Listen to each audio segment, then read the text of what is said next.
Mesdames et messieurs, bonjour et bienvenue sur le circuit de Mariembourg pour vivre ensemble la deuxième journée de la dernière manche de la Iame Series Benelux, dernière manche de l'année. Moment important pour le titre évidemment, puisque on aura deux champions à l'issue de cette journée, un en X30 Senior, l'autre en X30 Junior. Avant cela, eh bien, un programme bien chargé avec des manches qualificatives, 13 au total.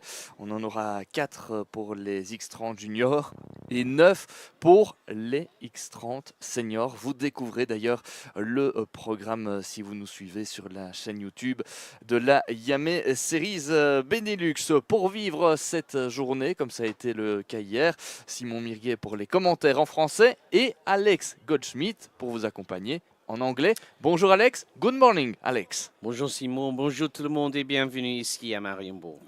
It's Championship Saturday. That's a weird feeling for me because normally championships that I've called this year have gone all the way right through to Sunday, but we have got 143, well, 142. We've actually had someone withdraw this morning, but 142 combined X30 Junior and X30 Senior drivers. Today, at the end of it all, once the dust has settled, we will have crowned our new 2024 Iame Series Benelux champions. Before we get on to another championship day, which will be tomorrow, where we'll see the rest of the, north of 240 drivers from the best part of 20 different nations here at this fantastic 1,366-metre circuit. Runs in a clockwise direction and also has 12 corners to boot. More to the point, we've already had some races in the bag. 8 confirmed winners in terms of races. Well, when it comes to juniors, Louis Bazire and Bing van Schijndel from the Netherlands have also taken honours in Junior X30 yesterday. We've also had two-time winners so far this weekend. Clément Outron and Alessandro Tudisca, 2 of the drivers in the hunt for the Senior X30 crown. And more to the point, well, looking at the standings, Juice Mulder on 579 points. Tig Buckley and Arthur Dodonka also in the mix for the title in Junior X30. Devon Hagelen, Quinten van Leeuwen and even Louis Bazire and Stig de Rademaker are in the mix with a mathematical opportunity. Last year's champion, Sacha Van Pan Bosch, moved up to Senior X30 as a rookie earlier on the season, has moved on towards single-seaters. So we wish Sacha the very, very best in his future endeavours. Well, there is going to be a changing the guard. Ellie Goldstein, 4-time Iame Series Benelux Senior X30 champion, no longer in the category, has moved up to KZ and has become more of a management, a bit more of a management role when it comes to Senior X30 for the TB kart team, which means Sam Balota, Alessandro Tedesca, Noah Maton, Henki Kaltren, Clément Outron, Dan Steenman, Kevin Lantinga, Patrice Kowalski, they all have a chance. They all have a chance of becoming the new X30 Senior Iame Series Benelux champion. More to the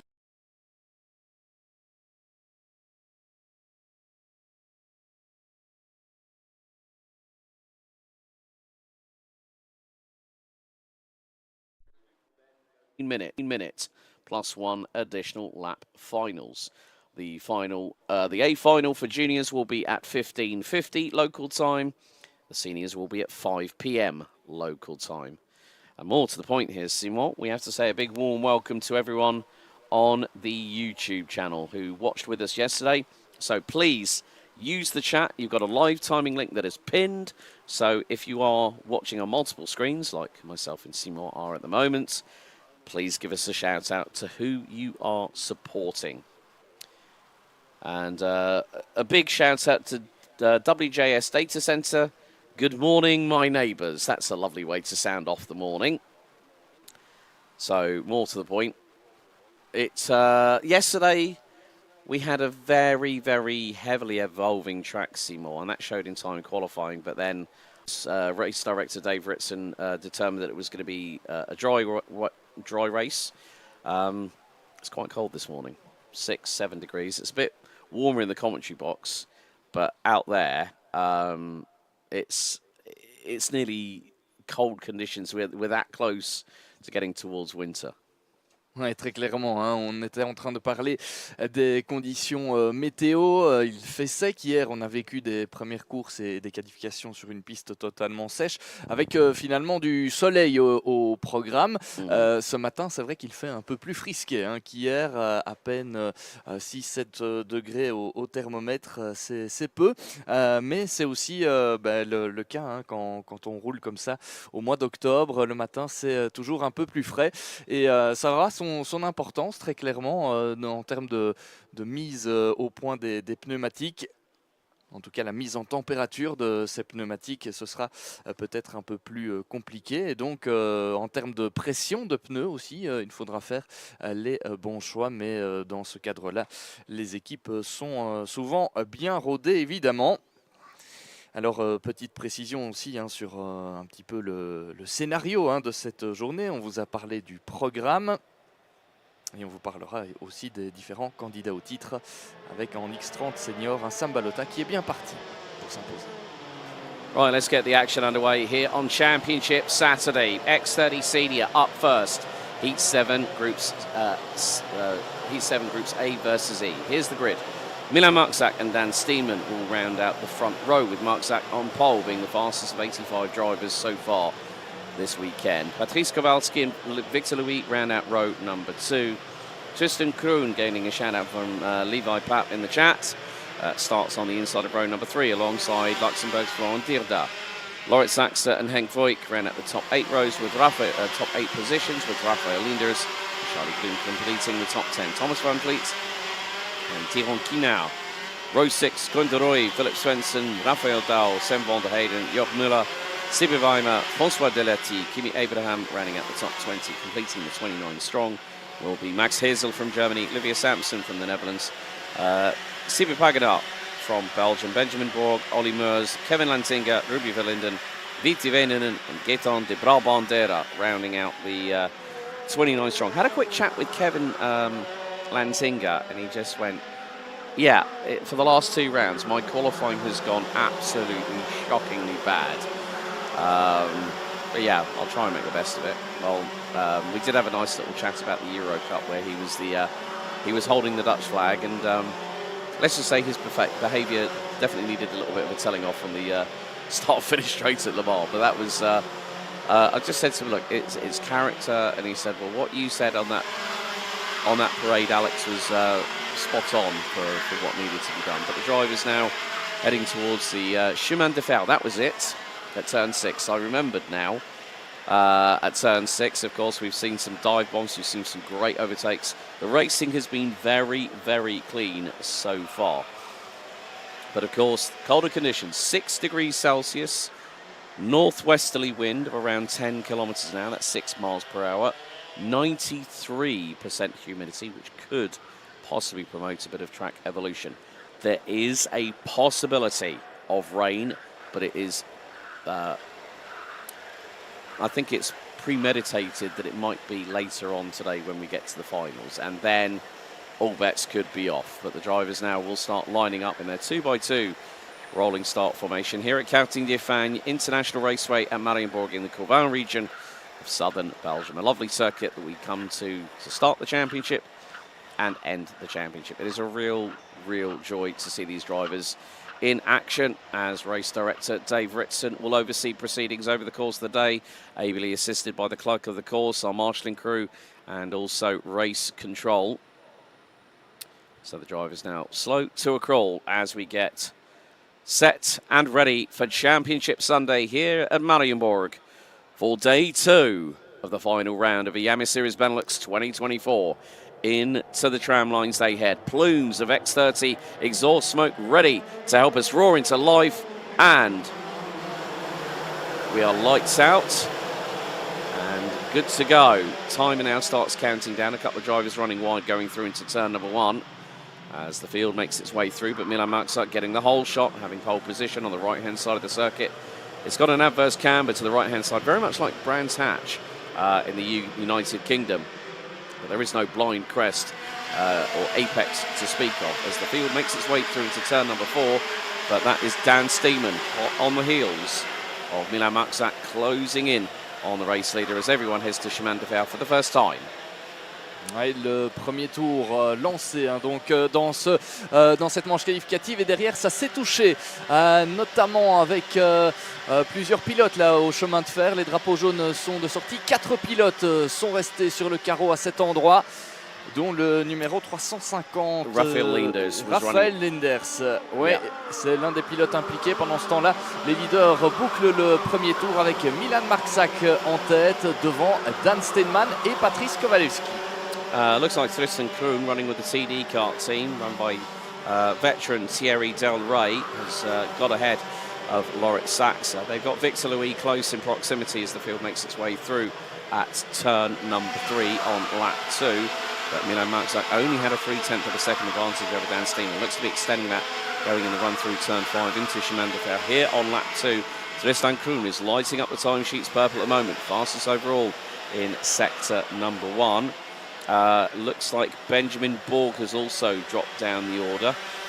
Let's have a look, see if there are any big casualties as a result of what happened there. I mean, Gaetan de Brabandera, Viti Väinänen is also down there as well. De Brabandera hasn't really had a weekend to remember in this final round of the championship season as overtakes continue to happen.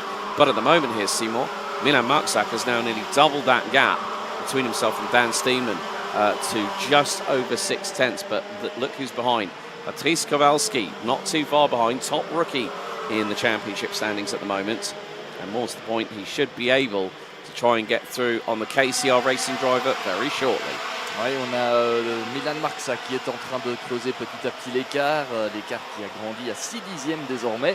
Et derrière, c'est Patrice Kowalewski qui passe en deuxième position, juste devant Dan Steinman. On le disait, Patrice Kowalewski qui était bien dans le rythme, qui revenait mettre la pression justement sur le néerlandais. Et bien, confirmation, Patrice Kowalewski est passé à la deuxième position. Attention Dan Steinman, parce qu'il retrouve désormais Tristan Kroon juste derrière lui au moment d'aborder cette dernière ligne droite.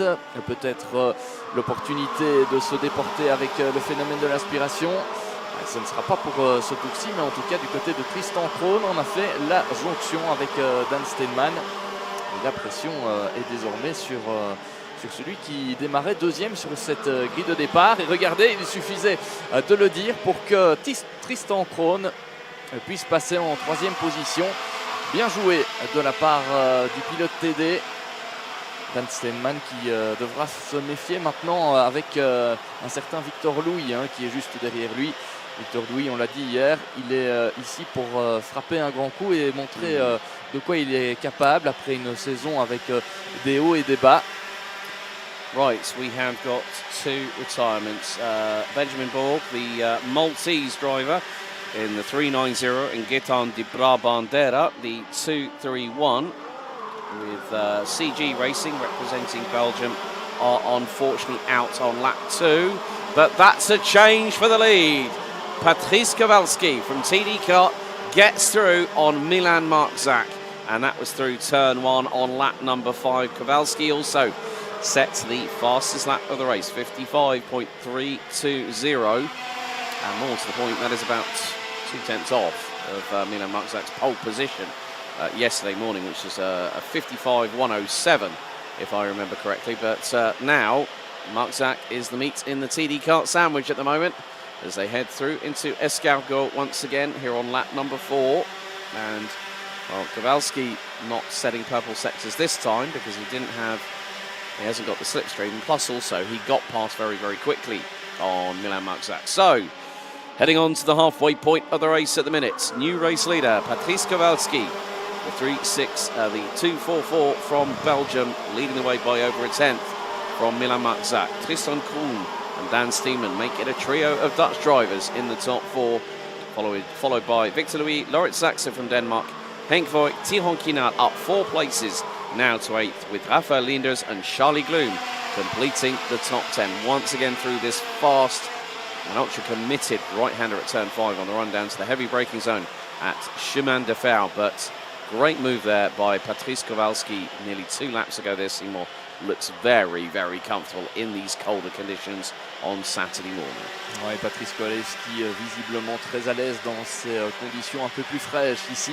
Il a pris le leadership il y a quelques instants maintenant.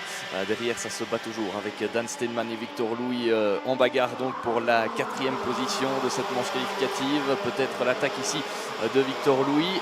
Non, on est sur les 2 leaders avec Patrice Kowalewski qui a effectivement pris le leadership. Milan Marczak qui n'a pas dit son dernier mot.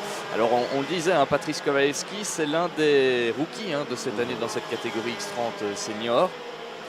Mais il a déjà montré de très belles choses durant cette saison. Il avait notamment été le plus performant des manches qualificatives à Genk au mois de juillet. Et ici, il confirme encore que dans cet exercice, il est souvent là aux avant-postes, il répond présent. Et là, il est effectivement en bonne position pour encore aller chercher un bon résultat. Sera-ce une victoire ou une 2e place, voire une 3e? Réponse dans 3 minutes et 35 secondes, plus un tour toujours, puisqu'on a gardé le même principe qu'hier, 10 minutes et un tour au programme des manches qualificatives. So, just under 3.5 minutes to go. Kowalski up from 3rd to the race lead.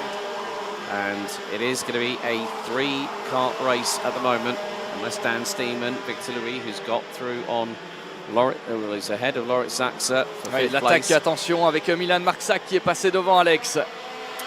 Yeah, so Milan Marczak retakes the lead. Nice little exchange there through turn number 3. So now everything's closing up a little bit. The top 6 last time around were covered by just under 1.3.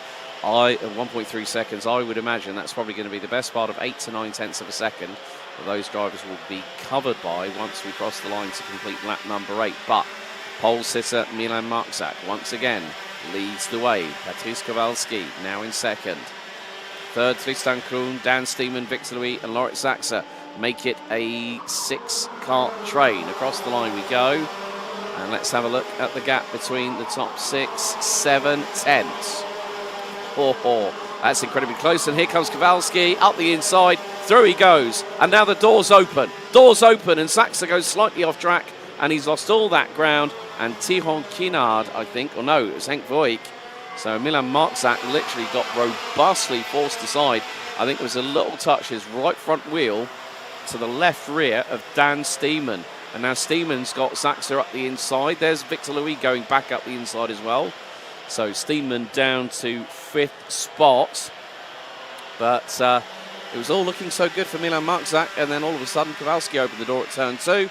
And all bedlam broke loose. Ouais, et Alex, c'est même Tristan Kroon qui est passé en tête. Patrice Kowalewski était 3e à ce moment-là. Ah, thank you very much. Oui, ça s'était joué tout à l'heure entre ces deux-là. Et regardez, maintenant c'est Patrice Kowalewski qui reprend les commandes de cette course, de cette manche qualificative. Effectivement, on a vu il y a quelques instants, il y a un tour tout juste maintenant, Milan Marczak partir à l'extérieur dans la bagarre, un peu contraint d'aller chercher l'herbe là-bas. Et il fait très humide ici. Conséquence, les pneus sont plus froids, ils descendent en température et ils sont humides. Et donc Milan Marczak qui est en difficulté et qui a perdu énormément de positions dans l'aventure. 8e place pour l'instant. And through chemin de fer goes Victor Louis. Now that's up to 3rd place past Denmark's Lorit Saxa. Now, you said about cold tyres. That means elevated tyre pressures. So as the track evolves, those tyres are going to take a bit more punishment as a direct correlation. So it's simple chemistry 101. You expand the tyres, okay, you get a bit more of a contact patch. But when the track evolves and it gets warmer and it starts to grip, you need to lower those tyre pressures accordingly, because these drivers only have one full set of slicks. Those will be the Comet K3Hs, plus also the fact they have an additional spare front and rear tyre. So they can decide whether they're going to put a new tyre on, and we have seen it before where drivers have stuck to either they might decide put the front on the new front on the right hand side, put the rear on the left hand side. As more to the point, well, Dan Steenman again has managed to get himself back up the order, this time up to 4th position as he has got through on Lorit Saxa. And there is Henk Voigt from the Netherlands, waiting for his opportunity to move up the order. But the timer has already expired here in the opening heat out of 10 today. Last lap board is being shown. And Kowalski leads at 1-2 for the TD Kart team, followed by Tristan Kroon with Victor Louis rounding up the top three. Final lap, dernier tour dans cette manche qualificative avec toujours Patrice Kowalewski en tête devant Tristan Kroon et Victor Louis, passé à la 3e position. La 4e place pour l'instant pour Dan Steinman qui devra encore résister à l'un de ses adversaires, Loritz Sachs en l'occurrence. Attention aussi à Henke Voigt qui n'est pas très loin. Mais a priori, dans ces manches qualificatives, on l'a dit, on l'a déjà redit longuement cette saison. L'idée, c'est d'être le plus régulier possible. Et donc, ceux qui sont pour l'instant en 2e et 3e position n'ont pas intérêt à prendre des risques inconsidérés en vue de l'arrivée. Attention avec derrière, pour la 4e place, je pense, Loritz Sachs qui est passé. Et en attendant, c'est Patrice Kowalewski qui vient s'imposer ici devant Tristan Kroon et Victor Louis. Derrière du changement avec peut-être même Henke Voigt. Oui, c'est exact, qui vient s'emparer de la 4e place. On vous parlait des risques à prendre et à ne pas prendre. Eh bien, en l'occurrence ici, Henke Voigt qui était 6e, eh bien, a regardé tout ça un peu de loin et a profité de l'attaque de Loritz Sachs dans le dernier virage pour finalement griller la politesse à ses deux adversaires. Well, Patrice Kowalski takes a second heat win of the weekend here on Championship Saturday, ahead of Tristan Kroon by just over a quarter of a second. Victor Louis rounds out the top three ahead of Henk Voigt, Loritz Sachs, Dan Steenman, Tihon Kinard, Milan Magzak, along with Koen de Rooij and Raphael Leenders. They complete to the top 10. Sam van der Heyden, Florent Dierda, Thomas van Vliet, Max Hezel, Philip Svensson, Kevin Nantinga ran at the top 16 ahead of Charlie Gloom, Kimi Abraham, Sibi Weimer and Rafael Dahl, who round out the top 20. Sibi Paganar, Jop Muller, François Delati, Livia Sampson, Ruby Verlinden, Olli Meurs and Vitti Väinänen from Finland ran out the 27 finishers. Unfortunately, on lap 2, we lost Malta's Benjamin Borg and Belgium's Gaetan de Brabandera. Next up, it's Senior Heat 8, Group C versus F.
Après la victoire de Patrice Kowalski il y a quelques instants, nouvelle manche qualificative dans la catégorie X30 Senior.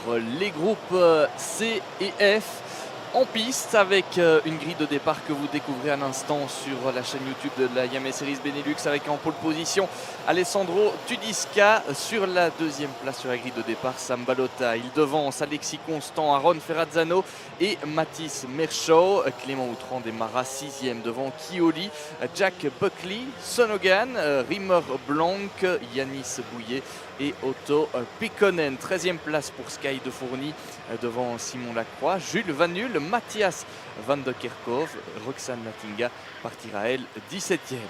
18e position pour Dinan De Vos devant Denis Bouman, Kai Mince, Guy Merkelbach, Maxime Van Laar, Thibaut Weyers, Liro Van Duyvenvoorde pour la 24e position, Edidax 25e devant Luis Aguillard, Anne-Charlotte Anturo et enfin Yanis Martin.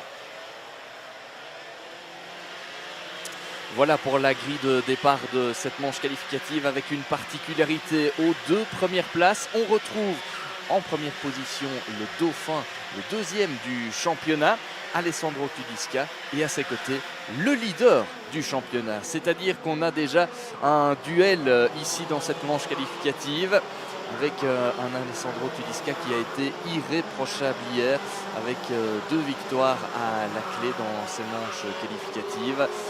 Mais en arrivant ici à Mariembourg, c'est Sam Balota qui avait bien l'avantage avec 22 unités d'avance. C'est une avance assez confortable, mais dans cette catégorie X30 Senior, on le sait, il y a tellement de candidats à la victoire qu'il y a parfois des surprises. Et pour l'instant, Sam Balota maîtrise bien son sujet. Il a répondu présent en qualification, il a aussi répondu présent lors des manches qualificatives avec de bons résultats à la clé. Et maintenant, pour l'Anversois, l'idée, c'est de confirmer à nouveau. De son côté, Alessandro Tudiska n'a pas le choix. Il doit performer ce week-end. Il va donc tout donner, c'est une certitude. Mais il n'a pas tout à fait son sort entre les mains. En tout cas, si Sam Balota réussit à faire du bon boulot. Derrière, on a de très bons pilotes également. Aaron Ferrazzano, malheureux dans l'une de ses manches qualificatives hier, sorti par Dan Steenman après un contact entre ces deux-là. Il y avait d'ailleurs eu une sanction pour le néerlandais Dan Steenman de 5 secondes. Aaron Ferrazzano qui avait ensuite réalisé une bonne performance, une deuxième place dans sa deuxième manche qualificative. Il sera donc très certainement à suivre. Il partira depuis la 4e place et avec lui à ses côtés en 3e position, le rookie Alexis Constant qui lui aussi a montré de très belles choses depuis le début de ce week-end. 5e place pour Mathis Merchaud et 6e position pour Clément Outran, double vainqueur lui aussi hier durant la journée de vendredi. Du très beau monde donc dans cette manche qualificative entre le groupe C et le groupe F. 10 minutes et un tour au programme et le départ imminent. Alessandro Tudiska qui va se présenter d'ici quelques instants avec l'ensemble du peloton devant la passerelle des mécaniciens.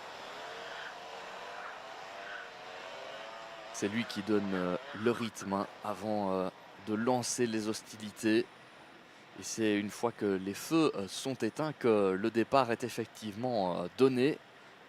Attention au départ anticipé. Attention aux roues qui pourraient être en dehors des couloirs. On doit respecter ces couloirs absolument. La ligne de gauche et la ligne de droite. Regardez, peloton très compact avec presque une trentaine de pilotes. Au départ de cette manche qualificative, les feux qui s'éteignent. On est donc parti avec a priori un bon départ pour le poleman. Et derrière, ça s'est touché avec notamment Mathias Van de Kerkhove, il me semble. 3-2-2 was also involved in that. Sky de Fourny, who's had no luck at all. Et devant le bon départ d'Aaron Ferrazzano et qui a été notamment bousculé. Je pense que Clément Outran a perdu quelques positions dans l'aventure. Alessandro Tudiska a perdu aussi sa première position. Il est deuxième et il emmène avec lui Sam Balota. Well, Kane Ince a non-starter. So, yeah, Sky de Fourny was the kart that had the TD kart that had its front nacelle and front bumper literally ripped off, and oh dearie me, not the weekend that Sky Deforny would have wanted to end on, and that's another issue for the 322. But yeah, at the end of it all, it's as soon as that marshal touches that car, it's game over. But Alessandro Tudisca now leads. Alexis Constant in second. Third, it's Sam Balota, Mathis Merschalt. Right, involved in the incident, Rima Blanc, Yanni Gouillet, Otto Paikkonen, and Sky Deforny. And Deforny is out. Kane Ince from the Netherlands, 319, withdrew as of this morning from the event itself. But Balota looking to hustle along. The likes of Constant and Tudisca, Merschalt not too far behind. Q-Ho Lee, in the meantime, has moved up 2 places. He's ahead of Aaron Ferrazzano with Sean Hogan, the number 209, representing Ireland, now up into 7th position. Sean Hogan running with the Brennan Tech outfit from Ireland. Oh, drama for one of the drivers coming through the penultimate right-hander. Might have been Aaron Ferrazzano, possibly judging by the livery. But we'll see that it is Ferrazzano, and he's coming into the clutches of Outran, who's gone up the inside of him through T1. There's a battle between Sean Hogan and Q-Ho Lee. Hogan's got in front of the South Korean as they head into turn number 2. But the front end of the field, well, Mathis Merschalt has got through. Oh, bit of a touch there between Q-Ho Lee and Clément Outran. That's given Ferrazzano the opportunity to launch it up the inside of turn 4, and he gets through, makes up 3 places. Oui, c'est Alexis Constant qui a pris le meilleur des départs. Tout à l'heure, on l'a confondu avec Aaron Ferrazzano du côté du premier virage sur nos images. C'est vrai que la couleur était un peu différente. Là, on le voit très clairement. C'est Alexis Constant avec ces décorations roses qui sont là. Attention, parce qu'il est désormais sous la pression d'Alessandro Tudisca, mais très bon départ donc de la part d'Alexis Constant. Derrière, c'est Sam Balota qui s'est fait dépasser par Mathis Merschalt. Et alors Alessandro Tudisca qui passe maintenant devant Alexis Constant. On a donc un nouveau leader dans cette manche qualificative. Et où est passé Aaron Ferrazzano? Il est passé en 6e position sur la ligne d'arrivée. Il est pour l'instant derrière Sean Hogan, le pilote irlandais, donc en 5e position. Just saw Simon Lacroix make a move on Dennis Bowman for 13th place into turn number 3. But the real race is on at the sharp end of the field. I think the main thing is, yes, if Tudisca gets a maximum score, okay, it's 21-22 points between the pair. If I think the main thing, what Balota knows that he needs to do, as Merschalt goes up the inside of Constant through the final right-hander, the main effective plan that Dream Racing and Sam Balota need to have is to get the kart across the line, score as many points at this point in the championship, because each driver is in 5 qualifying heats. The more points that Sam scores, the more difficult it's going to become for Alessandro Tudisca to beat him on the road.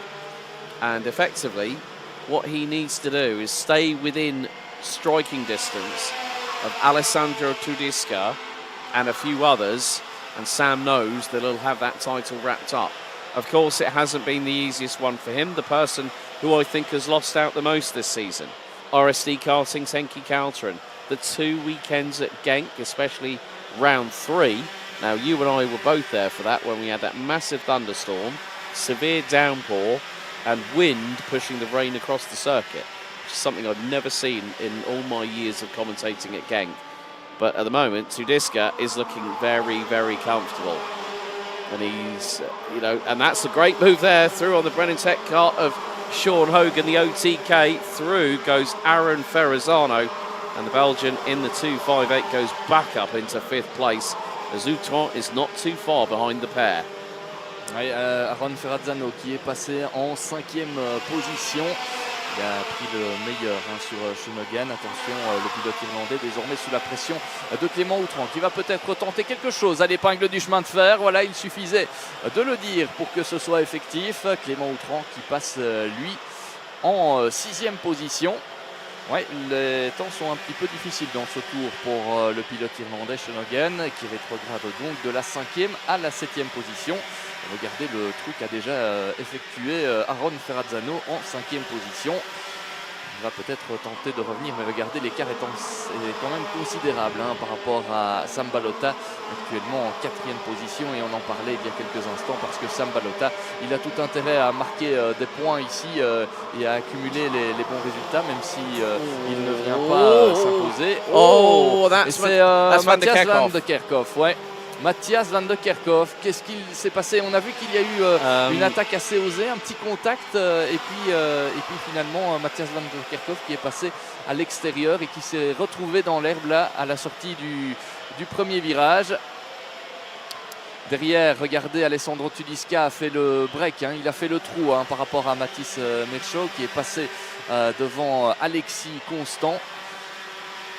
Alexis Constant, 3e donc pour l'instant, et il doit se méfier du retour de Sam Balota dans cette fin de manche qualificative. 3 minutes 20 et un tour encore au programme, mais pour l'instant on a un très très bon rythme du côté de ces pilotes là. Attention à ne pas dépasser au premier virage, on est en train de dégager le quart de Matthias Van de Kerkhoff. Les drapeaux jaunes sont de sortie, attention à ne pas attaquer à cet endroit là. Et puis dernière information, Alessandro Tudisca, on le disait, qui est en train de creuser l'écart, et c'est tout à fait normal. Il a réalisé lors du dernier tour le meilleur tour en course en 55-316.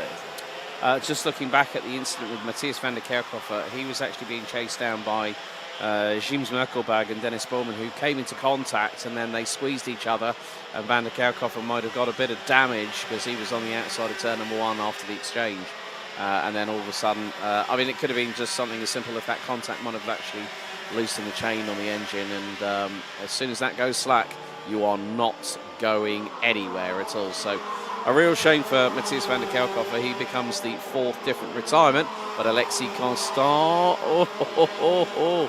great little battle between him and Sam Balota.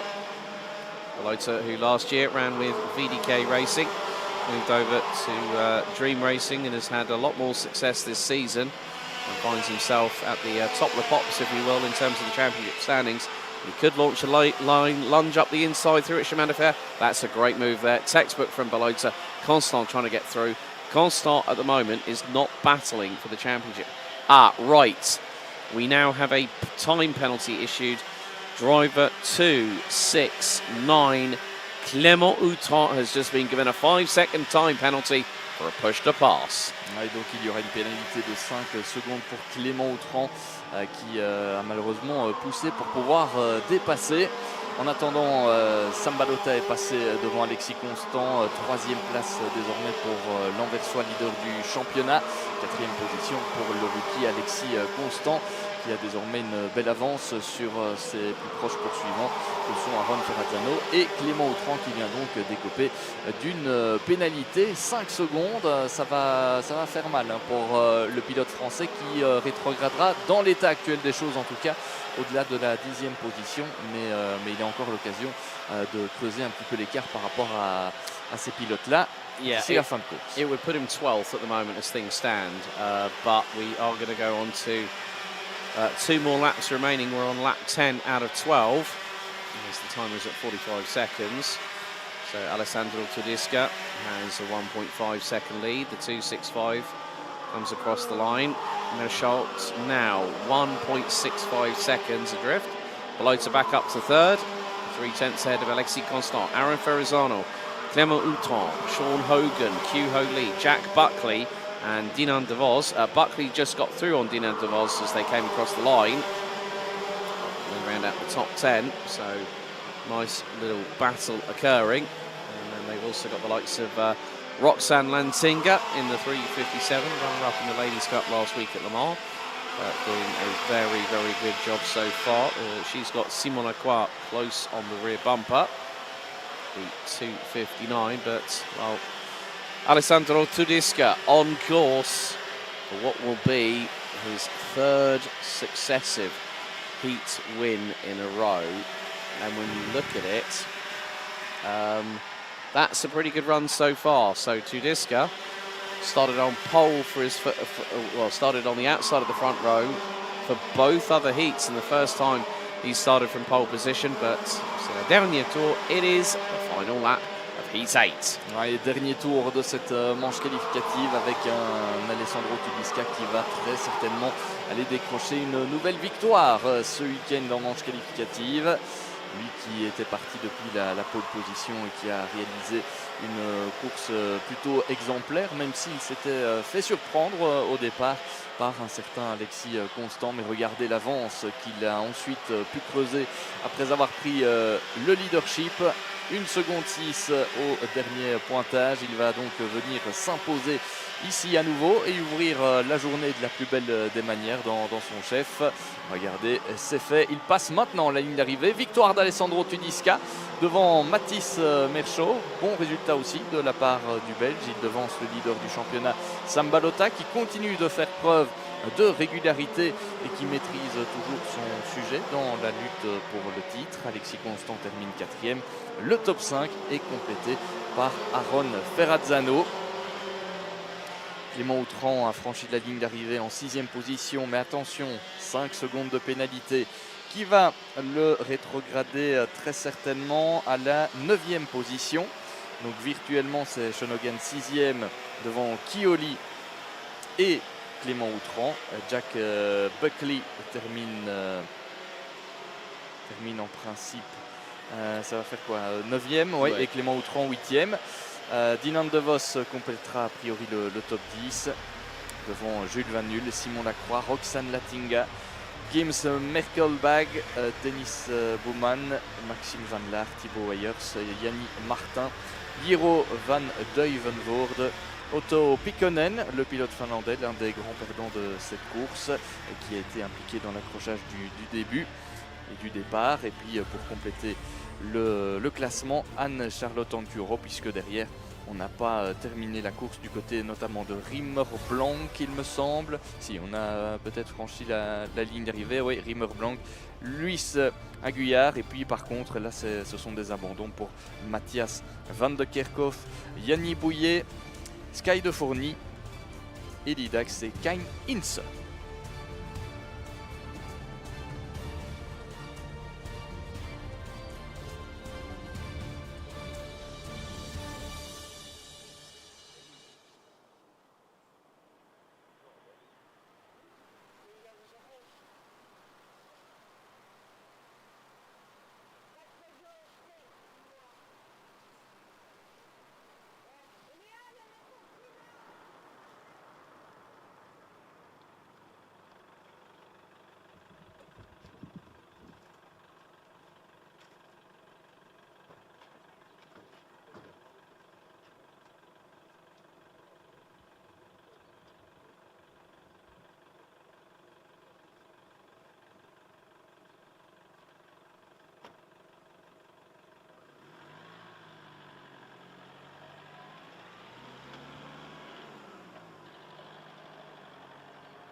Time for our next race, and it is X30 Senior.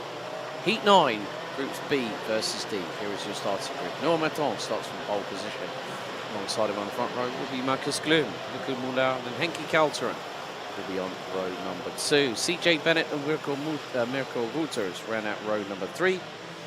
Returning Lucas Delman and Esteban Volgrave. Angelo Meli will be joined by Arthur Vasseur on row number 5, thereby completing the top 10. Jens Berser, Clement Massot, Christopher Bingham, Griffin Himmelset, Gillian Cohen, Annabelle Bryan, Reece Newburn, Thibaut Gillard, Max Storm, and Raffaele Santapono round out the top 20. Samuel Fugan, Kevin Backer, Luca Montebello, Keanu Wellens, Marat Schurman, Luke Taylor, Quentin Dapoigny, and Kenneth van Moorkerke round out the 28-strong grid. Well, Patrice Kowalski's Heat 7 win has now been confirmed, and we are just awaiting for Heat 8 to be confirmed. So at the moment, we have 3 two-time Heat winners so far. Kowalski, Tudiska's got 3, Uton has got 2. Can somebody, maybe, let's say Henki Kalteren, make it another driver that has another race win to their credit?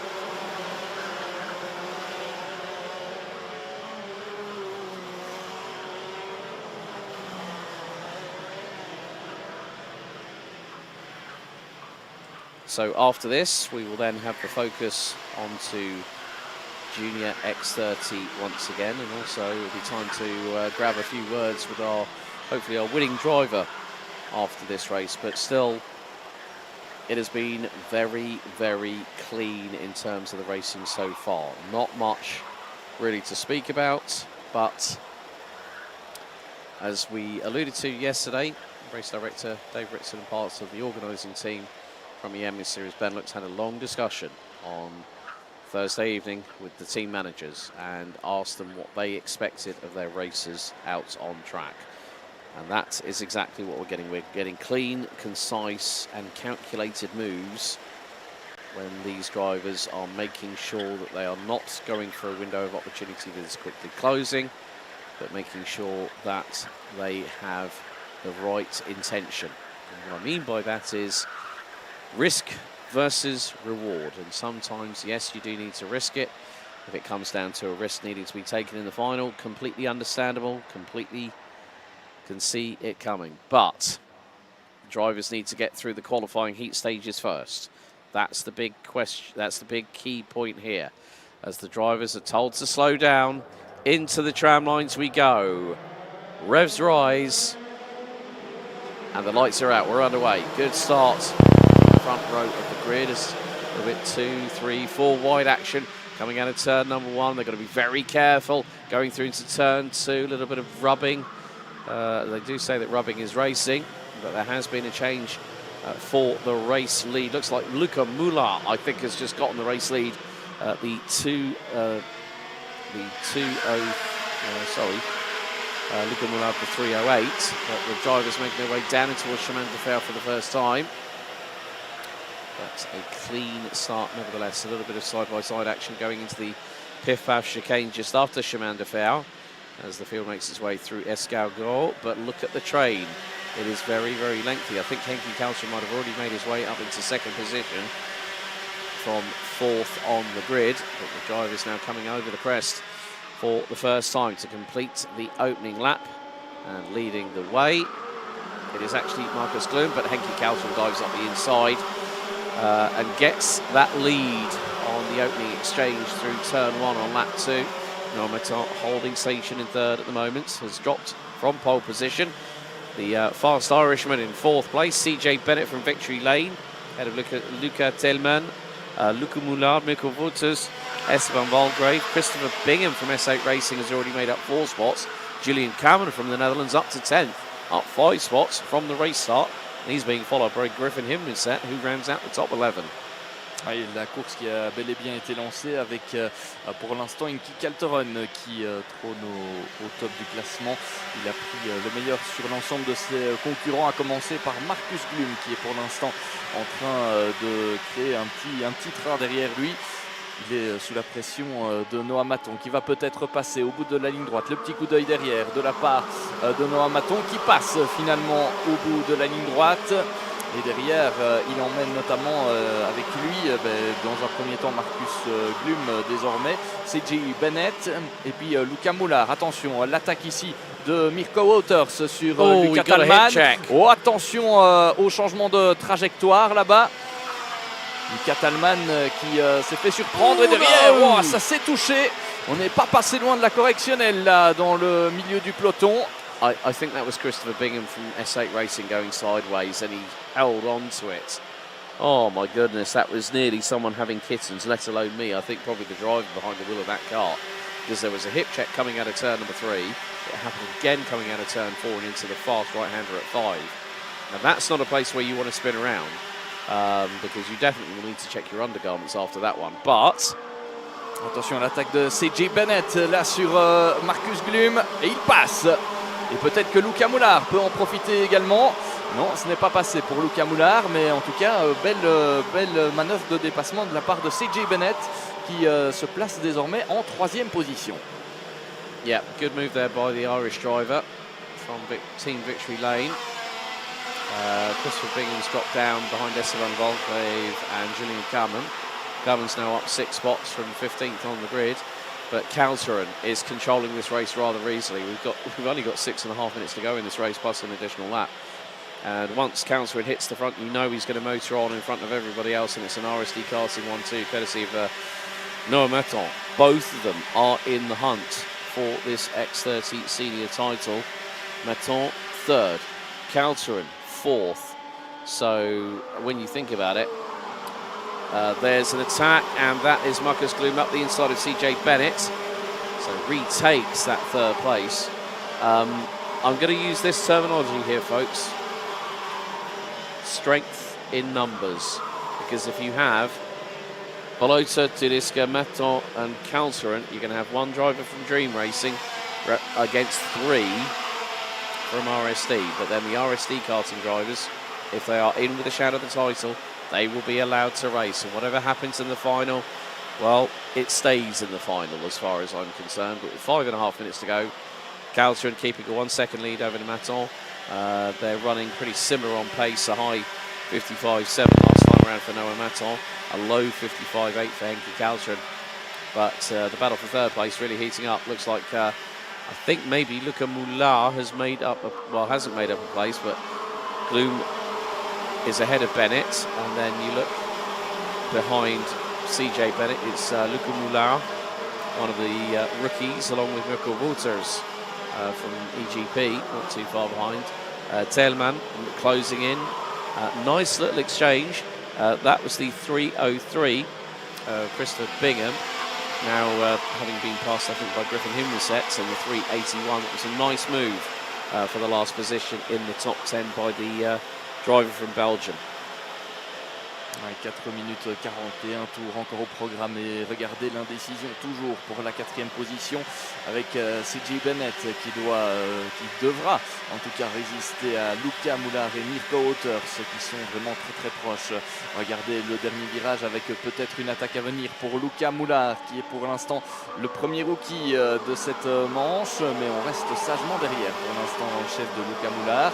Devant ce groupe, on retrouve Marcus Glum qui a repris la 3e position il y a quelques instants maintenant. Et attention à l'attaque de Mirko Wouters qui passe dans le 3e virage devant Luca Moulard. Luca Moulard qui il y a quelques instants avait peut-être l'opportunité de tenter quelque chose sur CJ Bennett, il n'y est pas allé. Et du coup, derrière, c'est Mirko Wouters qui en a profité. Attention maintenant à Luca Moulard et au retour de Luca Tallman. Il pourrait revenir. Luca Tallman actuellement en 7e position. Et cette bagarre, ce dépassement de Mirko Wouters fait les affaires de CJ Bennett qui peut avoir un peu d'air pour respirer désormais. À 3 minutes 30 de la fin. Toujours assez indécise ces bagarres dans le peloton, avec le nouveau tour de bouclier pour Henki Calterin en tête de cette course avec 8 dixièmes d'avance sur Noah Maton. A priori entre ces deux-là ça va le faire, on ne va pas aller se battre je pense entre équipiers.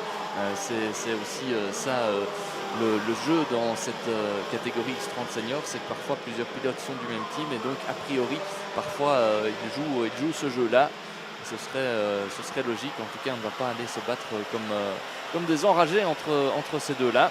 Troisième place pour Marcus Blum, on vous le disait. Pour l'instant, c'est un petit peu le statu quo à tout niveau. Just saw a move by Thibaut Gillard on Reece Newburn. That would have been for probably either 14th or 15th position. But it's calm and coolness personified by Henki Kaltren at the front end of the field. Last time around was 9/10 ahead of Noah Maton. We go on to lap 9 and it's just under 7/10. So the main thing is, from this perspective, Henki Kaltren's got an opportunity to get away and get a race win in the bag. However, there's still battles up and down the order in the dying moments of this ninth respective heat, and still the battle happens between the 383, that's Annabelle Bryan, and Angelo Millie in the 224. They're squabbling over 13th position. But with just under 2 minutes to go, Henki Kaltren leads the way and has comfortably done so the minute he hit the front end of the field. It's going to be very much the case that it will look like another RSD Karting 1-2. So the main crux of the matter is about how many wins you can get on Championship Saturday to help your championship push. Kaltren's done well, Maton's done well. Tudiska has got 3 in the books already, and he could get the clean sweep. Kaltren was close, but ended up losing the victory due to a 5-second time penalty post-race in his opening heat of the weekend. And that one went to Patrice Kowalski. CJ Bennett holding on to that 4th place, heading up the waters. Luca Moulard, Luca Telman, Julian Carmen, Esteban Valgrave, and now Griffin Hinwiset now hits the top 10 in the 381. And is still able to keep pace. It's been a quick return to out of the frying pan and into the fire for the 381. But 2 more laps to go, and Henki Kaltren looking to take his 2nd win of the weekend.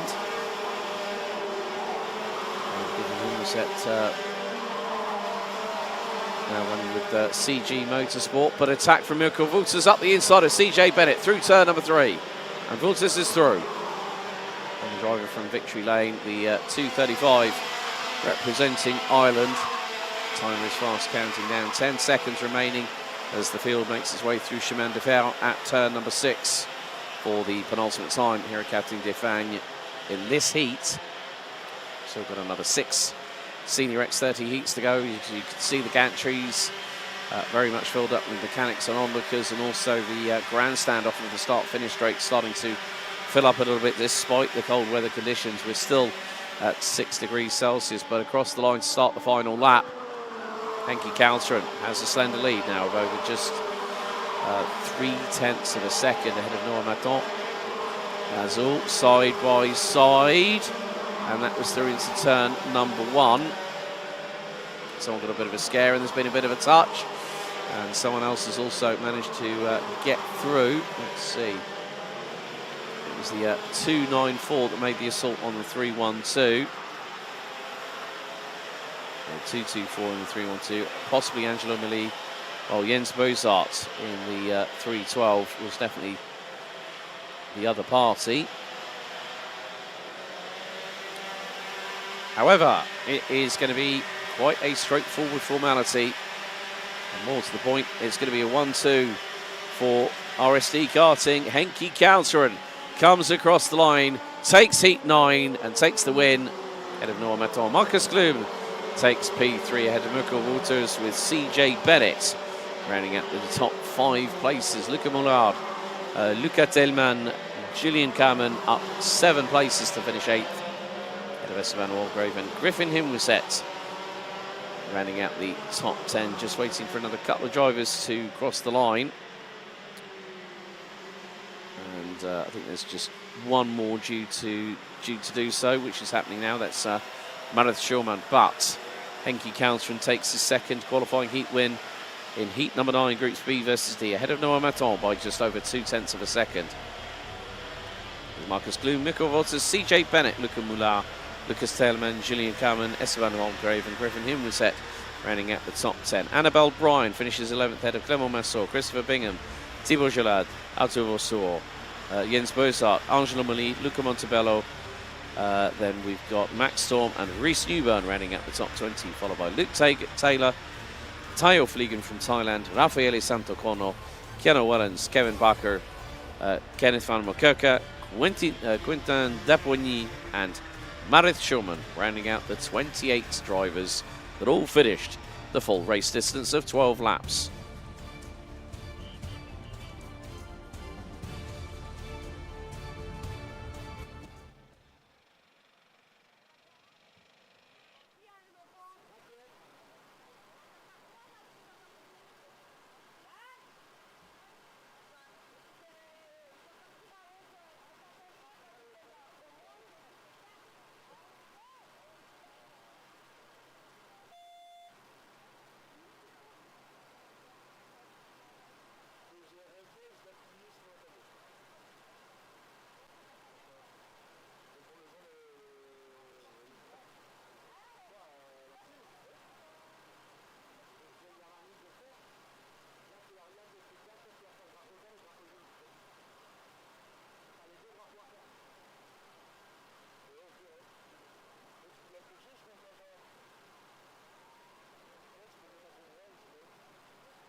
Right, let's head down for the first interview of the day, and joining Simon Mirguet in the interview zone is Henki Kalteren.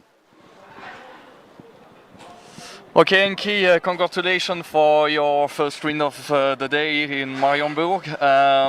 What's your feeling with the chassis and the first race of the day?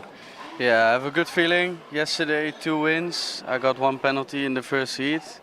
Today I started the day with a win. The kart feels good, engine feels good. Still feel like I'm losing a little bit on my teammate, but we will find it and yeah, try and make the best result as we can. Yeah, what about the conditions? Not too cold this morning? Yeah, it's cold. It's really cold. The hands are cold, but I like it. Yeah, and what about your ambitions this weekend? The fight for the championship, for the podium?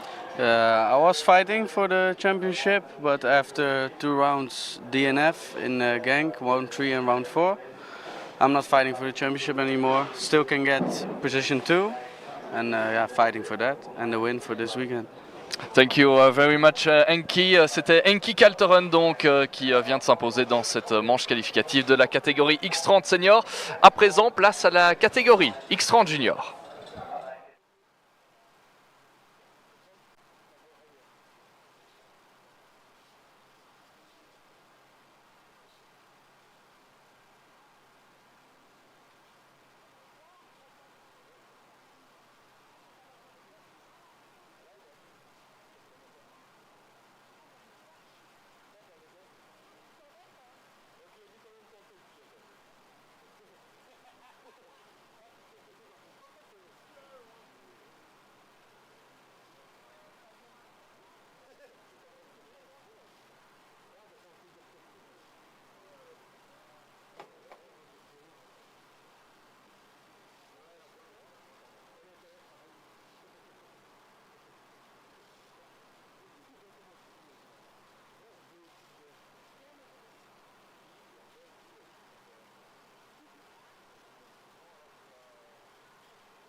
On l'a vu, ouais, c'est ça alors. Comment on va chercher les bruits, c'est ça.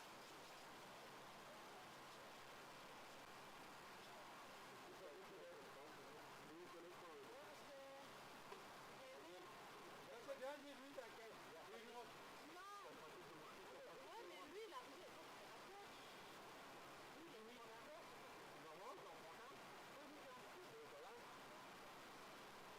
Moi, c'est pas du montage, c'est carrément une couvre. C'est pas très vite. C'est une coulette. Ah, bah oui, je vais voir. La petite coulette rouge en dessous. Ah, oui, allô, mon frère, lui, il a une heure de situation. C'est pas un peu fort,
Mesdames et messieurs, nous revoici avec cette fois-ci la catégorie X30 Junior qui reprend ses droits après les premières manches qualificatives d'hier. Place à la suite du programme avec en pole position dans cette manche qualificative entre les groupes A et B, Louis Baziré. À ses côtés, Juste Mulder. On retrouve ensuite Senna Meunier, Bink Van Skeindel, Anthony Bongartz, Arthur Ohank, Niels Lohr et Arthur Gérardin. 9e position pour Tad Buckley devant Viggo Mons. On retrouve ensuite Heinrich, Dorostein, Podgens, Édouard Godefroy, Raphaël Bourlard et McLaughlin en 16e position. Suivent ensuite De Vries, Selin, Ries, Melis, Smets, Vandenbosch, Steiger, Verkreuz.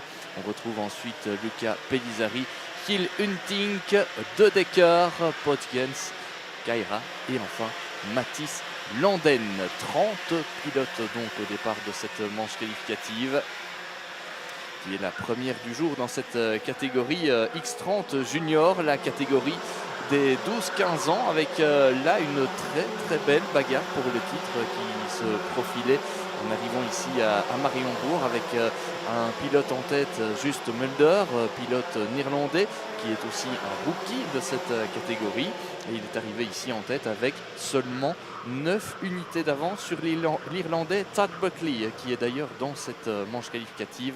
Il partira 9e, donc 9 unités, c'est rien du tout dans ce championnat, d'autant que c'est 9 points avec l'ensemble du championnat, l'ensemble des résultats comptabilisés. C'est aussi 9 points d'écart quand on retire le moins bon résultat, ce qu'on fera d'ailleurs à l'issue de ce week-end. Et donc le suspense est entier dans cette catégorie, d'autant qu'hier on avait ce duel à distance entre Mulder et Buckley qui a tourné en qualification à l'avantage de Mulder et dans la première manche qualificative à l'avantage de Buckley. On va voir désormais ce que ça va donner dans cette manche, si Tad Buckley est capable de remonter dans la hiérarchie, lui qui démarre donc depuis la 9e position. Le programme inchangé dans cette catégorie par rapport aux courses précédentes, 10 minutes et un tour au programme, avec des bagarres en perspective, et Louis Baziré qui va donc s'élancer en pole position, lui qui s'est imposé hier dans sa manche qualificative, le pilote français qui s'était imposé plus tôt dans la saison du côté d'Austricourt à domicile, et donc c'est clairement un candidat à la victoire ici à Mariembourg. C'est aussi, je pense, encore un candidat au podium final dans cette Iame Series 2024. Affaire à suivre donc. En attendant, on est parti pour cette manche qualificative avec les feux qui s'éteignent. Attention au départ anticipé et à ce genre de choses. Derrière, ça s'est touché avec notamment un pilote Tibi Kart là. Le leadership qui est toujours entre les mains de Louis Baziré. Juste Mulder en 2e position. 3e, c'est un pilote RSD. Et derrière, regardez, ça se touche encore avec Mathis Landen qui est parti en tête à queue et qui a malheureusement touché l'un de ses adversaires. Et regardez, au premier virage, un des pilotes est resté sur le carreau. De qui est-ce qu'il s'agit? C'est Yannis Vandenbosch qui repart seulement maintenant. Il repart très loin évidemment. Les leaders, eux, sont dans l'escargot dans la dernière partie de ce tracé de Mariembourg, la partie la plus technique de ce tracé, avec le premier tour qui va être bouclé dans les prochaines secondes avec Louis Baziré qui va boucler ce premier tour en tête. Attention à l'attaque éventuelle de Just Mulder. Voilà, il suffisait de le dire pour que ce soit effectivement le cas. Just Mulder, nouveau leader de cette manche qualificative devant Louis Baziré et Senna Meunier. Yeah, Mulder was trying to go around the outside of Baziré going into turn 1 on the opening lap. Sjoerd de Vries, we've also lost to. So Van den Bosch not having a great run of it, has only just gone through sector 2. So, yeah, Guus Mulder, formerly of Victory Lane, let's not forget, and managed to have a pretty good run at Karting Genk back in late August, the week before the Iame Euro Series finale. Now starts pulling away from the French driver. Senna Meunier, Arthur Huang and Ty Buckley are rounding out the top 5 with Anthony Bongartz, who had a good run yesterday as well, rounding out the top 6. They're very much tightly packed, are the top 6 drivers, covered by just over a second. Akil Gerardin in 8th sets the new fastest lap of the race after 2 laps, 58.132, without having set a purple sector across the board. But up the inside of Senna Meunier, Arthur Huang from VDK Racing gets through, but Meunier back up the inside, through at turn number 4. Oh, it was wheel to wheel. And now they've got Bongartz and Buckley, who've just swapped places. Look at those musical chairs. They've got Vigo Moons, Akil Gerardin not too far off their back bumpers either, as they go through into Escargot again here on lap number 3. But Mulder, you know, starting to try and control proceedings, excuse me, and has got a lead over Louis Béziré. It was 2/10 last time round. This time after lap 3, it's nearly 3/10, as that is Huang up the inside of Meunier again. Bongartz really has got a good turn of pace. Meunier looks to dive up the inside of Huang through turn number 2. That could have nearly have opened the door up. Oui, c'est la grosse bagarre là hein, pour la 3e position avec Arthur Huang, Senna Meunier qui sont pour l'instant en 3e et 4e position. On retrouve ensuite Anthony Bongartz et Tad Buckley. Tad Buckley qui se retrouve là dans un peloton. Pas forcément l'idéal hein, pour le pilote irlandais de se retrouver dans ce groupe, parce que évidemment dans la bagarre il y a beaucoup plus de risques d'aller s'accrocher, même si on ne le souhaite évidemment à aucun des pilotes engagés ici. Mais c'est clair que ce n'est pas du tout l'idéal, et je peux vous dire que dans les teams et dans les supporters de l'Irlandais, on ne doit pas être spécialement rassuré de voir un petit peu cette bagarre en tête, d'autant que devant c'est juste Mulder qui est toujours en tête devant Louis Béziré. L'attaque à présent d'Anthony Bongartz sur Senna Meunier qui passe en 4e position. Et derrière Tad Buckley qui a peut-être l'occasion de passer au 3e virage. Et voilà. Nice little move. And he opens the door as well. That was for Vigo Moons in the 198 just behind. So Moons also able to take advantage of the door being opened by Buckley on Meunier. It's all dive bomb and a half. That was from one of the Falcon carts. Pink van Schijndel. It's nearly 3-4 wide going into Escargot coming out of Chemin de Fer. So very, very lucky indeed. David Dorrestein also in the mix with this side-by-side. A little bit of clattering of wheels. As all, well, the 133 nearly had a code brown coming into the final right-hander. And that was Akil Gerardin.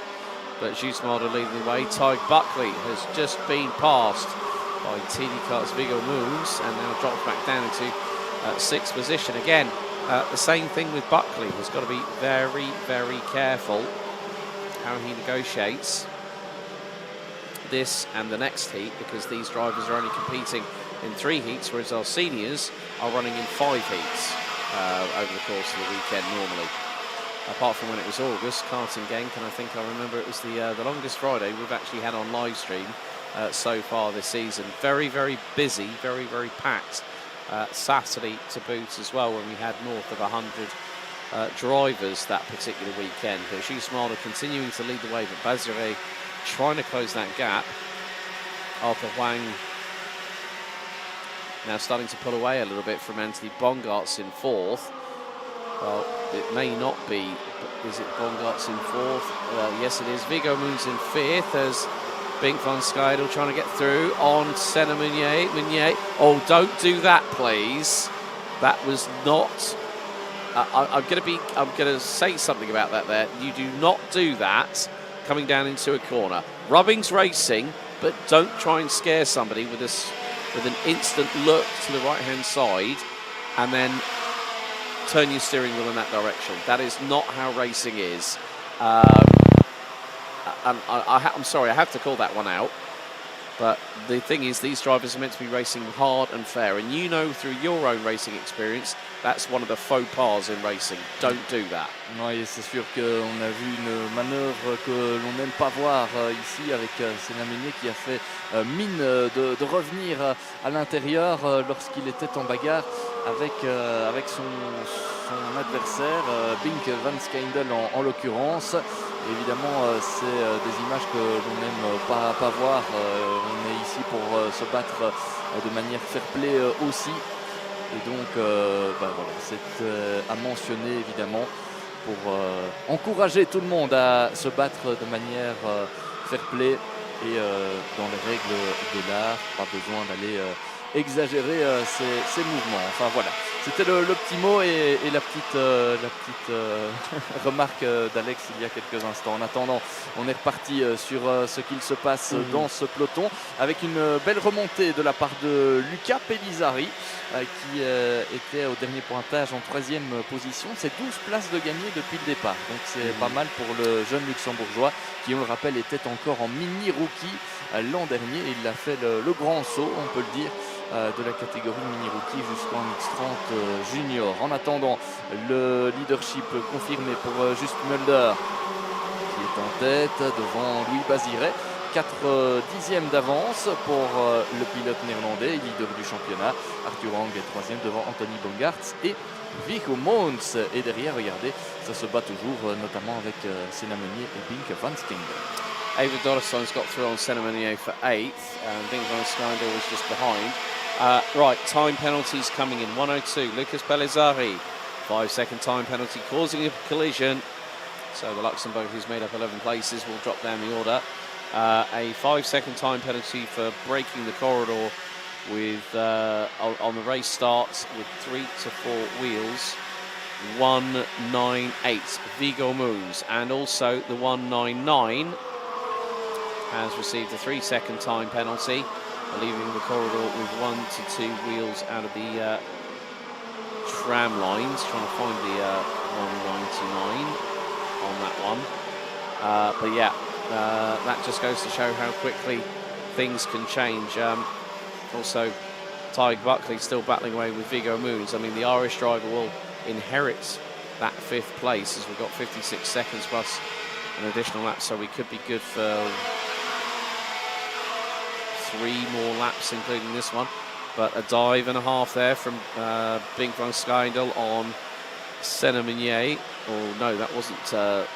It might have been Achilles Jahad down, possibly. Yeah, Senna Meunier is in front of the is ahead of the 171. But 2 laps to go, and Just Mulder looking to become a winner. But Baziret wants the double. Baziret wants to do a maximum score, like we have already seen for the driver from France. He did it at well, he won the final in Austricourt on home soil, and he's trying the crossover. Mulder sternly defends. They nearly tripped over each other's wheels as they come through out of turn number 4, side by side. Baziret chances it, and Mulder goes, no you don't, you got to watch what you're doing here. That was very, very close, very much on the limit there, but you can understand that Baziret wants to win. Through into Escargot goes the French driver, and well, Mulder, yeah, again, having to, not be on the back foot. Oui, Louis Baziret qui est passé devant Just Mulder, qui a fermé les portes un maximum dans cet avant-dernier tour. Et regardez, maintenant il est sous la pression d'Anthony Bongartz, dans le chef du néerlandais. On a peut-être fermé les portes un peu trop tôt. Et regardez, il change de trajectoire à certains moments. Attention à ne pas en abuser, hein. Normalement c'est un changement de trajectoire par tour, et donc il ne faudrait pas venir en abuser. Et regardez derrière, ça revient avec Anthony Bongartz. Ouais, Anthony Bongartz, et c'était Arthur Wang qui était juste derrière Just Mulder il y a quelques instants. Et oui, et pendant ce temps-là, Louis Baziret, lui, s'envole en tête de la course. Regardez le train que cela fait. Buckley round the outside. Ouais, l'Irlandais qui passe à l'extérieur, à l'épingle du chemin de fer. C'était très bien joué de la part du pilote irlandais. Attention dans la bagarre à ne pas venir tout perdre non plus. Just Mulder qui va conserver sa 2e position devant Arthur Wang et Anthony Bongartz. A priori, regardez, c'est Arthur Wang qui ferme les portes dans ce dernier virage. La dernière ligne droite avec la victoire de Louis Baziret devant Just Mulder. Et ensuite, Arthur Wang, Anthony Bongartz, Todd Buckley, Viggo Mons passe la ligne d'arrivée en 6e position. Attention, il y aura des pénalités qui seront infligées à l'issue de cette course et donc du changement à venir potentiellement.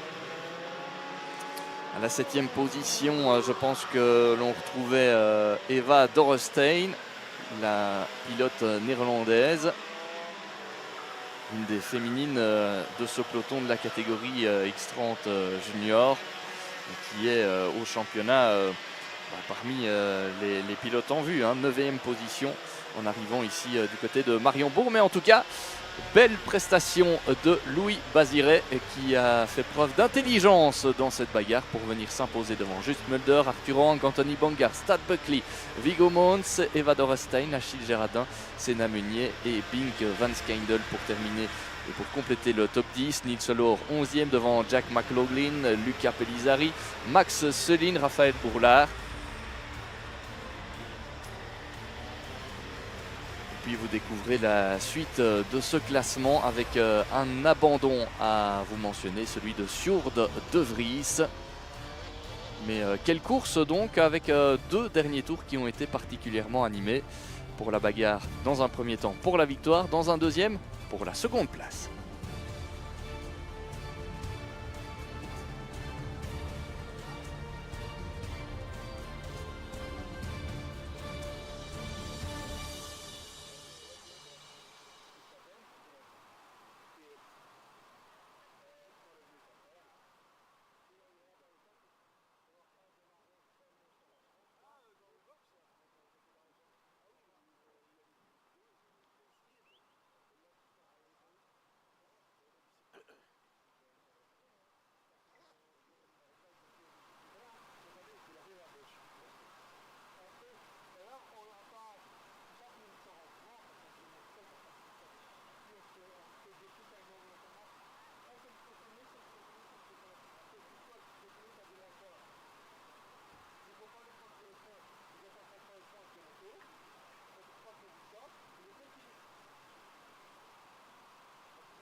We hit the 2/3 mark for the Junior X30 qualifying heat stages. Next up, Heat 4, Group C versus D. Devon Hagland starts on pole position. We'll have Wouter Bergano alongside on the front row. Row 2, it's all rookies with Alexandre Mercier and Stig de Rademacher. Aurelio Giustinelli and Arthur de Donker round out row number 3 ahead of Boris Yonchev and Maxime Prudhomme.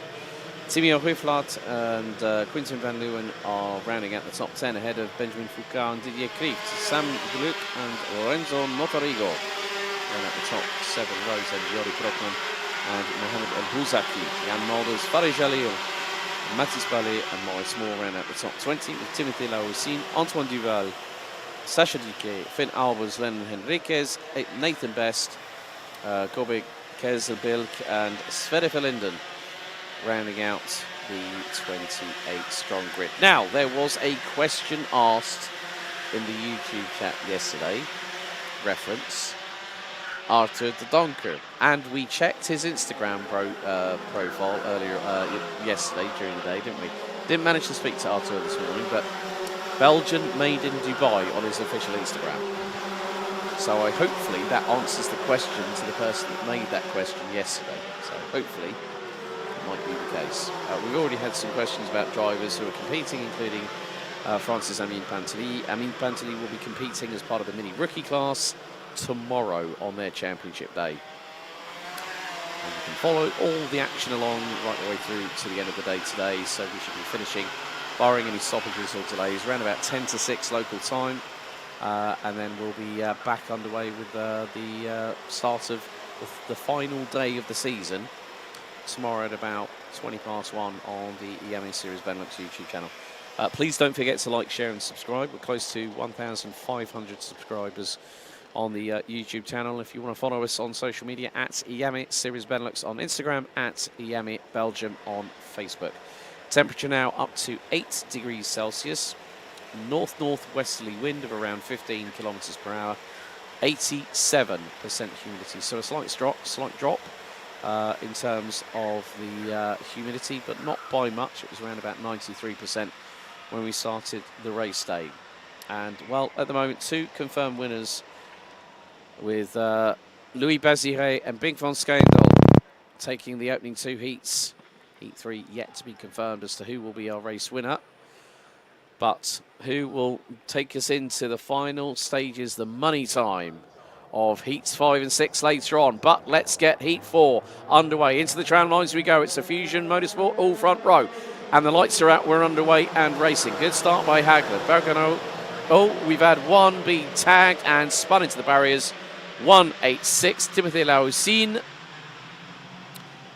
We did hear the thump just outside of the commentary box as the cart got a tag and then hit the tyres. A real shame there for Timothy Laoussine as everyone's scrabbling for traction, going out of turn number 3 on the opening tour of this race. But Devon Hagland looks to have gotten a little bit of an early race lead. 2 wide going into turn 5, heading into turn 6 of Chemin de Fer. But at the moment, Devon Hagland getting a good start.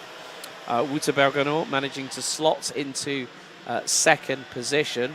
Now, it could be the fact, well, Stig de Rademacher still might be behind Alexandre Mercier as they come out of the final right-hander and up towards the top part of the circuit here on the start-finish straight.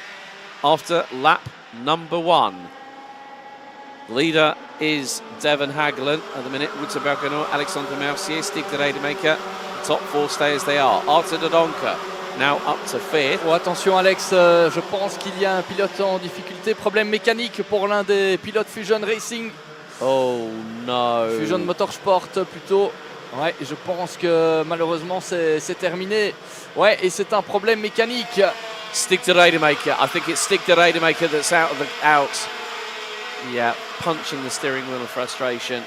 I think that was Stig de Rademacher because Hagland and Bergano look to be running first and second at the moment, still, with Mercier.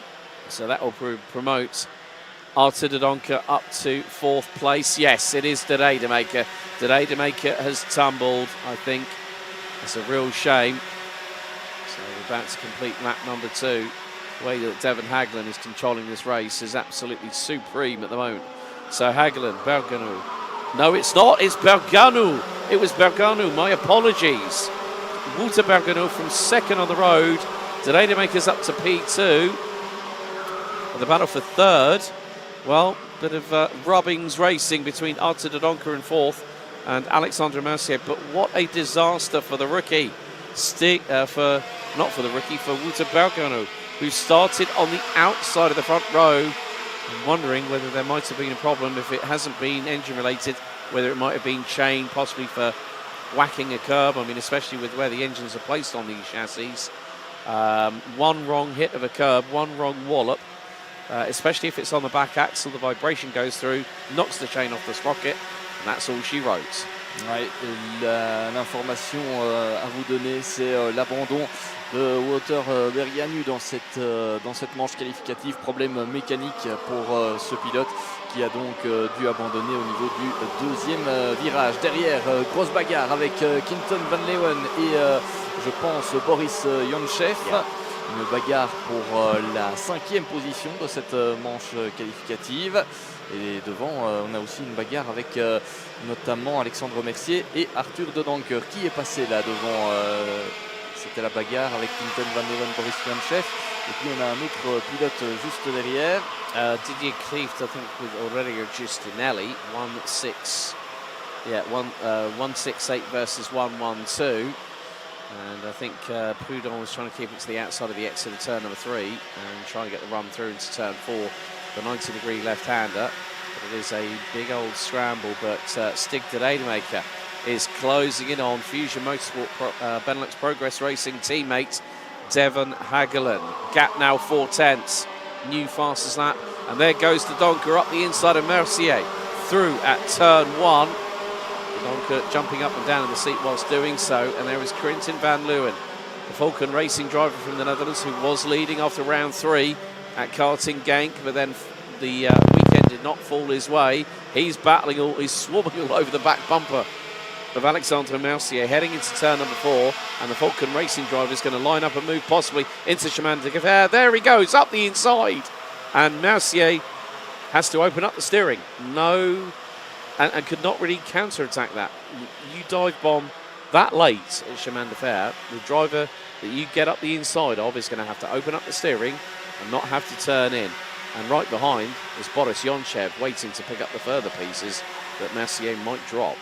2 positions de perdu pour Alexandre Mercier. Devant, regardez, changement de leader avec cette fois-ci Stig de Rademacher qui s'empare de la tête du classement avec Devon Cullen qui cède donc son leadership et rétrograde à la 2e position. C'est passé au bout de la ligne droite de ce karting des Fagnes, tracé de 1360 mètres.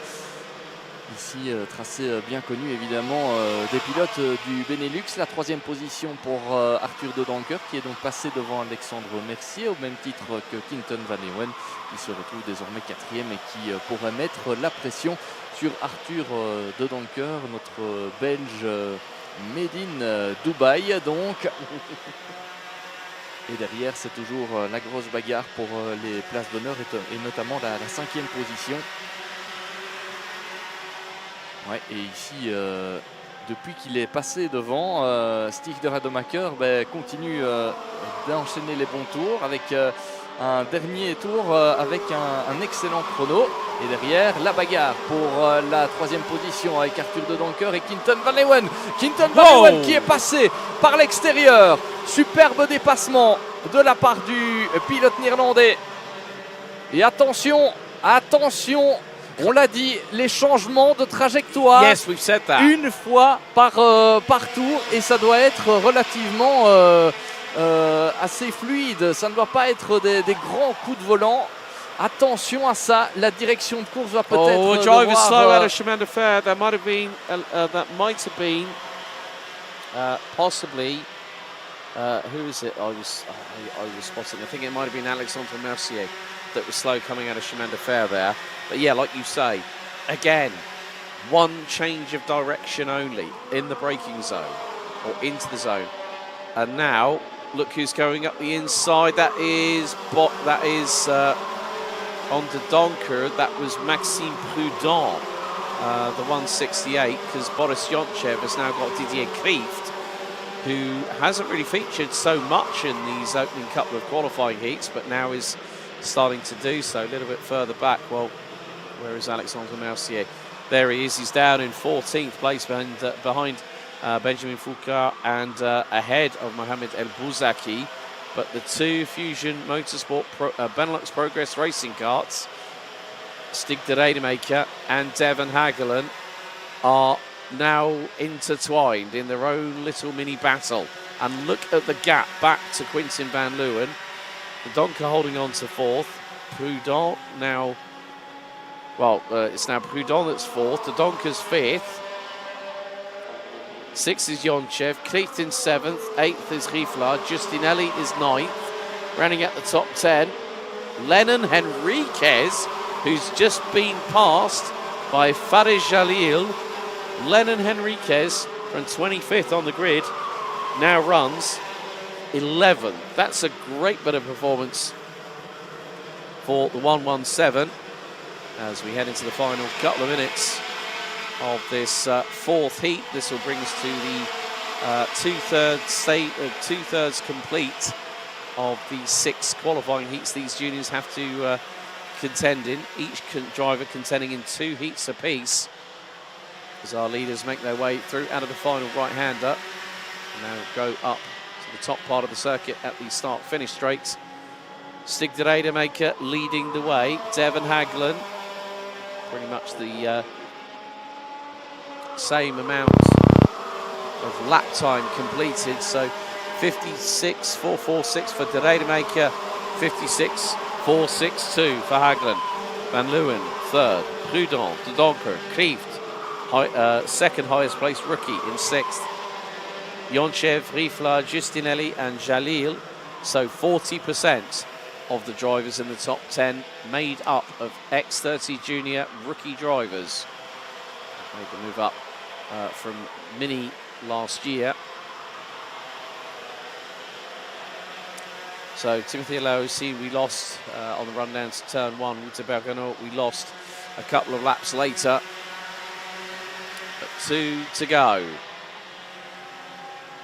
And de Rademaker continues to lead the way. Hagelen in 2nd.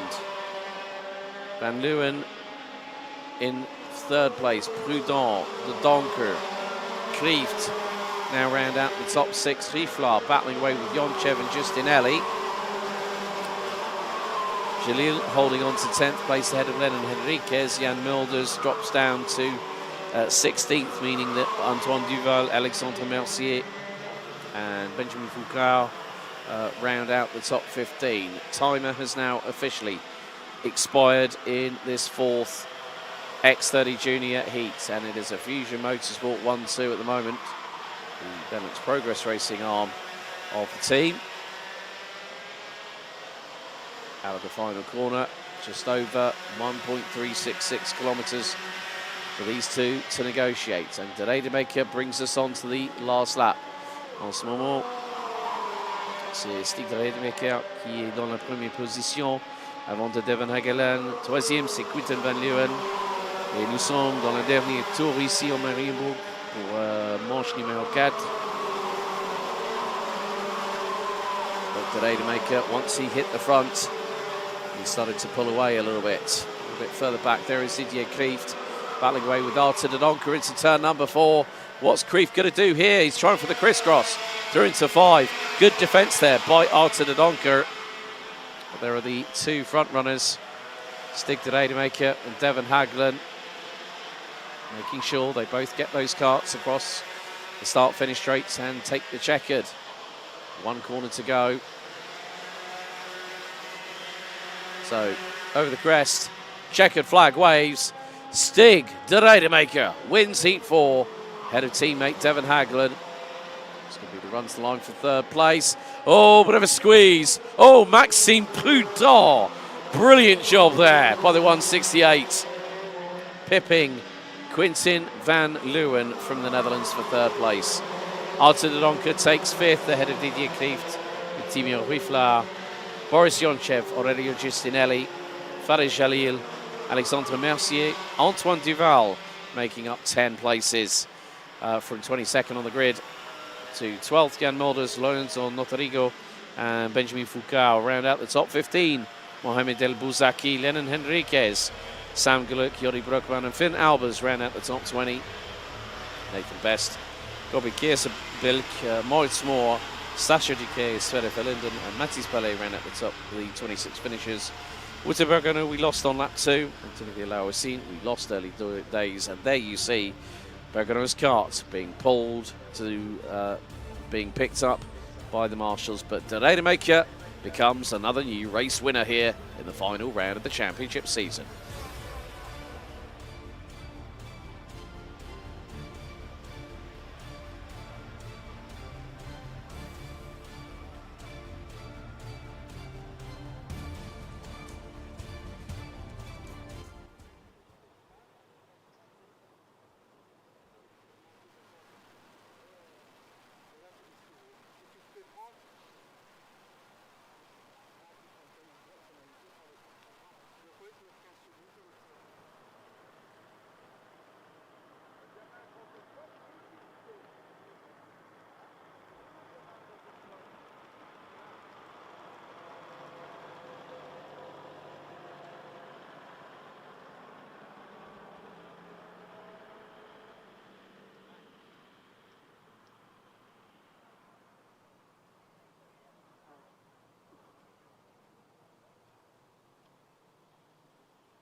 Okay, let's head back down to the interview zone. Standing by with Simon Mirguet is our race winner, Stig de Rademaker. Over to you, Simon.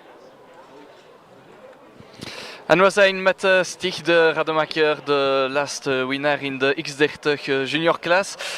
Gefeliciteerd voor deze overwinning, Stig. Hoe voel je je na deze overwinning? Hoe ging het? Ik vond het heel goed gaan. Dit weekend zijn we sowieso al heel erg snel. Dus dat is al heel fijn om te weten dat we kunnen winnen hier. En de race ging ook echt goed. We waren snel. Direct het gat teruggereden naar plaats 1. En gewonnen. Dank u wel voor deze kleine quote in English. Merci Stig de Rademaker donc, qui s'est imposé ici dans la dernière manche de la catégorie X30 Junior, catégorie que l'on retrouvera encore en début d'après-midi. En attendant, place à la catégorie X30 Senior pour encore une salve de manches qualificatives.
Okay, back to X30 Senior competition, and it's time for Groups A versus F, Heat 10.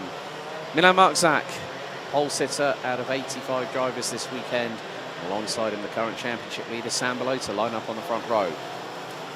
Of course, Kanins withdrew from the weekend earlier on today, so will not be starting on position number 20. Before him, there'll be Patrice Kowalski, Aaron Ferrazzano, Tristan Kuhn, Clément Outran, Moritz Saxer, Jack Buckley, Rafael Linders, Rima Blanc, who complete the top 10.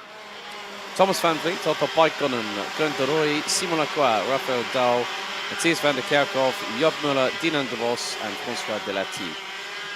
21st, it's Germany's Max Hezel, Maxime von Leer, Sipe Pagana, Jira von Duivenvoorde, Olivers, Luis Aguiar from Portugal, Ruby Verlinden from Belgium, Morocco's Yanis Martin, and Belgium's Gaetan de Brabandera bring up the rear of the field as we head towards the business end of 15 qualifying heats. The drivers now heading onto their formation lap. And still very, very dry conditions. A lot of cloud cover over the circuit, as you can see in the background of the shot. It will be down to Milan Marczak and Sam Belota to control the rolling start. And we have had some further confirmation of race winners. So, qualifying heat 7, Patrice Kowalski, that's his second of the weekend. Alessandro Tudisca is the only driver yet to be beaten out on circuit. 3 qualifying heat wins, picking up heat number 8. And Henki Kaltren became another driver to add to the list alongside Tudisca and Outran that have at least, and Kowalski that have each won at least 2 heats apiece. But Tudisca still has the opportunity to do the clean sweep. The only senior X30 driver that has done that this season so far from memory, I think, was Henki Kaltren back at round 2 at Ostercourt back in the early part of the second weekend of May this year. This has been a 6.5-month journey for all these drivers to get to this point.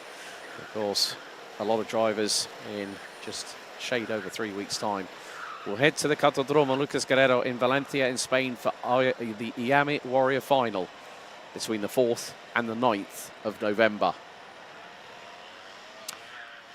So Marczak and Belota crawling at the front end of the field. Belota just edging ahead, but he's got to allow Milan Marczak to be alongside him, as pole position is on the right-hand side of the start-finish straight. Adverse camber to the right-hand side. Not as significant as Brands Hatch Grand Prix, but mimics the same. Into the tram lines we go. First full start of the day. And Dave Ritson, our race director, sends them around for another tour. Oh, we've had someone have a little bit of a 180 pirouette in the background. That was the 392 that has got around. Maxime von Leer starting 22nd. But also, we're getting to the, as you and Guillaume always said, the money time de ce weekend ici en Mariembourg. We're getting to the business end, not just of the qualifying heats, but the championship decider. You know, I'm really looking forward to the final at 5 o'clock this afternoon. I know you can't as well, because we're both on tenterhooks. But it's not just us, it's the mechanics, it's the parents, it's the supporters, it's the families. They're in the grandstand just off of the main tower, just by turn number 1. Everyone is just like waiting to see what happens. And I think the good thing is that the racing very much has been exemplary this weekend, as it should be in a championship finale. Le faux départ qui a été le premier faux départ de la journée, avec tout le monde qui va devoir reprendre un rythme assez lent. On va remettre tout le monde en formation avant de relancer et de lancer les hostilités de cette manche qualificative avec les groupes A et F. Dans ce groupe, on retrouve notamment Milan Marczak en pole position et à ses côtés, Sam Belota, le leader du championnat. On a refait les calculs, 31 points d'avance en arrivant ici, 25 si on retire le moins bon résultat. On vous avait dit 22 tout à l'heure, donc petite rectification à ce niveau-là. Yes, indeed. Into the tram lines we go. Lights on the gantry. We are revs up, and this time, lights out. And look at the way that Milan Marczak swept across the front of Sam Belota to cover off the inside line into T1. but Belota is not going to hang around. He will want to at least get one qualifying heat victory to his credit. Patrice Kowalski is going with Tristan Kroon, now up into 4th place. We got a yellow flag at Marshall Post 2. There's someone in a little bit of difficulty off of the entrance into the right-hander as the field makes their way down to Chemin de Fer for the first time. Marczak, Belota and Kowalski. Line astern. Oh, we've had a couple off. Oh, we've had another one off as well. So someone's cart is being pulled to safety. That is off of the gravel that Aaron Ferrazzano found himself in his first qualifying heats yesterday afternoon. But Marczak leads the way over the crest, over towards the start-finish line. Look at how close Belota is, and Belota pulls the trigger up the inside, takes the race lead at turn 1, lap 2 from Marczak. Nouveau leader dans cette manche qualificative avec Sam Belota qui a pris les devants devant Milan Marczak, qui se retrouve désormais sous la pression de Patrice Kowalski. On a un trio de tête qui s'est quelque peu dégagé depuis le début de cette course. On a ensuite les poursuivants avec Loritz Sachs, Aaron Ferrazzano ou encore Clément Outran. Le dépassement de Patrice Kowalski, oh c'était assez spectaculaire ça, du côté de l'épingle du chemin de fer. C'est bien joué de la part du pilote belge. Deuxième position à Patrice Kowalski, il est en confiance ce matin, il s'était déjà imposé dans sa première manche qualificative. Il va maintenant se mettre à l'assaut de Sam Belota pour pourquoi pas aller chercher une deuxième victoire aujourd'hui dans ces manches qualificatives. Le petit coup d'œil derrière lui pour voir où est Milan Marczak. Et puis derrière, il ne faudra pas traîner si on veut revenir sur le trio de tête avec le groupe de poursuivants. Là aussi 3-4 pilotes. Loritz Sachs, Aaron Ferrazzano qui passe désormais à l'attaque. 4e position pour le récent vainqueur de la Iame Eurocup du côté du Mans. Magnifique dépassement au virage numéro 3. Et dans la bagarre, on pourrait aussi voir Clément Outran en profiter. Et qui est juste derrière Rimmer Blanc, qui est pour l'instant en 7e position et qui a fait la jonction avec ce groupe de poursuivants. Derrière, l'écart est plus conséquent avec notamment Jack Buckley, Tristan Kroon qui était présent lors du dernier pointage. Le nouveau tour de bouclé pour les hommes de tête avec pas de dépassement dans ce virage numéro 1. On le sait, c'est un endroit très prisé par les pilotes pour tenter des manœuvres de dépassement. On profite de l'aspiration et puis on attaque. Le virage numéro 3 aussi avec l'attaque de Clément Outran à l'intérieur. Il est passé devant Loritz Sachs, le français devant le danois. Et bien ça s'anime encore au sein du peloton de tête. Et attention parce que on a Rimmer Blanc qui pourrait aussi venir s'inviter à cette bagarre. Attention à Loritz Sachs qui est pour l'instant en train de rétrograder petit à petit dans cette hiérarchie. Il a perdu 2 positions en l'espace de 2 tours. So Clément Outran making his way up the field, now past Loritz Sachs from Denmark in the Falcon Racing number 302. At the moment, with 6.25 minutes to go, Belota leads the way. Marczak looking for the inside line through T1 on Kowalski. Kowalski moves to cover off turn number 2. That's allowing the number 290 from Dream Racing to start getting a little bit of an advantage. Marczak through on the inside of Kowalski this time. Through at turn 3. Ferrazzano is catching them hand over fist. The top 4 last time covered by 1.2 seconds. Outran leads the trio, battling over 5th place ahead of Loritz Sachs. And also Rimmer Blanc from the Netherlands, Jack Buckley, Raphael Leenders and Tristan Kroon round out the top 10. We've already lost Otto Paikkonen and Ruby Verlinden on the opening lap. Looks like Raphael Dow is out in the 2-2-1, started 15th on the grid. But we are coming towards half-time in this race. Ferrazzano is going to make the top 4 covered by now 9/10. 7/10 ahead of Clément Outran in 5th. Loritz Sachs, Rimmer Blanc as a little bit of a drop from Dinan de Vos. Gaetan de Brabandera in 16th is the highest placed driver at the moment, having started from 29th on the grid. That's a gain of 13 places. as the field makes its way through into Chemin de Fer. Here at turn number 5, Aaron Ferrazzano, no surprise, fastest lap of the race, and he's swarming all over the back bumper of Kowalski, going into Escargot. But at the moment, Sam Balota easily controlling the pace. We know for a fact that obviously what he started his campaign with was a maximum score of 180 points. He knows that's going to be out of reach, but with it being 31-32 points between him and Alessandro Tudisca, he's got to maximise the amount of points he scores over the weekend. And so far, if I remember correctly, Sam Balota has not placed outside of the top 5 yet, and that is a very, very good sign for the 290 based out of Antwerp. And yeah, just commanding proceedings, but Mark Zak giving chase, Ferrazzano trying to put the pressure on Kowalski, Zak's all over the back bumper of Outran down to Chemin de Fer, but the Frenchman holds his nerve. Oui, Clément Outran sous la pression de Loritz Sachs désormais. Mais attention parce que malgré cette bagarre entre Clément Outran et Loritz Sachs, on est quand même en train de revenir sur le peloton de tête avec un regroupement en tête de la course et un nouveau leader d'ailleurs, Sam Balota qui s'est fait dépasser par Milan Marczak. Regardez, ça s'est bel et bien regroupé en tête de la course. Il reste 3 minutes 30 et un tour au programme. Ça nous permettra d'avoir une fin de course assez spectaculaire avec un nouveau changement de leader et Sam Balota qui passe à l'intérieur. La réplique peut-être tout de suite de Milan Marczak, ça s'est touché. On était roue contre roue là. Et Patrice Kowalski qui se place à la deuxième place désormais à l'intérieur. Oh que c'est chaud dans cette manche qualificative. Milan Marczak qui est parvenu finalement à résister à Sam Balota. On l'a dit, le leader du championnat qui a une avance confortable hein, en arrivant ici. On l'a dit, 31 points si l'on prend tous les résultats, 25 si l'on retire le moins bon. Ça veut dire qu'il a tout à fait le temps de voir venir, mais il ne faut pas non plus aller prendre trop de risques dans la bagarre, surtout dans ces manches qualificatives qui, vous le savez, déterminent pas mal de choses durant le week-end. Ça permet d'avoir une première attribution de points, mais ça détermine aussi la grille de départ en vue de la finale. Et donc il ne faudrait pas faire non plus trop de risques à ce niveau-là. Double dépassement dans le premier virage avec Patrice Kowalski qui a pris les commandes de la course. Et Aaron Ferrazzano qui passe en 3e position. Ça s'anime encore dans cette manche qualificative.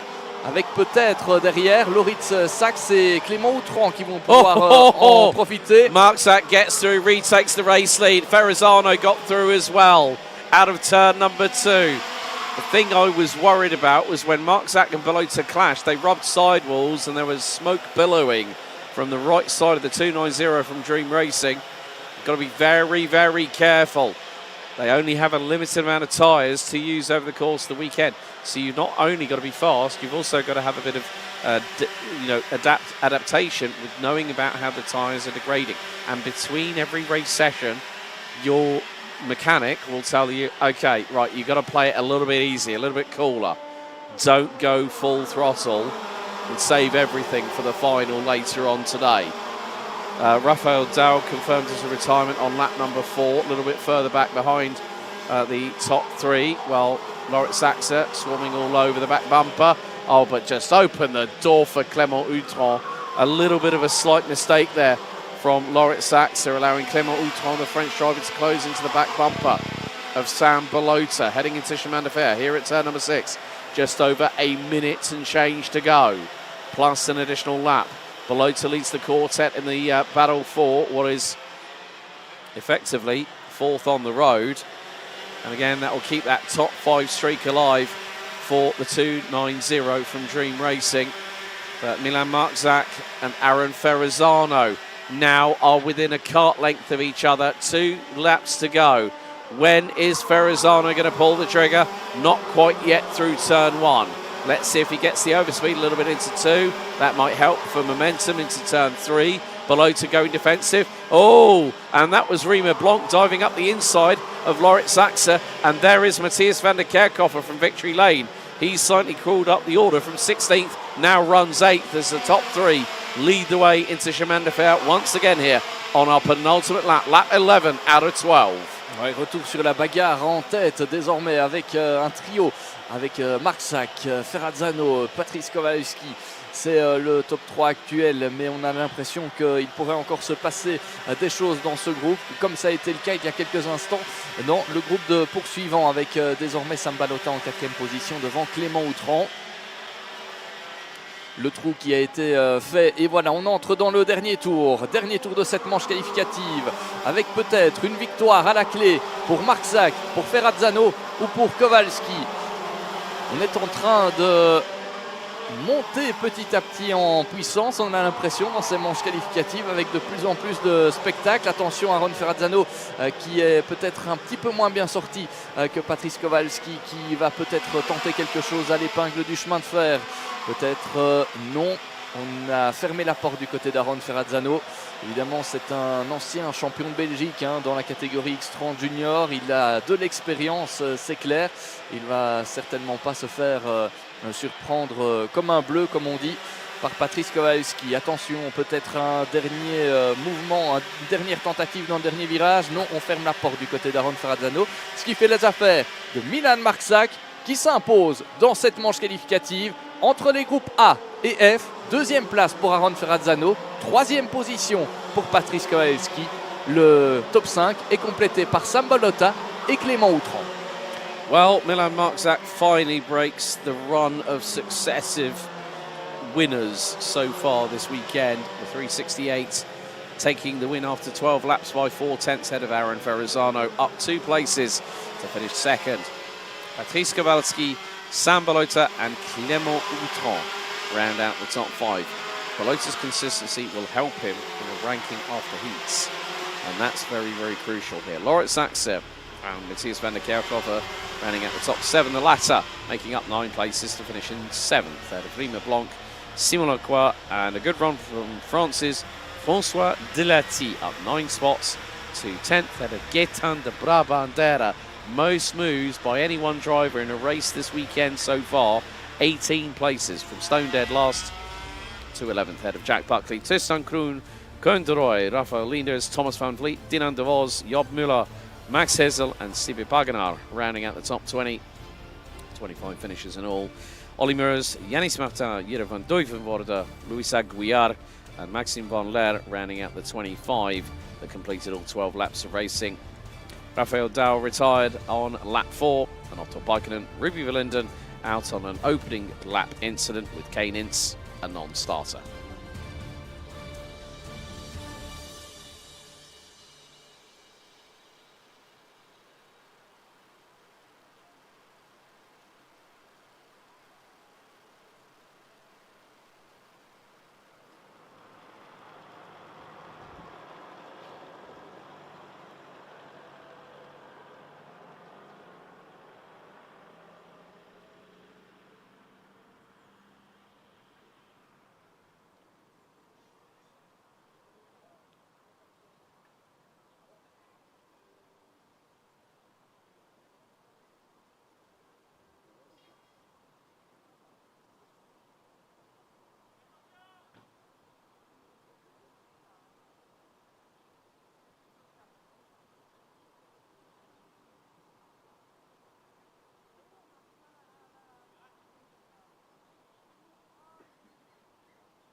Après une spectaculaire manche qualificative entre les groupes A et F, place à une nouvelle manche, cette fois entre les groupes B et E. Vous découvrez la grille de départ avec Noah Maton en pole position et à ses côtés Dan Steinman. La troisième place pour Luca Mounard devant Victor Louis, C.J. Bennett, Florent Dirda, Lucas Talman, Henke Veuk, Angelo Meli et pour compléter le top 10, Charlie Glum.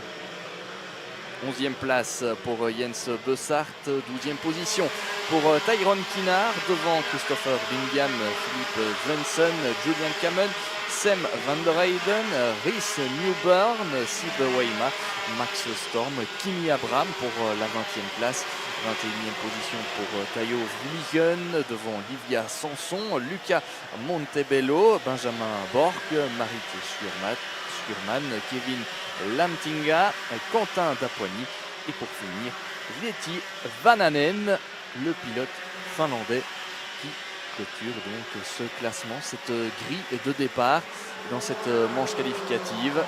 Nouvelle manche dans cette catégorie X30 Senior. Il y en aura eu beaucoup ce week-end avec 9 manches au programme aujourd'hui. Et hier, on avait déjà connu pas mal de manches qualificatives et également au moins 6, il me semble, avec là aussi déjà des premiers vainqueurs, des premières passes d'armes assez intéressantes à suivre dans cette catégorie où on vous le rappelle, Sam Balota est le grand favori pour le titre. Il est arrivé ici avec 31 points d'avance sur Alessandro Tudisca et si l'on retire le moins bon résultat, l'avantage est tout de même de 25 unités. Un avantage considérable donc au moment d'entamer ce dernier rendez-vous de la saison. Alors on émettait toujours des réserves par rapport à cette facilité à aller chercher le titre parce que dans cette catégorie X30 Senior, on a effectivement pas mal de bagarres et les surprises sont parfois nombreuses. Mais pour l'instant, Sam Balota, lui, est toujours bien en train de maîtriser son sujet, même si Alessandro Tudisca lui met pas mal de pression. Ici, on retrouve le 3e du championnat aux avant-postes, Noah Maton, qui s'élancera donc depuis la pole dans cette manche qualificative. Lui aussi a pourquoi pas un bon coup à jouer et une médaille de bronze, voire d'argent à aller chercher ici ce week-end dans le cadre de cette Iame Series Benelux. Le départ imminent dans cette manche qualificative avec Noah Maton, on vous le rappelle, en pole position. À ses côtés, Dan Steinman. Le faux départ pour cette manche qualificative. On va remettre tout le monde en route, tout le monde en formation. D'ici quelques instants, faux départ donc, vous le voyez, drapeau jaune agité et drapeau vert à bande jaune également de sortie pour prévenir les pilotes qu'il y a un faux départ, même si le faux départ est aussi annoncé au niveau des feux, ils ne s'éteignent pas et c'est une lampe, une lumière jaune qui clignote pour leur signaler que l'on n'est pas encore en course. Nouveau tour de formation. Yeah, another formation lap. The green flag with the yellow chevron is always an indicator that a false start has been called, so yellow flag circuit wide. Once again, this is where we see the most false starts happening, and you know this from experience on a championship day, where everyone is like, they're on tenterhooks. And as I said earlier, it's not just us here in commentary, it's everyone watching, whether you're here at the circuit. Look at the grandstand, it's starting to fill up a little bit more now.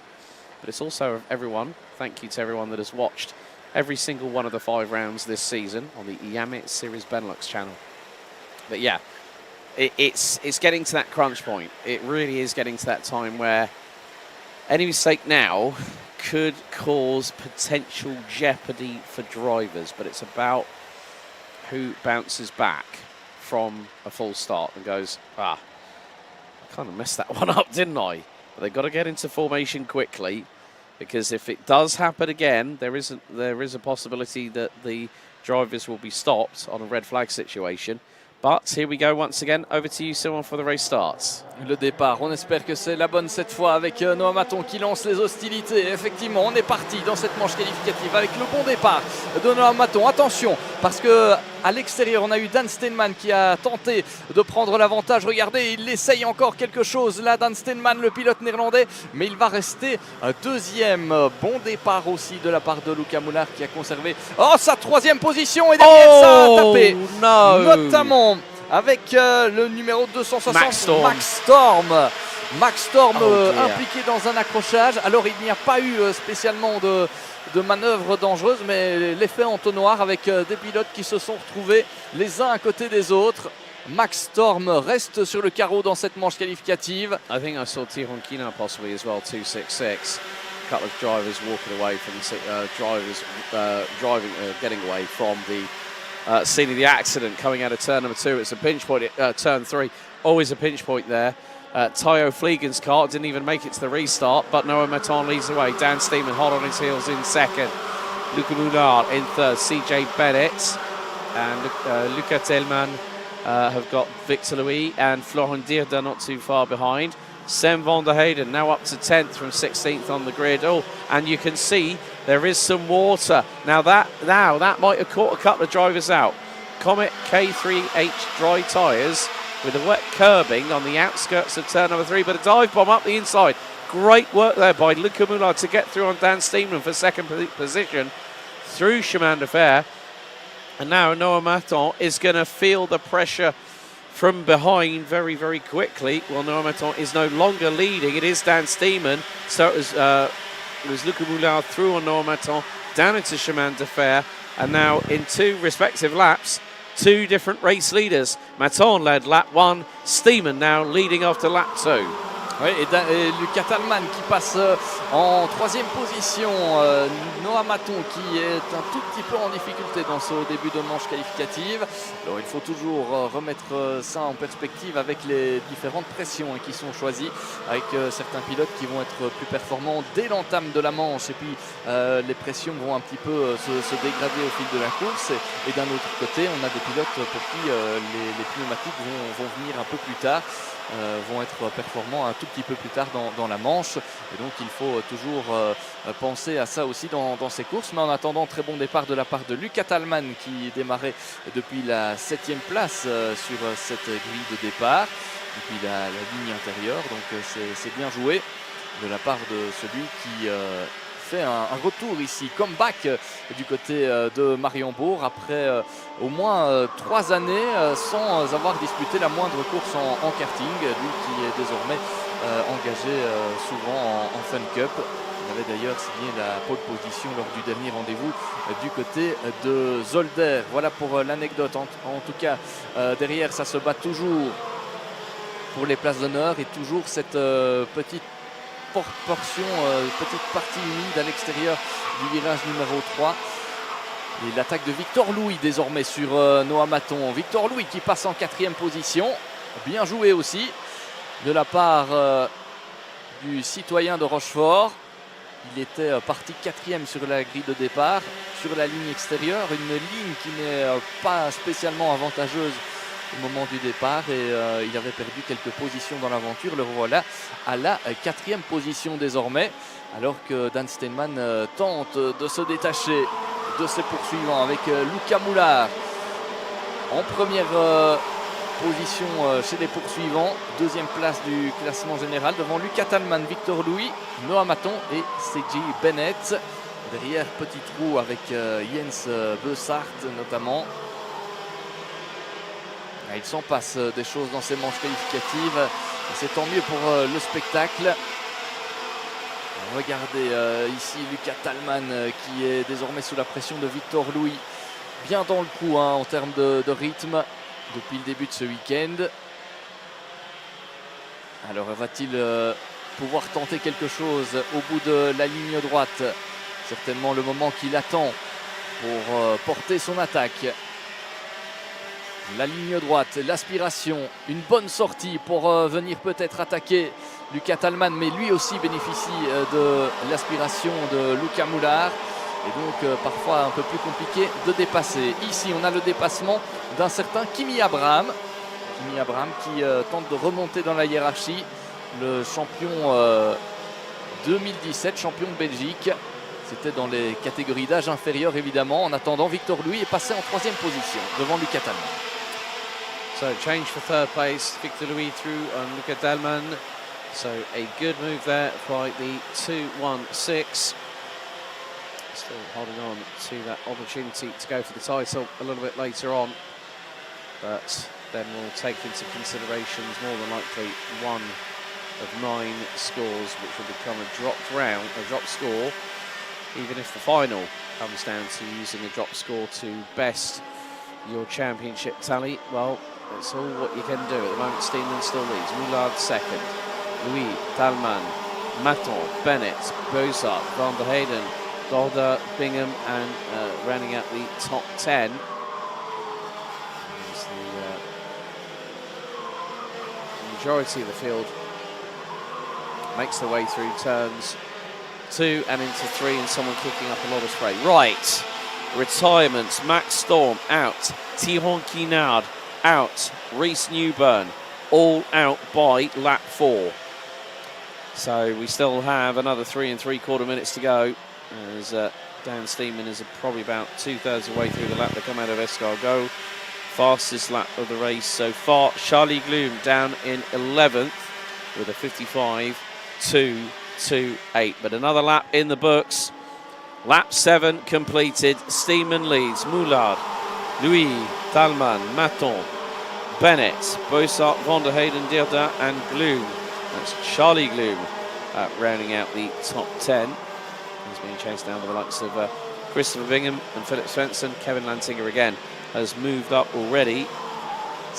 13 places in the order, started 26 on the outside of row 13. I do say sometimes the number 13 is lucky for some, but a move up the inside, that's Victor Louis on Luca Moulard at Chemin de Fer at 2nd position through turn 6 on lap 8. Ouais, Victor Louis qui revient petit à petit, lentement mais sûrement. Il prend le temps chaque fois de porter son attaque. Il ne se précipite pas pour éviter de prendre tous les risques. Donc pour l'instant, c'est une stratégie qui paye pour Victor Louis, qui est donc passé en 2e position. Prochaine cible, Dan Steenman, qui possède désormais 3 dixièmes d'avance sur le groupe de poursuivants, avec Victor Louis devant Luca Moulard, Lucas Talman et désormais Noah Maton.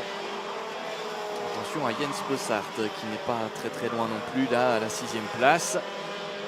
Mais pour l'instant ça se joue pour pas grand chose. Noah Maton qui peut peut-être revenir, et Lucas Talman porter une attaque à l'épingle du chemin de fer. Peut-être, non, ce ne sera pas pour ce tour-ci en tout cas.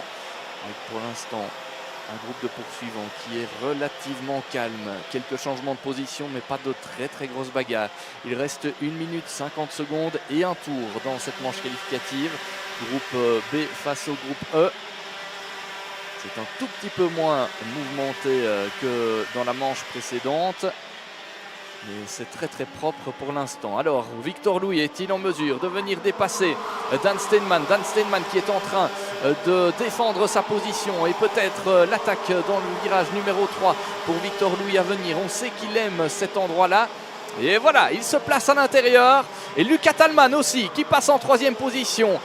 Ah, on se disait justement il y a quelques instants que c'était un peu plus calme, et ça s'anime désormais. And now Maton's through. Maton got through for 4th place on Moulard, and then they've got Jens Bossart behind them, CJ Bennett, Sam van der Heyden not that far behind either, and they were covered by just under 1.7 seconds.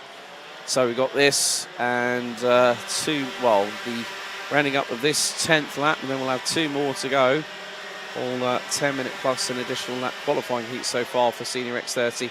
Will be no longer than 12 laps in duration.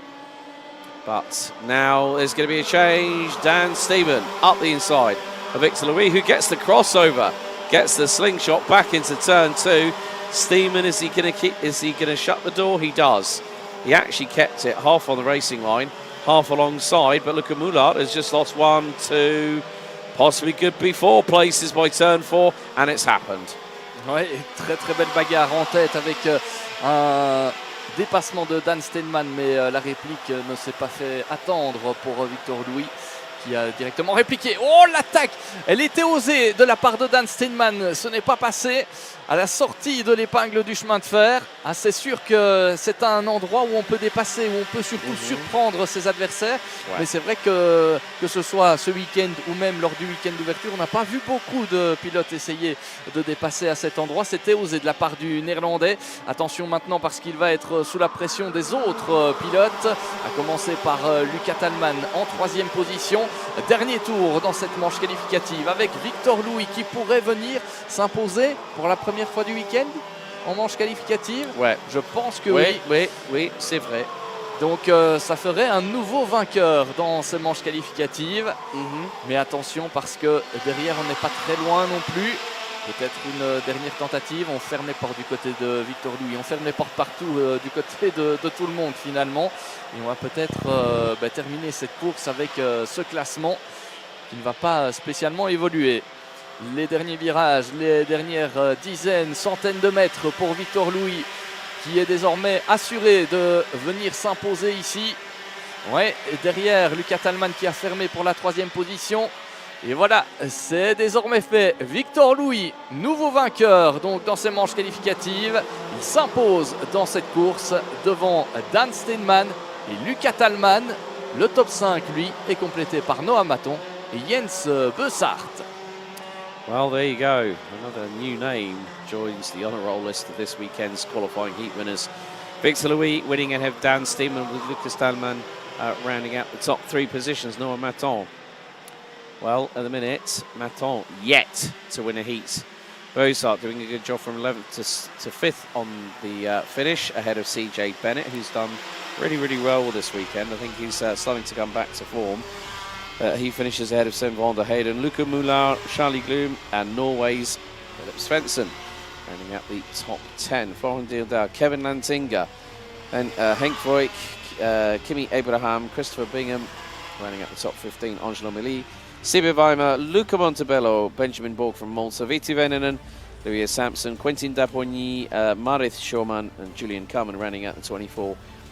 Finishers lost Reese Newburn and Tihon Kienard early doors, along with Max Storm, with Tayo Fliegen not even able to make it to the start. But Victor Louis takes heat number 11, Groups B versus E.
Franco, nu maar hopen dat de broodjes hetzelfde zal zijn, hè.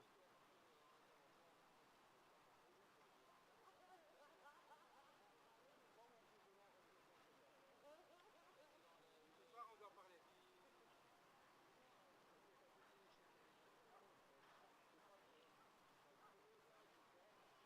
Goeie kans, precies, dat wordt niet Je veux slecht. voir sa main.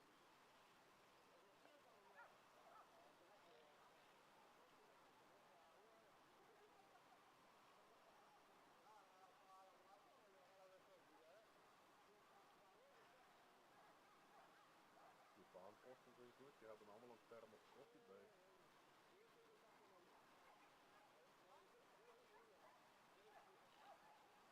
Maar ja, die staan dan hier ook elk half uur te zeiken en genoeg.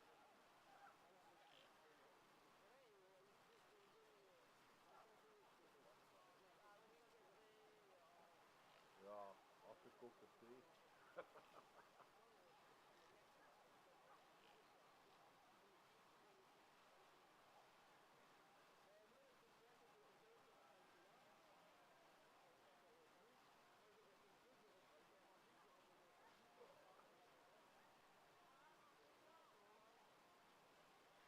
Daar komt het zonnetje even door, dat was even goed, maar het heeft zo lang geduurd. Ja.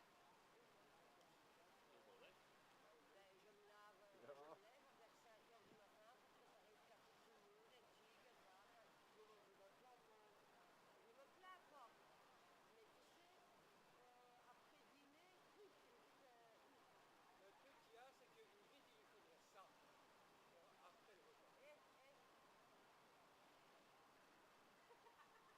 Toi, t'as que le chasson, l'énergie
So before the lunch break, we head into qualifying heat number 12, X30 Senior Group C versus D. Can Alessandro Tedesca make it 4 from 4? He starts again from pole position.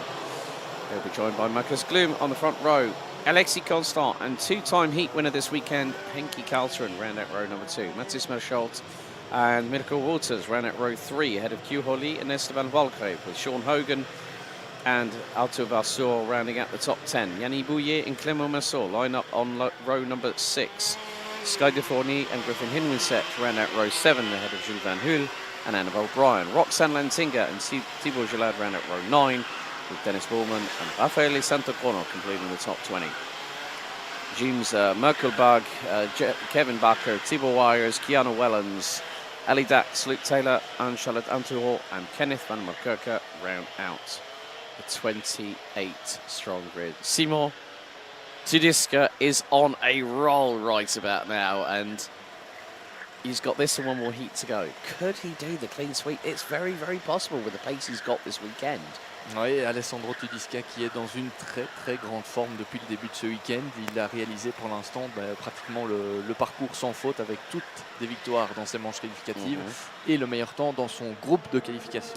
C'était déjà une bonne chose de fait, même si c'était pas la pole position avec l'ensemble des groupes, mais il était dans son groupe en tout cas le plus rapide, preuve qu'il est en forme ce week-end, et il sait qu'il n'a pas le choix s'il veut encore espérer un tout petit peu à ce titre de champion. Il est arrivé ici en deuxième position, mais à bonne distance d'un certain Sam Balota qui, s'il poursuit de la sorte ce week-end, sera effectivement champion. Mais en attendant, Alessandro Tedesca donne tout ce qu'il a pour n'avoir aucun regret à la fin de ce week-end. Exactly, it's full attack from Alessandro Tedesca, and so far that has put him at the head of his qualifying group, which ended up being group number 1, if I remember correctly. He set the benchmark and then everyone else went quicker. However, this is going to be the last, or the penultimate race before we go into the money time of the qualifying heat stages, starting at 20 past 2 this afternoon. Before that, we'll have the last seance of qualifying heats for 2024 for the X30 Junior category for Iame Series Benelux this year. But the drivers weaving from side to side. 10 minutes plus an additional lap. The finals later on will be 14 minutes plus an additional lap. And out of 85 drivers that ventured to the Corvan region here in Mariembourg, top 36 will go through to the A final. 37th to 72nd will head to the B final. And the remaining 13 drivers, well, one of which who's already withdrawn from the weekend, Kane Ince, will have to sit by the sidelines or decide to pack up early and then go home.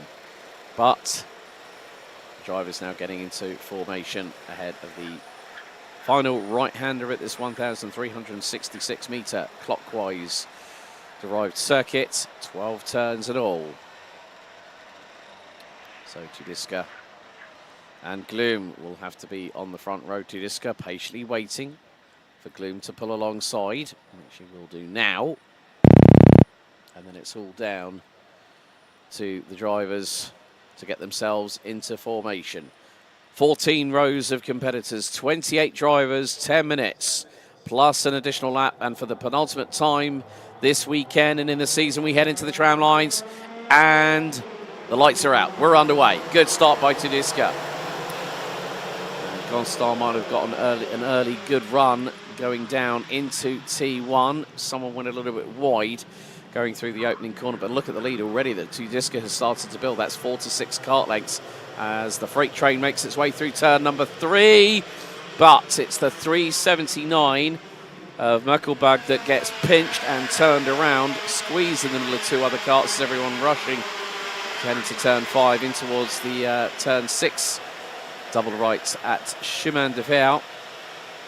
But Tedesca doing exactly what he needed to do. Lead from the front and command proceedings. Everyone else trying to battle over real estate through the exit of Escargot. A couple of which being to EGP drivers, one of which being Nickel Walters, the other ones being Q Ho Lee. But over the crest, Opening lap completed, Tudiska leads. And it's a big lead as well. 1.4 seconds. It's like Sebastian Vettel back in his Red Bull days trying to escape the DRS zone. Oui, effectivement, directement le gap créé par Alessandro Tudiska sur l'espace d'un tour, 1 seconde 3 d'avance déjà. Et si on était effectivement en Formule 1, eh bien on serait déjà en dehors de la zone DRS. Ce n'est pas le cas ici, mais très très beau début de course d'Alessandro Tudiska pour le coup. Derrière, ça se bat avec Marcus Glum qui emmène le groupe de poursuivants avec Alexis Constant en 3e position, Enki Kaltoren 4e, et puis on retrouve Mathis Merschau en 5e position. Et c'est peut-être dans ce groupe que l'on va avoir le plus de bagarres. Même si pour l'instant les écarts sont encore conséquents pour certains, on pense notamment à Mathis Merschau un peu plus loin dans la hiérarchie. Peut-être à la Enki Kaltoren ici, ouais, qui passe à l'intérieur. Il passe devant Alexis Constant qui a l'intention de répliquer. Et c'est fait dans le 2e virage. Ah, il est mieux ressorti du premier virage, Alexis Constant. Et regardez la nouvelle réplique d'Enki Kaltoren. Ça se passe, ça se repasse. Et regardez qui en profite. Mathis Merschau. But did you see there was a little bit of just communication between Alexis Constant and Henki Kaltoren? Very, very telling signs, because some of the drivers will know, okay, I'm not in the championship fight. There'll be a little bit of signalling, which actually goes to show, like with Alexis Constant, probably knows that I'm not going to be in the title fight. I'm a rookie. I'm going to let one of the more experienced drivers go through. And yes, they might not be under the same awning, but there'll be that mutual respect. But yeah, Mathis Merschau getting through quite easily. Constant opened the door, Kaltoren went through, and Mathis Merschau did not need a secondary invitation. However, dive up the inside of Alexis Constant. That was Yannick Bouillet, but another reply through turn 2. Constant's really hooked up at the moment. Lets the driver go through, but now under braking. Bouillet back through on the inside at turn number 3. At the back of that train is going to be Mirko Wouters, who's got Clément Massot. Yeah, Clément Massot right in the middle of the thick of the action here. But Alessandro Tudiska, with just over 6.5 minutes to go, has an unassailable lead at the moment. But if Henki Kaltoren can get through on Marcus Glum quickly, we know for a fact that the Dutchman will start to pick up the pace. As soon as he's in clear air, Henki Kaltoren is rapid. Ouais, effectivement, Alessandro Tudiska qui continue la course en tête, et ce genre de manche qualificative évidemment booste votre confiance. Avec autant d'avance, c'est plutôt confortable aussi. Henki Kaltoren lui passe en 2e position devant Marcus Glum. Changement donc pour la 2e place avec le pilote néerlandais qui a fait la différence à nouveau au premier virage. Très belle remontée de la part du pilote néerlandais qui a remporté une manche qualificative tout à l'heure et qui nous disait aussi qu'il était ici pour avant tout obtenir le meilleur résultat possible. Et derrière, c'est Mathis Merschau qui en profite aussi pour passer à la 3e position. Ça s'est passé du côté de l'épingle du chemin de fer. Donc tour un petit peu plus compliqué pour Marcus Glum qui a glissé de la 2e à la 4e place. Et attention, parce que derrière on a Kioli, pilote coréen, qui pourrait aussi venir s'intercaler. Et en attendant, vous voyez le boulevard d'avance pour Alessandro Tudiska. Derrière, Henki Kaltoren, Mathis Merschau, Marcus Glum, Kioli. Derrière, Yanis Bouillet devant Clément Massot. Et dans l'aventure, on a perdu Alexis Constant. Qui rétrograde effectivement 11e position, lui qui était aux avant-postes il y a quelques instants, qui a donc perdu pas mal dans la bagarre. On avait vu que c'était un petit peu chahuté pour lui, attaqué de toutes parts, notamment par Yanis Bouillet. Maybe there might have been a secondary contact with another driver that maybe caused Constant to have a little bit of a moment. That's probably why. Or unless he's had a technical issue and that's caused the performance of the kart to drop down a little bit. Going through to the final right-hand, we saw Roxanne Antinga briefly in shot, but Alessandro Tudiska again is against another race winner, Henki Kaltoren, who picks up a couple of races so far. One yesterday, one this morning. But Tedesca is on the verge of going for that maximum score. That's exactly what he needs to do. As you said earlier, he needed to come into this race weekend, put everything on the table, leave no stone unturned. And the thing is, as I said, Belota hasn't really finished outside of the top 5 at all this weekend so far, if memory serves me correctly. So Belota knows that the gap is going to be closed, but the big question is, the €64,000 question that is, Seymour, is how much is that lead going to be eaten into by the time we get to the finals? Plus, then also we have to take into consideration the one dropped score that comes into the driver's points tally, because it's the best 9 out of 10 scores over the course of the season. So you get maximum 80 points for leading after the qualifying heats, and an 80-point score for a win in the A final. But Tedesca is doing exactly what he needs, and Henki Kalteren is battling away with Matthias Merschelt. Marcus Gloom, Q Holy hitting the back of that quartet train as they head into Chemin de Fer. It's all about the law of averages as well. You know, your consistency can help you win championships, and for rounds 3 and 4 at Karting Genk, they have been, in a way, those rounds have been the bogus rounds for Henki Kalteren, and he's going to keep on pushing until the checkered flag. We know that. He's been around the block long enough in X30 competition, and he knows what he needs to do. So does Tedesca. They need to do as much as they can to keep the pressure on Sam Belota and see if anything transpires in the final. But we've got just under 2.5 minutes to go. Tedesca still very strong here out in front at 2.9 seconds. But there's going to be a change. Merschelt up the inside of Kalteren for second position through into turn number 3. That's going to further expand the gap north of 3 seconds in the dying stages of this 12th qualifying heat. Also, we've got a penalty going the way of Raffaele Santacono. 5-second time penalty for causing a collision, which has been noted by our race control. So 3 laps remaining. We're on to now lap number 9 being completed, lap 10 underway. Tedesca leads.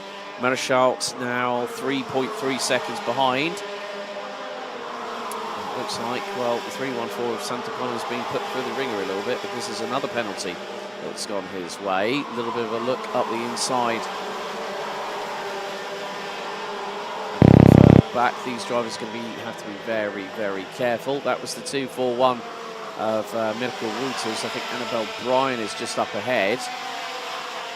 Slide to the inside, retake of second position by the Netherlands, Henki Kalteren, as we've got just over a minute to go.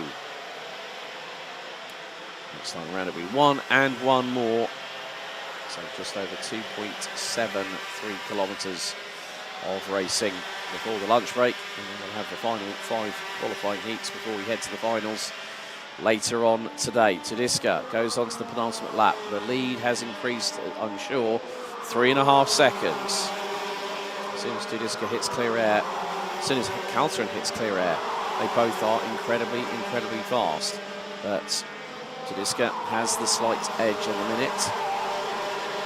And we're looking to get past on Marcus Gloom for that 4th place. As they head into turn 5 on the run down to Chemin de Fer for the penultimate time. No one decides to pull the trigger yet. Through into the pit-path chicane. And heading in towards Escargot.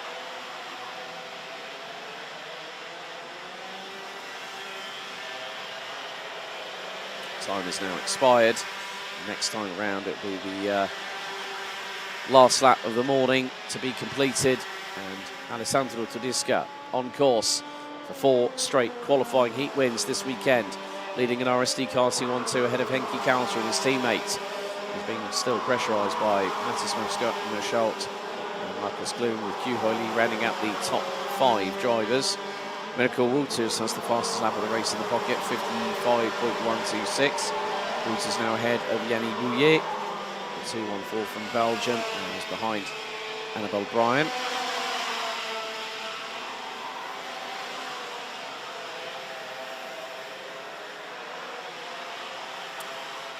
But Alessandro Tudisca has been dominant this weekend so far. Didn't put it on pole position, but did enough to keep himself on the front row of every single heat he's taken part in so far. Out of the final right-hander, over the crest, Tudisca. The clean sweep continues. Heat 12, it's 4 in the bag for the 265 for RSD Karting. And it's a 1-2 for the team, courtesy of Henki Kalteren. Excuse me. Mathis Marschaltz takes third ahead of Marcus Klum, Q Holly, Clément Massot, Annabelle Bryan, Mirko Walters, Yanni Bouillet, Griffin Himwiset rounds out the top 10. Roxanne Lantinga finishes 11th ahead of Thibaut Gelade with Arthur Vassor. Alexis Constant drops all the way down to 14th at the end of the race ahead of Sky Forney, Sean Hogan, Jules Van Hool, Esteban Walgrave, Kevin Barker, Dennis Bowman, Thibaut Wires, Luke Taylor, Gims Merkelbag, Keanu Wellens, Kenneth Van Mokerke, Raffaele Santacono, Ellie Dax and Anne-Charlotte Anturo round out the finishers. Another penalty coming in for Griffin Hinwinset for a 5-second push to pass. But Tudisca, can he be beaten out on track? We'll find out after the lunch break.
Welcome back to the afternoon's coverage of day 2 of the final round of the 2024 Iame Series Benelux season.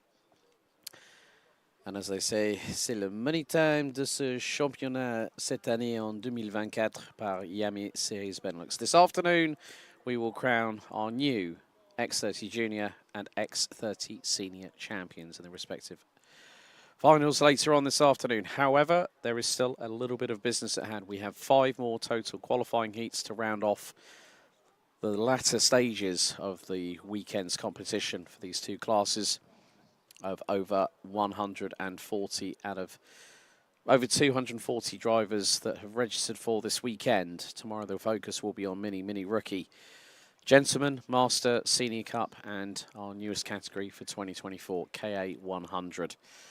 But we are set and under starters' orders.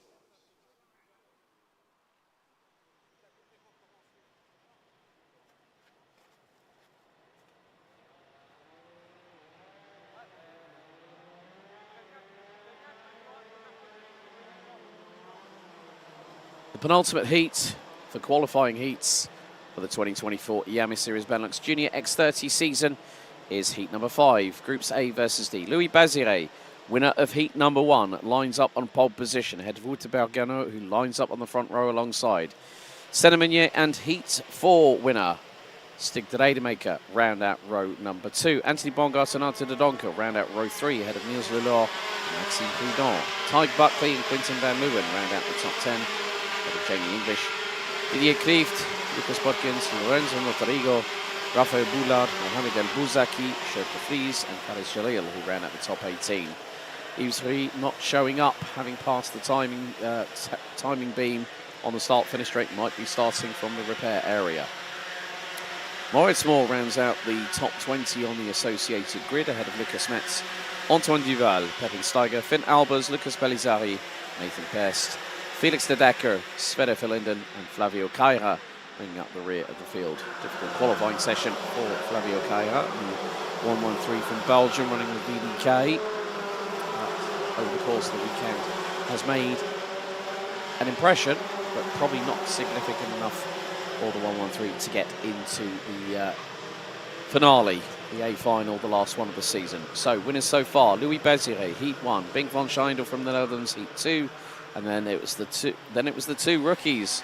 Juice Mulder, the championship leader, who will make an appearance in the next qualifying heat, and Stig de Rademaker took the one before the lunch break. He joined Alex Goldschmidt, and when he is very much satiated and ready, Simon Mirguet. But we are on our formation lap ahead of 10 minutes plus 1 additional lap. 4 different winners from 4 different races. Can it be that Louis Bazire takes the advantage, and more to the point, take a possible provisional pole for the top 36 final? That's due to take place in about 2 hours and 20 minutes time at 3:50 p.m. Light rain is predicted for around about 4 o'clock this afternoon. Whether it hits, well, as they say, seeing is believing, ladies and gentlemen. But we are in formation, ready to go racing for the penultimate qualifying heat of the X30 Junior campaign for the 2024 Iame Series Benelux season. What a journey it's been over the last 6.5 months,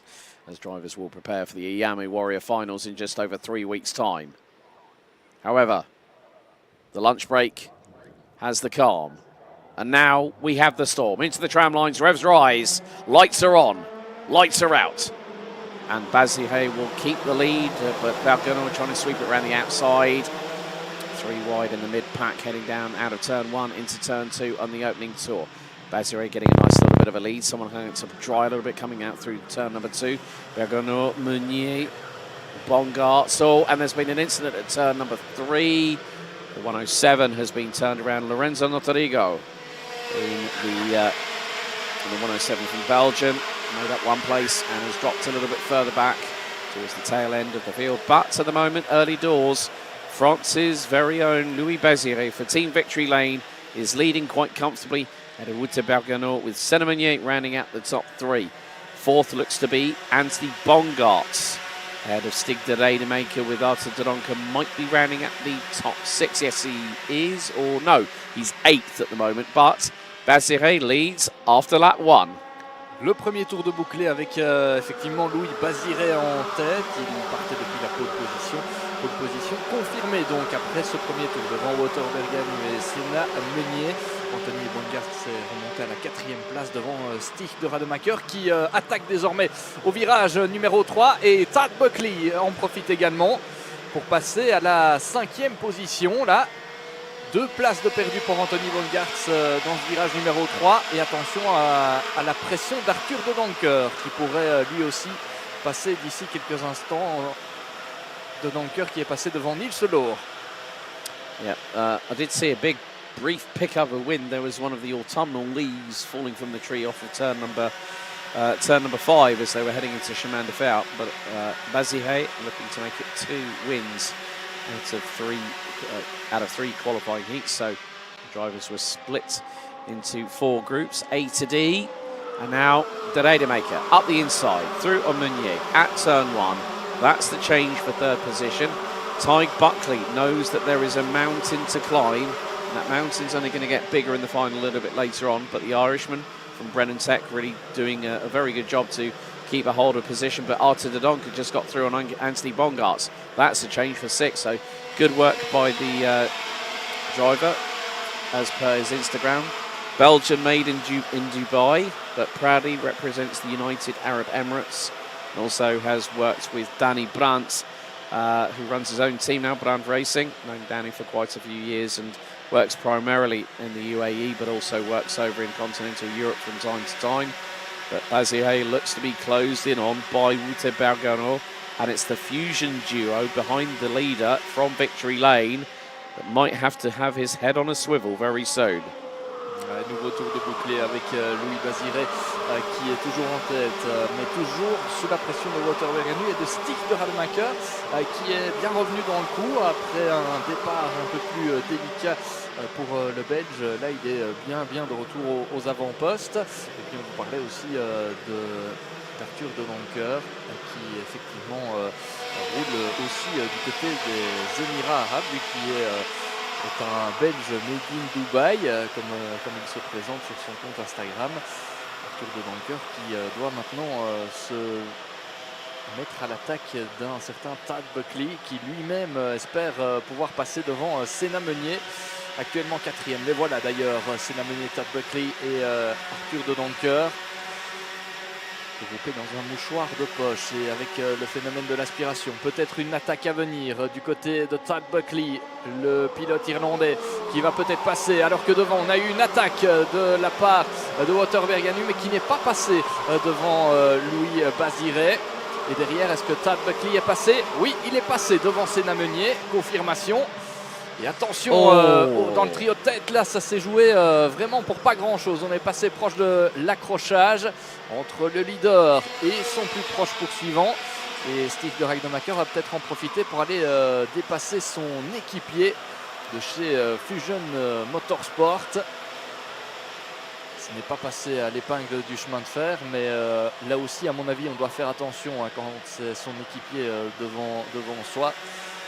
On a peut-être un petit a priori, on ne prend pas tous les risques dans ce cas-là. Wouter Berganu qui a été l'un des déçus de la manche précédente, en tout cas dans sa manche précédente, contraint à l'abandon suite à un problème mécanique. Et en parlant de Wouter Berganu, il passe en tête. Yes, Wouter Bergenor having a technical difficulty, eliminating him on lap 2 whilst running second in his previous qualifying heat. And of course, Stig de Rademaker now diving up the inside through on Louis Bazire. So Bazire is demoted down from the race lead down to P3 as the two from Fusion Motorsport Benelux Progress Racing hold on. And at the moment, Senemanier now back ahead of Tyg Buckley in the battle for 4th position. Just behind them, they have got Quintin van Leeuwen, who's managed to get through on Arthur de Donker. Anthony Bongart's in that train ahead of Niels Lelor and Mohamed El Bouzaki, another one of the rookies. That makes it 2 rookies in the top 10 in this Junior X30 Heat 5, Groups A versus D. Then it'll be B versus C next up. But de Rademaker is closing in on Bergenor. Is he going to pull the trigger now? Yes, he is. There we go, up the inside. De Rademaker making it very nice and clean. Bergenor not really fighting it, because one of the biggest cardinal sins that you can do is take out your teammate inadvertently. Drivers are free to race, but there is always that little dark cloud over them when you're battling with your colleague from underneath the same awning, and the first thing you don't want to do is see the car of your teammate recovered into the awning, and then you're the one that's got to explain yourself. But in the meantime, Bazire starting to go back on the offensive and gets through this time onto second position past Wouter Bergenor. But the thing is, well, Louis Bazire was hoping for a second win. Stig de Rademaker is upsetting the apple cart with 3.5 minutes to go as he continues to lead after lap number 7.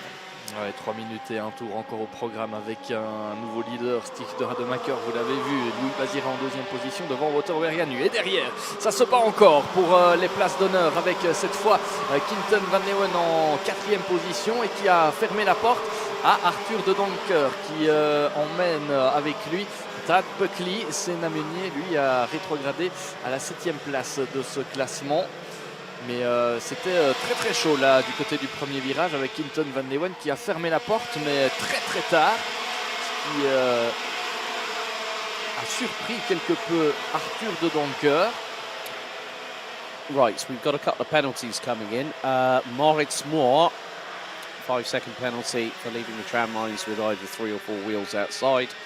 And Lorenzo Notorigo gets a 3-second penalty for half of that kind of infraction. Yeah, this is really shaping up tonight. Be a nice little battle between this trio at the sharp end of the field. De Rademaker still continuing to lead. Bazire was within 1/10 of a second of him and gets a good run coming out of turn number 1. But Quintin van Leeuwen up to 4th ahead of Arthur de Donker. De Donker now has lost out of place, but a change for the race lead through at turn 3 on lap number 9. Welcome back to the front of the field, Louis Bazire. Ouais, Louis Bazire qui vient de reprendre les commandes de cette course.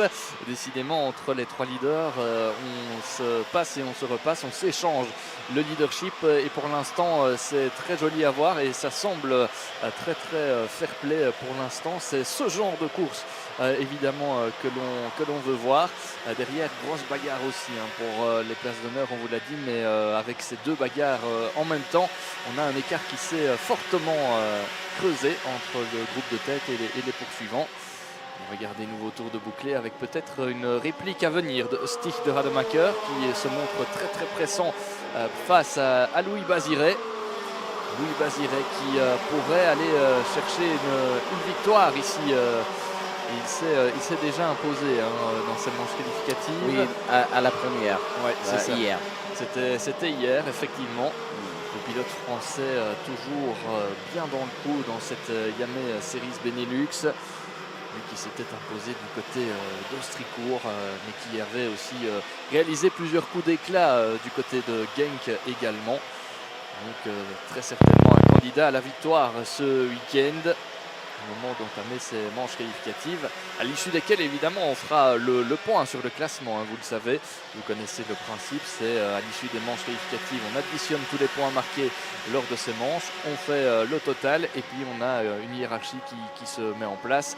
Elle détermine la grille de départ de la finale, elle sélectionne finalement les 36 finalistes et elle permet déjà d'attribuer des points aux différents candidats au titre, au championnat, dont fait partie Tag Buckley et qui est pour l'instant en train de se battre pour la 5e position avec Arthur de Donker, mais c'est derrière ce trio de tête qui pour l'instant a changé. Mais regardez, ça commence à se battre, hein. 2 tours encore et on commence à fermer les portes du côté de Louis Baziré. Louis Baziré trying to hang on to the race lead. Stig de Rademacher trying to put the pressure onto the 126 from Victory Lane representing France. 2 more corners, make that 1 more corner to go, and then we're going to be going up the hill onto the start-finish straight and complete our penultimate lap. Last lap underway of the penultimate qualifying heat for Junior X30 for 2024.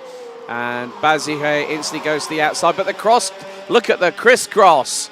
Great anticipation, the undercut from Stig de Rademacher. And Wouter Berganu also makes it through at turn 2.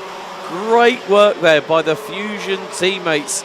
I'm sure they had a plan, but now Berganu is starting to defend from Baziré, maybe to give de Rademacher a little bit of breathing space, be his wingman, if you will, through into Chemin de Fer for the final time.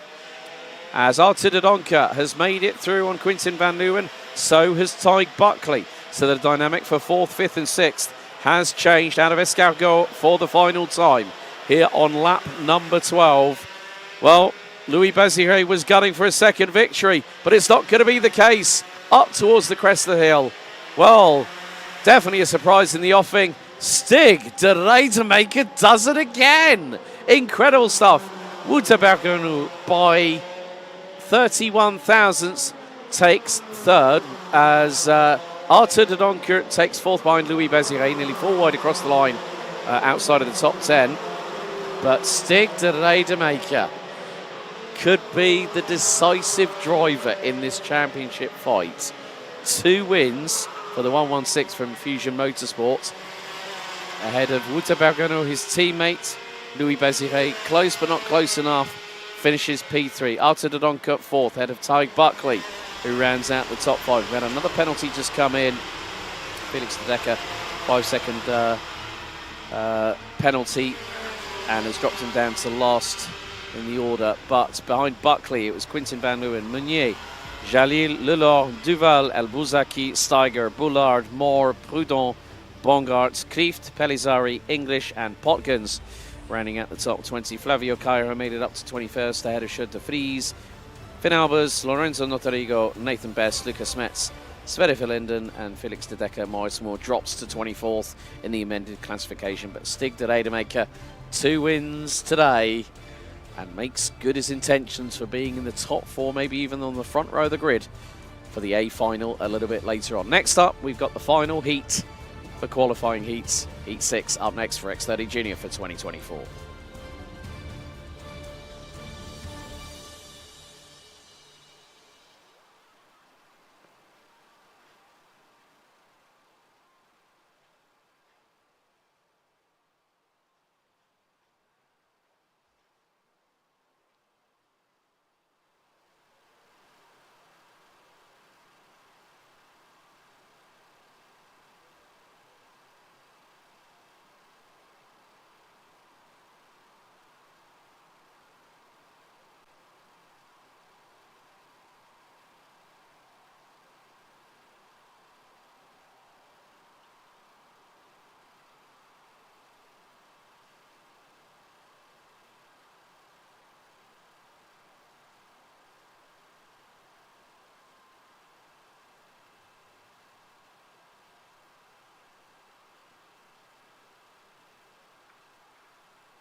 Avant la grande finale de tout à l'heure, dernière manche qualificative dans la catégorie X30 Junior.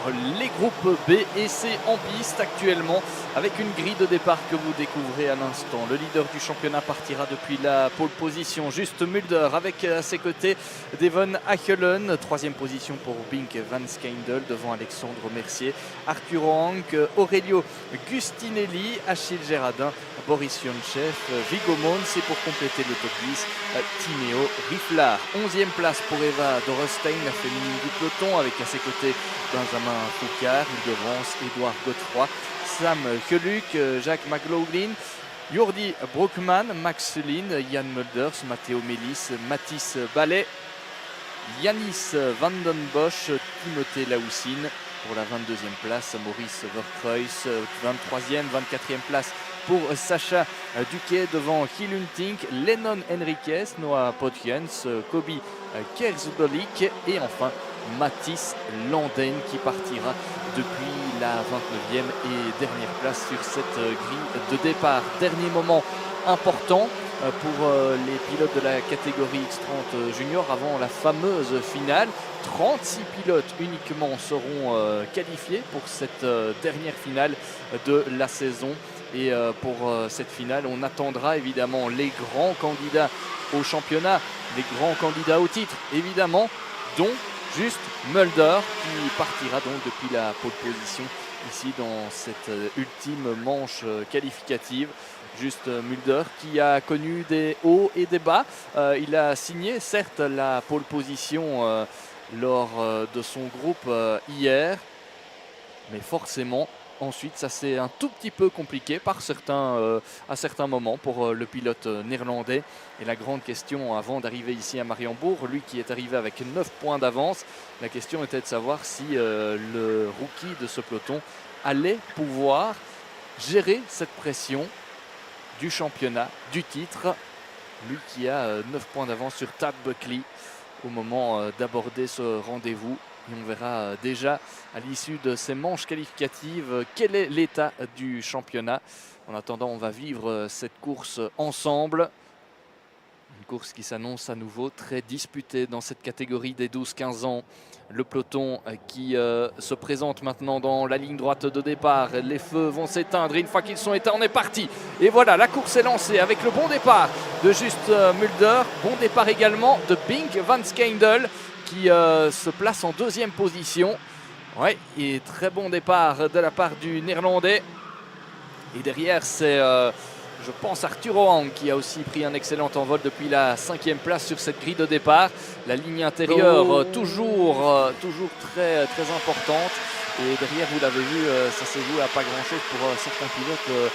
Il y en a un qui est allé visiter quelque peu l'herbe sur l'extérieur. Yes, I think that might have been Matteo Melis from Italy on the TV car. I did catch a 1.5. It looked like an 8 at the back of it.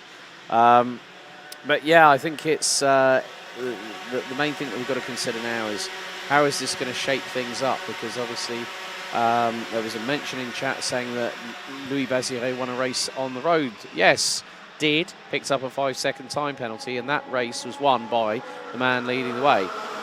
However, Devon Haglen has got through on Achille Géradin, who's ahead of Alexandre Mercier. I did spot one driver breaking the tram lines with 2 wheels. Might have been Mercier, but obviously that is going to be down to race control whether they deem it. Oh, 2 pilotes qui se sont accrochés là dans le premier virage. That's a VDK car, that's 186. That is Timothy Lahoussine. And I'm wondering if that might have been Kobi Kerzablik in the number 12 that was the other participant. Was only a 10th behind on the road, unless it's been a collision with Lennon Henriquez. Or possibly Mathis Ballet, maybe. So, yeah, again, just a little bit of a case of crossing the T's and dotting the I's, just watching what you're doing a little bit. And, you know, the racing, as I said, has been rather exemplary. Arthur Huang is still there in 3rd, being chased down by Fusion Motorsports' Devon Haglen from the Netherlands. Maurice Verkreuz has dropped down the order. Yes, it was Timothy Laoussine and Mathis Ballet that were the 2 drivers that were involved in that incident. Oui, effectivement, plusieurs pilotes impliqués dans cet accrochage. Malheureusement pour eux, c'est terminé. Alex vous a mentionné le nom des pilotes concernés. En attendant, retour sur cette bagarre en tête avec toujours le poleman qui conserve l'avantage devant Bing Van Skeindel et Arthur Hoang. Arthur Hoang qui finalement fait un très bon week-end. On le voit aux avant-postes et c'est tant mieux pour celui qui a été champion dans la catégorie mini. C'était bien, j'ai un petit, un petit trou de It's mémoire. like me trying to remember Shemanda Fair, isn't Mais it? il a été champion, mais je ne me rappelle plus si c'est 2022, 2023. Le temps passe vite et donc voilà. En attendant, ce qui est sûr, et là pas de trou de mémoire évidemment, c'est le nouveau leader, Bing Van Skeindel. Et regardez juste Mulder qui est en train de perdre 2 positions d'un coup. Ouais, parce qu'on a eu Bing Van Skeindel qui est passé en tête, et puis derrière, Devon Hakkelen et Arthur Hoang en ont profité également pour passer 2e et 3e. Juste Mulder qui passe donc de leader à 4e. Arthur Hoang won it in 2022, the same year as Aaron Ferrazzano won the Junior X30 title. Voilà, donc Arthur Hoang, champion en 2022. C'était dans la catégorie mini à l'époque. Donc voilà, pour vous donner l'information correcte, c'était en 2022. Et donc, oui, depuis, il est en X30 Junior et il continue de monter petit à petit en puissance dans cette catégorie. Avec ici de très belles manches. On a là le dépassement, je pense, d'Eva Dorestein qui est passé devant Viggo Mons pour le gain de la 8e position. Eva Dorestein, 3 out of the 4 rounds. But, however, change for the lead. Hagelen's gotten through. Hagelen's gotten through on Bink Van Skeindel from the Netherlands. So it's a Dutch 1-2. Arthur Hoang very much in proximity. Juice Mulder there as well.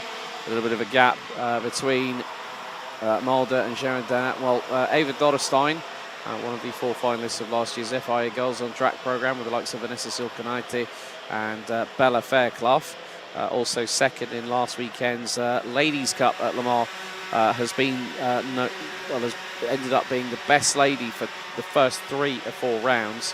Then I think it was either Annabelle Bryan or I think it was Roxanne Lantinga for round 4 at Genk. But Hagelen leads, and what a close pack this is. Top 6 rounded out by Alexandre Mercier, covered by just under 1.1 seconds. And I knew it. Mercier's been pinged. 3-second time penalty. 1 to 2 wheels out of the tram lines, and he's not the only one. Aurelio Giustinelli down in 10th has also got a 3-second post-race penalty. So that changes up the dynamics of this final qualifying heats of the 2024 season. And with the way things are looking, Mulder is going to be ahead of Buckley in terms of the ranking after heats, but in terms of where they're going to be positioned. But more to the point, Stig de Rademaker is the only driver so far that has won 2 qualifying heats. And more to the point, Devon Hagelen hasn't won one. Bink Van Skeindel could open up the door for a potential front row of de Rademaker and Van Skeindel going into this final, this last final of the year. And more to the point, Van Skeindel's not going to let it go. He's not going to let Hagelen have it all his own way. Oui, Devon Hakkelen en très grande forme. Il vient de signer le meilleur tour en course avec un chrono de 56,396. Et d'ailleurs, et tiens, c'est très marrant parce qu'ils sont les uns derrière les autres, l'un derrière l'autre. Et bien, Bing Van Skeindel, lui, a réalisé absolument le même chrono. Donc 56,396, les 2 premiers qui tournent dans le même temps. Ça, c'est très serré. And Hagelen gets the benefit of the doubt because he did it first because he was first across the line. Exactly. So there we go. Just like in qualifying, if you set the lap time first, you get it. So he's got the fastest lap and he's improved. Unfortunately, no 2 for 2, no successive synchronization between those two because Van Skeindel was 0.003 of a second slower. Arthur Hoang has got some distance between himself and Achilles Jardin. Alexandre Mercier is the bottle in the cork. And behind him are the likes of Juice Mulder. Eva Dorestein is right behind the current points leader and looking for a potential move. It could be down here into Shemanda Fair. Dorestein thinks better of it, knows that she's not in the championship hunt, but may be a bit of a wingman to her countrymen just in front. Of course, also, there was the Nations Cup last weekend, and Team Netherlands actually won the top honour. Thanks to the efforts of Juice Mulder, Annabelle Bryan, I think Kevin Lantinga and Milan Marczak as well. So they took home the Nations Cup trophy, but Hagelin and Van Skyndel covered by less than 6/100ths of a second as we go into the final 2.25 minutes. Mulder looking to see if he can get past Mercier. Have to probably worry about it too much, but we'll want to get through because, again, he is the one that is right in the back of this train right now as we see coming into the final minute and 55 seconds. The drivers making their way through Chemin de Fer, which the top three have already exited. And Devon Hagelin looking to make it a different winner from the 55 plus drivers we've got here this weekend. 3 laps remaining after this one is completed as they go over the crest and head up to the start finish straight for the 9th completed lap out of 12. 3 to go, and still Van Skyndel keeping Hagelin at on watcher's notice at the minute, and mainly the thing is that Hagelin's just going to have to keep his head on a swivel. More to the point, but this could open the door for maybe even VDK Racing's Arthur Huang, the driver sponsored by Eau Rouge Simulators, located at just the locality of Genk. And more to the point, Huang has been very, very racy. Unfortunately, the 188 from VDK Racing didn't have a good run last time out at round 4. Ended up finishing outside of the top 36 and ending up in the B final. However, 2 laps to go, 2.73 kilometres remaining at the circuit here of Karting de Fagnes. And into turn 1 we go again. That gap has not gone higher than 62 thousandths of a second over the last 3 laps.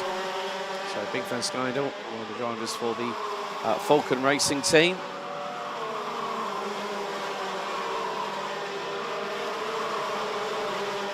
Hagelin having to be very, very cautious in how he defends as they hit Chemin de Fer and exit out of it. The time now expires. So after this, 1 more lap to go. We've only had 1 driver win 2 races, that is Stig de Rademaker. But Devon Hagelin is going to make it another name that's going to do so as long as he keeps Van Skyndel at bay. If Van Skyndel gets that race lead and then takes the win. Here we go, last lap of the final qualifying heats, and oh, Van Skyndel round the outside. Oh my goodness me. Thought about it, went for it, got the job done. But there's still another 9 corners to go after this. Well, would you believe it? Bink van Skyndel from the Netherlands for the Falcon Racing team, throwing it high, wide, and did the M&M round the outside job on Devon Hagelin. Incredible work by the 171 as Hagelin, clashes into the side pod of Van Skyndel. That's going to allow Huang to show and go round the outside. He gets denied. Hagelin's through for the race lead. But now we come out of Escargot for the last qualifying heat of X30 Junior for 2024. And out of the final corner, over the crest, now putting the pedal to the metal, Devon Hagelin takes the win in the final qualifying heat of the season. Had a Bink van Skyndel after a robust attempt to dive up the inside at Chemin de Fer. Arthur Huang takes 3rd ahead of Akil Jahadin, who will finish 4th ahead of Juice Mulder in 5th. Ava Dorrestein 6th, Boris Yonchev, Timio Rifla, Alexandre Mercier, Matteo Melis gets promoted to 9th as Mercier drops to 12th in the amended results. Viggo Moons, Jack McLaughlin, Alexandre Mercier, Jan Mulders, Gil Hunting up 11 spots to finish 14th ahead of Aurelio Giustinelli, who will drop a further 3 seconds down. Looks to be probably 18th. Will be dropped down to, I would imagine, Yuri Brockman, Sam Galuk, Max Sulin, Edouard Goffroy, and Benjamin Foucault rounding out the top 20. Maurice Verkruijs, Lennon Henriquez, Mathis Londen, Yannis van den Bosch, Kobe Kezerbrilk, Sasha Duque, Noah Podkins, Timothy Lausine, the last of the classified finishers, with Mathis Ballet out on lap number 2.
Okay, let's head down to Simon Mirguet, who's got Devon Hagland standing by in the interview zone. En we zijn met Devon Hagland, de laatste winnaar van de manche hier in Mariembourg. Devon, gefeliciteerd. Dat was de beste manier om de manche te concluderen. Ja, zeker. Ik ben er super blij mee. De pace was gewoon goed de race. Ik heb Bink, die was ook super snel.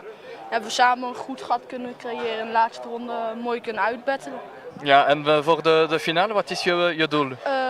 Hopelijk winnen. Het zou goed kunnen zijn voor het kampioenschap, maar ja, winnen natuurlijk. Ja, dank je. Ansiretti staat op P1 en ik start dan op P2. Dus daar ben ik best tevreden mee.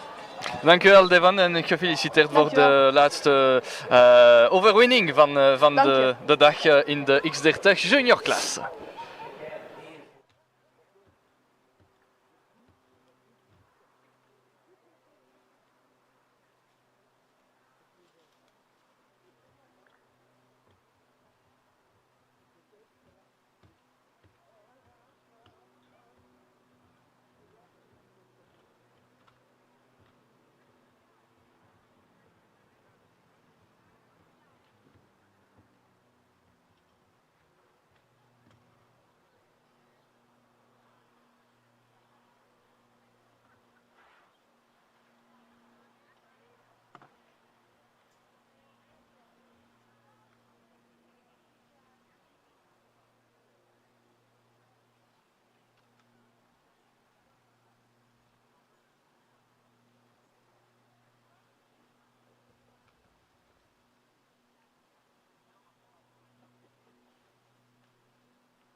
3 more qualifying heats to go for X30 Senior for 2024. Here is your starting grid.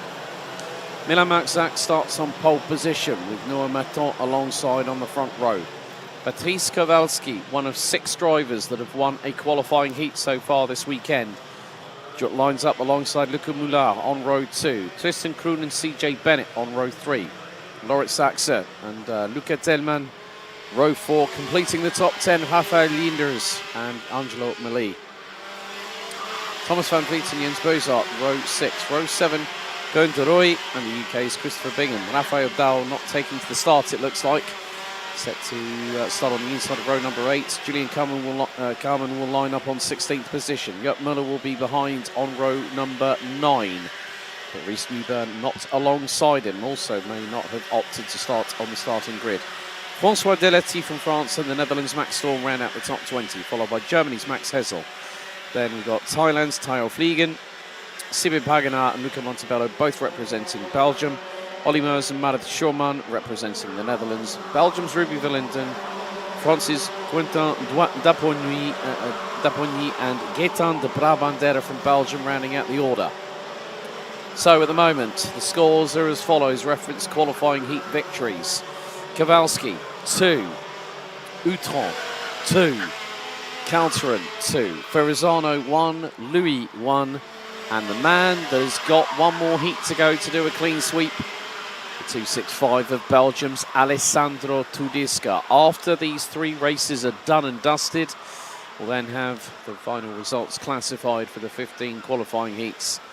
And even if Alessandro Tudiska does not win his final qualifying heat of the weekend, he will score a maximum score of 80 points. But it's about what happens now. Who is going to be the penultimate qualifying heat winner of the 2024 season? Noah Maton has been close, but not close enough. Kowalski, so far this weekend, took the opening senior X30 heat of yesterday and did exactly the same this morning, being the first heat winner, but has been close to getting a third. So the drivers now concertinaing as we head up towards the start-finish straight. Red lights on the gantry. 10 minutes on the timer. Heat number 13, X30 Senior, is lights on, lights out, and we're underway. And again, Marczak using that aggressive cut across the front of the driver on the outside of the front row and leads the field into turn 2. 2 abreast coming through this corner. A lot of people trying to hang it wide round the outside, then scrabbling. Oh, a little bit of a slight coming together in the mid-pack. It's made it nearly 3 wide, heading in towards turn 4 for the first time.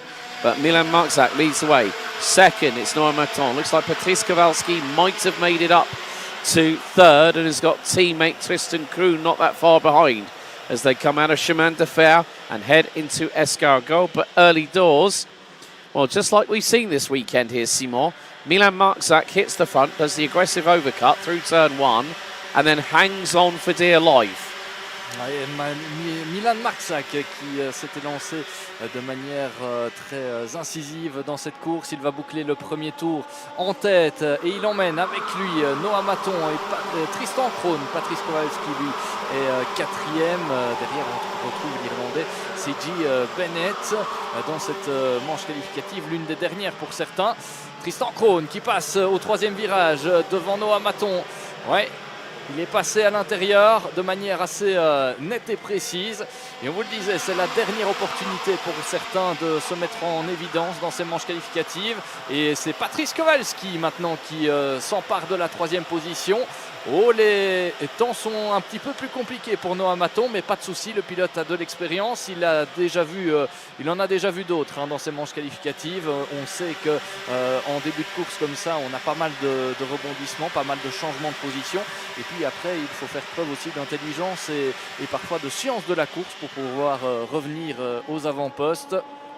En attendant, c'est un peu compliqué. Regardez Noah Maton là qui ferme la porte, contraint de défendre sa position parce que CJ Bennett était prêt à bondir là depuis la 5e place. Mais pour l'instant, bon envol de Milan Marczak qui se fait justement dépasser. C'est Tristan Kroon qui s'empare de la tête de la course. Un Néerlandais devant un autre désormais. Et Patrice Kowalski va peut-être pouvoir aussi en profiter à l'épingle du chemin de fer, comme il l'avait fait tout à l'heure. Et c'est fait. Ouais, il passe à l'intérieur. Très belle manœuvre. Oh, c'est Noah Maton. Noah Maton qui s'est accroché avec justement Milan Marczak. Il a voulu en profiter également, Noah Maton, mais ce n'est pas passé. Et ça va faire beaucoup de temps de perdu et ça va peut-être compromettre sa finale. Certainement qu'il sera qualifié, mais il devra peut-être s'élancer de beaucoup plus loin. Lui qui visait très certainement les avant-postes. Noah Maton up the inside of Milan Marczak, over the front and 360 in the air.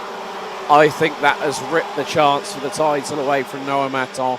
He needed to make no errors. He went for a move and Milan Marczak is getting compromised again. Now, and look at his Nassau panel. It's askew to the left-hand side of the kart. He's got to get that into a straight line formation, otherwise it could be a technical flag for Marczak. Oh, one's gone off the circuit, coming out of turn number 4. I thought we were going to have an absolute nightmare, and Noah Maton is out. That is confirmed. I've just seen his kart off of the exit of Chemin de Fer. I think Noah Maton may have thought, now is thinking, I shouldn't have gone for it. I should have waited, bided my time. And the driver currently 3rd in the standings. This is going to hurt big time because he knows that he's got to put no foot wrong in the final if he makes it. That's the key point, because what we've got to remember, Noah Maton has yet to take a win. Patrice Kowalski now gets through on teammate Tristan Kroon. And Tristan Kroon knows that Kowalski's already had 2 heat wins. But what a drama. Noah Maton, I think, has become the first casualty of the X30 Senior 2024 title fight at this late stage. What a shame. Ouais, quel dommage pour Noah Maton qui malheureusement est contraint à l'abandon dans cette manche qualificative. Lui qui a débarqué ici à Mariembourg en 3e position au championnat. Il avait à cœur de réaliser un bon dernier meeting de la saison. Jusqu'ici, c'était plutôt réussi avec des qualifications plutôt bien menées. Et malheureusement ici, cet abandon va vraiment lui faire mal en termes de points au niveau du classement intermédiaire. Et oui, ça se paye cher, ce genre d'accrochage, et on le répète et on le dit souvent dans ces manches qualificatives, il faut absolument éviter ce genre de mésaventure. Ici, malheureusement, Noah Maton n'a pas pu le faire. Et dans l'aventure, Milan Marczak a aussi perdu beaucoup, puisqu'il est désormais en dehors du top 10, il me semble. Ouais, il était en 11e position lors du dernier pointage. C'est vraiment dommage entre ces deux-là. Noah Maton qui a voulu être opportuniste au moment où Patrice Kowalski est passé à l'intérieur.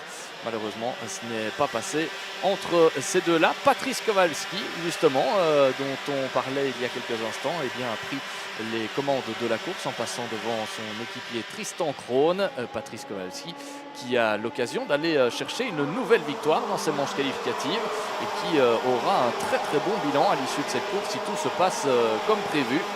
Derrière, vous le voyez, on a derrière le trio de tête avec C.J. Bennett en 3e position. On a une bagarre pour la 4e place. Et cette fois, c'est Luca Moulard qui passe devant Loritz Sachs, le pilote danois. Et regardez qui revient derrière.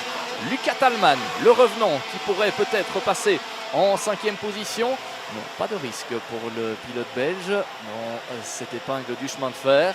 Il attend peut-être son heure et notamment cette ligne droite d'arrivée et de départ, toujours propice au dépassement.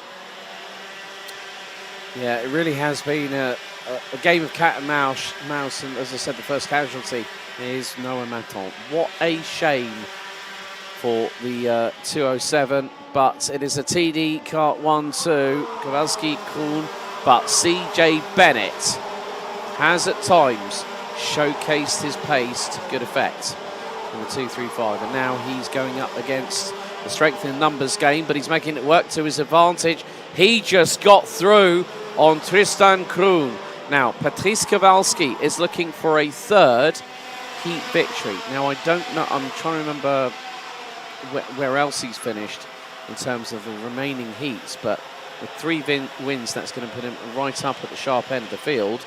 But Alessandro Tudisca is effectively the person that is going to put it on pole position. It doesn't matter what happens now. Tudiska could probably finish in the top 10 and it will be easy goings as long as no one else has 3 wins and a better couple of other results than him. At the moment, Kowalski is looking rather menacing, but I don't think it'd be enough. Ouais, effectivement, on est en train de faire un petit peu les comptes par rapport à ce classement intermédiaire et à cette pole position en vue de la finale. Et c'est vrai que jusqu'à présent, c'est Alessandro Tudiska qui a tiré les marrons du feu. C'est lui qui s'est imposé lors de chacune de ses manches qualificatives. Et forcément, s'il fait un bon résultat dans sa dernière manche, il devrait s'élancer sans trop de problème depuis la pole position.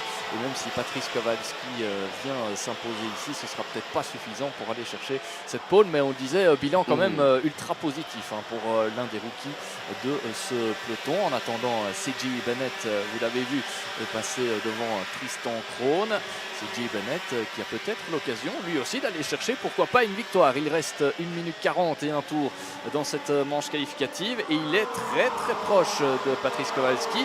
L'écart, 1 dixième et demi entre ces deux-là, alors que derrière c'est grosse bagarre là entre Lenders notamment.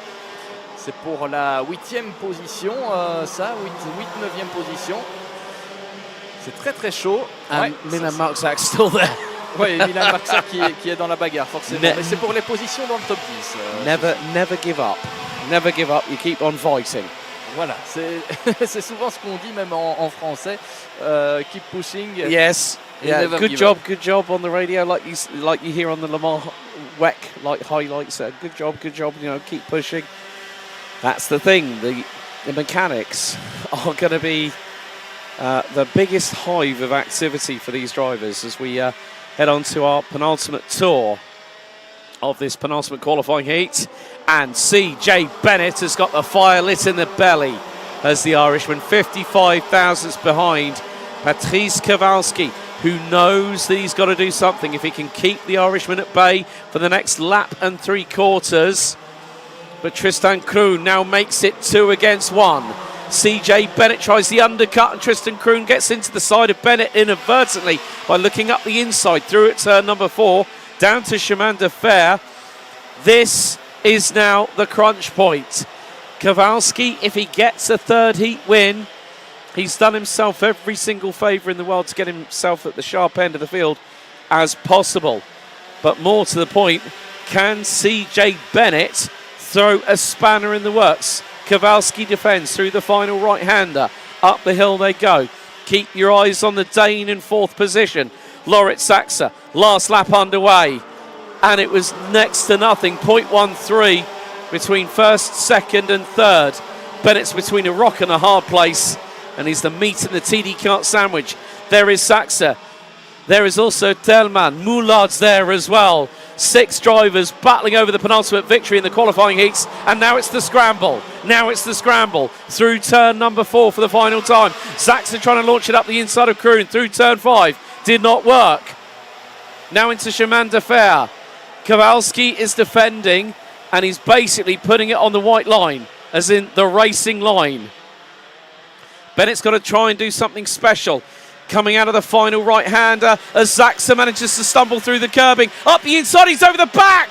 He's over the back of Krohn and he's off! And he's nearly hit the entrance to the pit lane barrier, but out of the final corner. Patrice Kowalski is going to take it, is he? Drag race to the line, 74 thousandths. 74 thousandths, and Kowalski takes his 3rd win of the weekend in the qualifying heats. My goodness. Oui, rendez-vous compte, la victoire qui s'est jouée pour 74 millièmes de seconde. Patrice Kowalski devant C.J. Bennett. Le dernier tour a été totalement dingue ici sur le karting des Fagnes de Mariembourg. Tristan Krohn qui finit finalement 3e de cette course devant Lucas Tallman.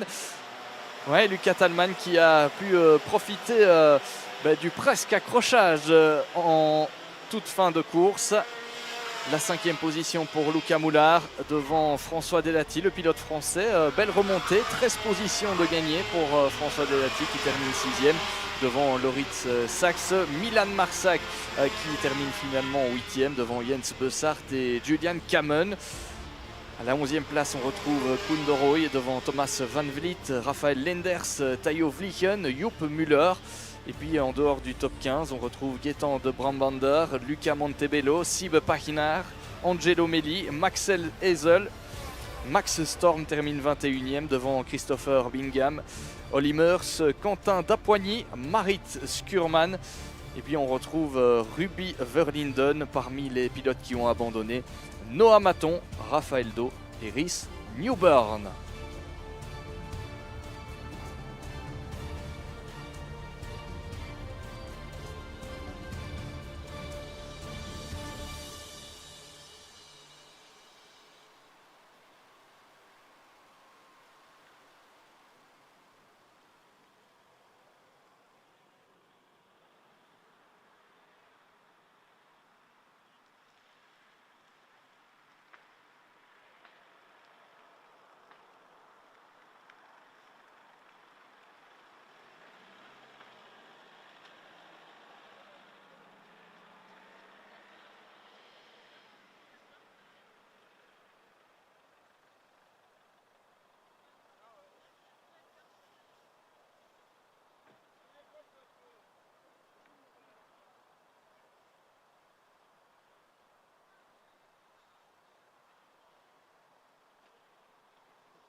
Avant-dernière manche qualificative dans la catégorie X30 Senior avec cette fois-ci en piste le groupe C face au groupe E. En pole position, on retrouve l'homme fort du week-end pour l'instant, Alessandro Tudiska. Il démarrera en pole position avec à ses côtés Dan Steinman. Derrière, on retrouvera Alexis Constant, Victor Louis, Mathis Merskout ou encore Florent Dirda à la 6e position. 7e place pour Kioli, Henke Voigt démarra 8e, 9e position pour Schenogan, devant Charlie Glum, Yanis Bouillet, Tyrone Kinard, Sky de Fourny, Philippe Svensson, Jules Van Hul et Sam Van der Heyden qui démarrera depuis la 16e position. 17e place pour Roxane Latinga avec à ses côtés Sib Waima. Derrière on retrouve Denis Bouman, Kimi Abraham, Gims Merkelbag, Livia Sanson, Thibaut Weyers, Benjamin Borg et Lidax Kevin Lantinga à la 26e place. Et puis à la dernière ligne, 14e et dernière ligne, on retrouve Anne-Charlotte Ancuro et Reti Vananen.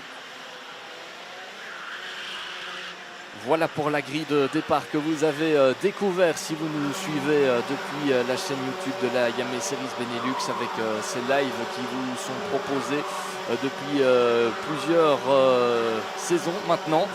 On boucle ici la première avec Alex Goldschmidt qui a vécu l'ensemble des courses avec vous, qui a partagé cette cabine commentateur avec Guillaume Alvarez du côté d'Austricourt et moi-même lors des autres manches. Et c'est toujours un plaisir de vous faire vivre ces courses avec évidemment toute la passion qui nous anime et avec évidemment toutes les infos que l'on peut collecter par-ci par-là dans ces courses de karting. La catégorie X30 Senior pour l'avant-dernière manche, je vous le disais, avant-dernière manche qualificative de la saison, avant-dernière manche qualificative de la journée, dernière opportunité pour certains de marquer les esprits et de réaliser le meilleur résultat possible pour tenter d'aller se qualifier pour la fameuse finale A, la grande finale qui regroupera les 36 meilleurs pilotes de ces manches qualificatives. Objectif, être le plus souvent aux avant-postes, ne pas commettre d'erreurs, ne pas être impliqué dans les accrochages. Et pour l'instant, dans cet exercice, un homme est parvenu à se mettre en évidence. Il s'appelle Alessandro Tudiska et il va partir dans cette manche qualificative depuis la première position. Alessandro Tudiska, c'est 4 manches qualificatives disputées, 4 victoires, la 5e désormais pour peut-être un parcours sans faute. Réponse dans 10 minutes et un tour. C'est le programme qui nous attend pour cette manche qualificative. Départ imminent. Le peloton est au niveau de la passerelle des mécaniciens. Et puis tout le monde va se mettre dans son couloir avant l'extinction des feux. Je vous le disais, départ imminent. Le calme avant la tempête. Et non, parce qu'on va remettre un tour. On va remettre un tour de formation. Et voilà, les pilotes qui vont pouvoir rechauffer les pneus pendant quelques virages avant de revenir en formation. On n'a pas lancé le peloton dans cette manche qualificative, pas cette fois-ci. On devra encore un petit peu patienter avec, on le rappelle, Alessandro Tudiska et Dan Steinman sur la première ligne de cette manche qualificative, avec Alexis Constant et Victor Louis au 3e et 4e rang. Et pour compléter le top 5, Mathis Merchaud donc. Yeah, it's been quite interesting. Just had the ranking after heats confirmed, and Stig de Rademacher is the confirmed ranking after heats leader, so gets 80 points. But folks, you're going to have to wait until the build-up for the final at 10-3. That is in an hour's time from now. Oh, I've got goosebumps, and I have to say it's been a real pleasure.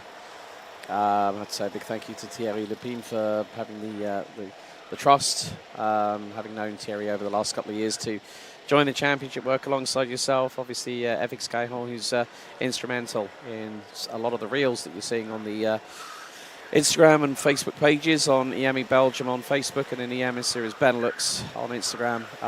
Yeah, but it's been, can't believe, we started in late March and now here we are, middle of October. Rain threatening, but you know what? 3 more qualifying heats for these drivers left to go, and then we we then wait for the grand finale, my friend. Oui, et ça y est, les pilotes qui reviennent désormais dans la ligne droite de départ. On va pouvoir lancer les différents pilotes, les 28 candidats engagés dans cette manche. Et voilà, c'est parti. Les feux se sont éteints et on est donc parti pour 10 minutes et un tour. Le bon départ d'Alessandro Tudisca qui parvient à conserver l'avantage. Attention, le deuxième virage, toujours délicat. Bon départ aussi d'Alexis Constant qui est passé en deuxième position. Et derrière, Dan Steinman, troisième. Drapeau jaune dans le deuxième virage avec là un pilote en difficulté qui repart 311. seulement maintenant. Le numéro 311. Où était-il dans cette grille de départ? Henk Voigt. Ouais, Oh, that's a Henk Voigt. big scalp. Ouais, il partait 8e et là il doit repartir en queue de peloton. Ouais, ça c'est pas l'idéal dans cette dernière manche qualificative. En attendant, le top 3 a changé. 4e position pour Victor Louis devant Mathis Mirchaud. Voilà pour le top 5. Les candidats aux avant-postes répondent toujours présents visiblement. Il n'y a pas eu non plus trop d'accrochage. Le premier tour bouclé avec Alessandro Tudisca. Derrière, ça se bagarre déjà pour la deuxième place. Dan Steinman qui passe devant Alexis Constant. Le rookie de ce peloton qui doit laisser passer le néerlandais. I've got to be honest here. Yanni Bouillet was the other driver involved. And then for some reason, it seems like Sky de Fordy's become a magnet this weekend. Has also plummeted places down to 23rd from 13th on the grid. But yeah, I think Sky de Fordy's probably thinking, when on earth do I catch a break? It seems like nothing's going right. You know, we had the old school looking 322 TD kart earlier on this weekend. More to the point, I think earlier on today. No Nassau panel, no front bumper. But things are looking very, very stabilised at the minute because Alessandro Tudisca is trying to open up a lead, but Dan Steinman's got through on Alexis Constant for second. Victor Louis, Mathis Schultz, Q Holly, Charlie Gloom, Tihon Kina, Sean Hogan and Florent Dierda, the latter from Luxembourg, rounding out the top 10. Sven van der Heyden and Roxanne Lantinga seem to be tag teaming the field as there is a move that was on Roxanne Lantinga.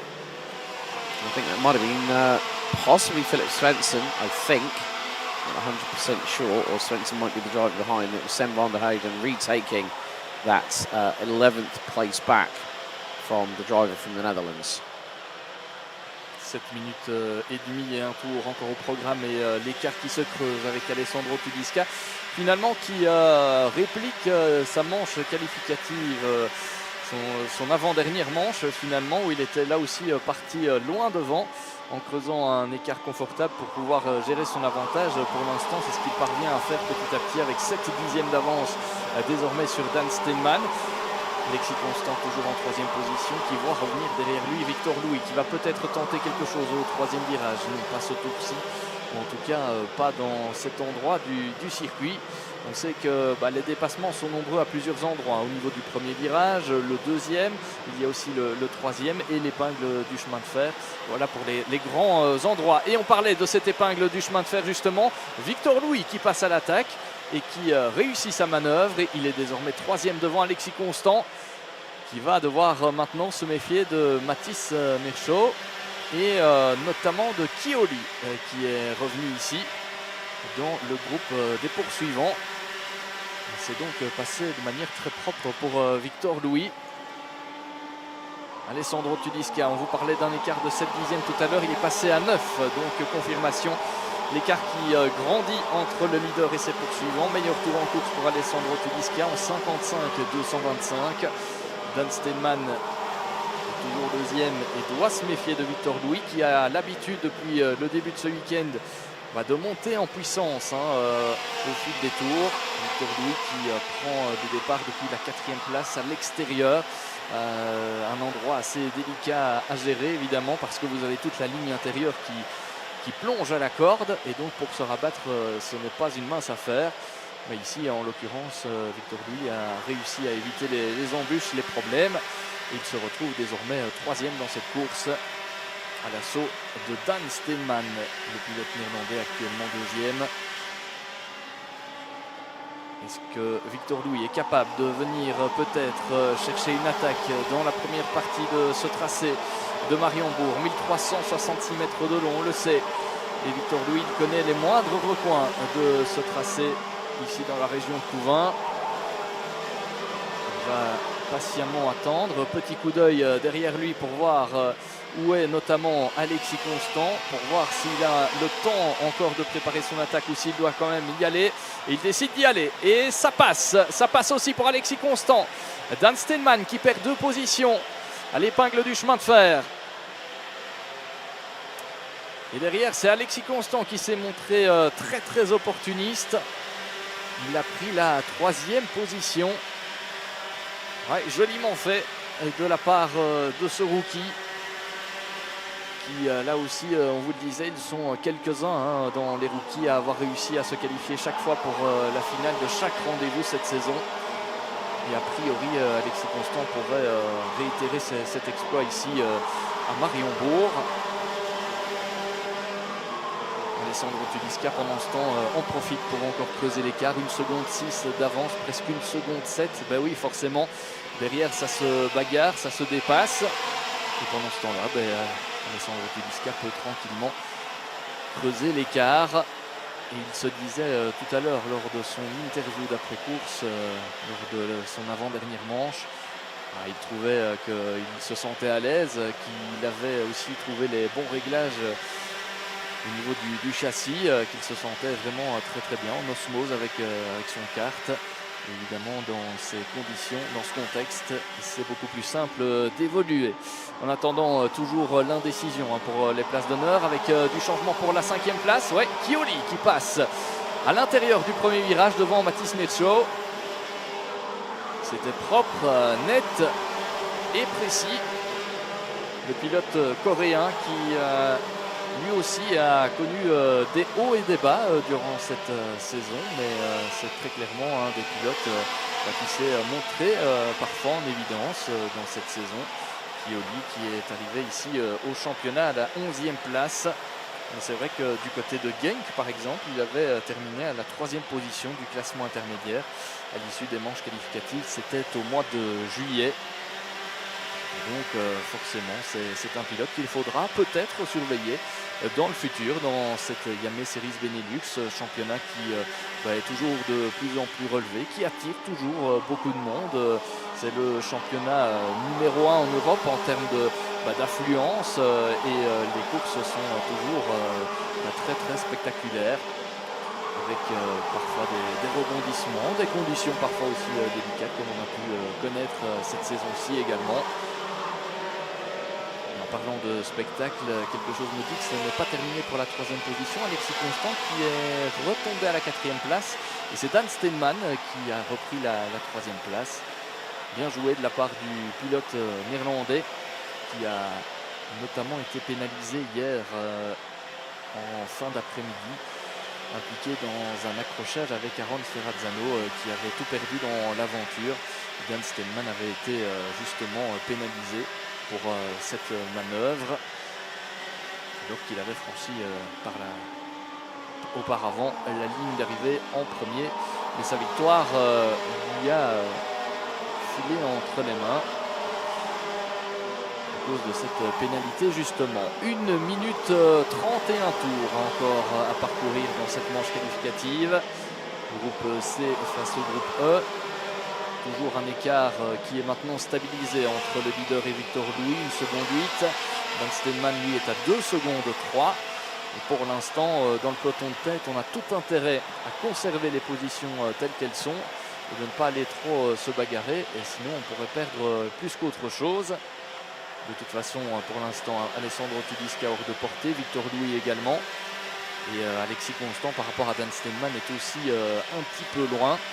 Mais attention au retour de Chioli, on en parlait il y a quelques instants. Lui est toujours là, bien présent. On passe la ligne à 43 secondes de l'arrivée. Ça veut dire qu'il reste 2 tours dans cette manche qualificative. 2 tours encore.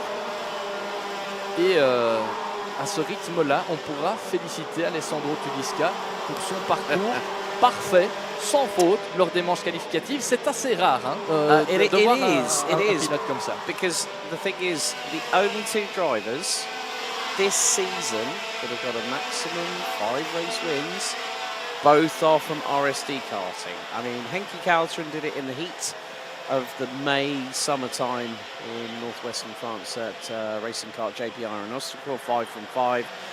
And as we are in the autumnal phase of this year, Alessandro Tedesca now heads on to the penultimate lap of his qualifying heat efforts in 2024. Tedesca on the cusp of 5 from 5, getting himself even closer to Sam Balota in the title fight. Oh, it's getting interesting to see.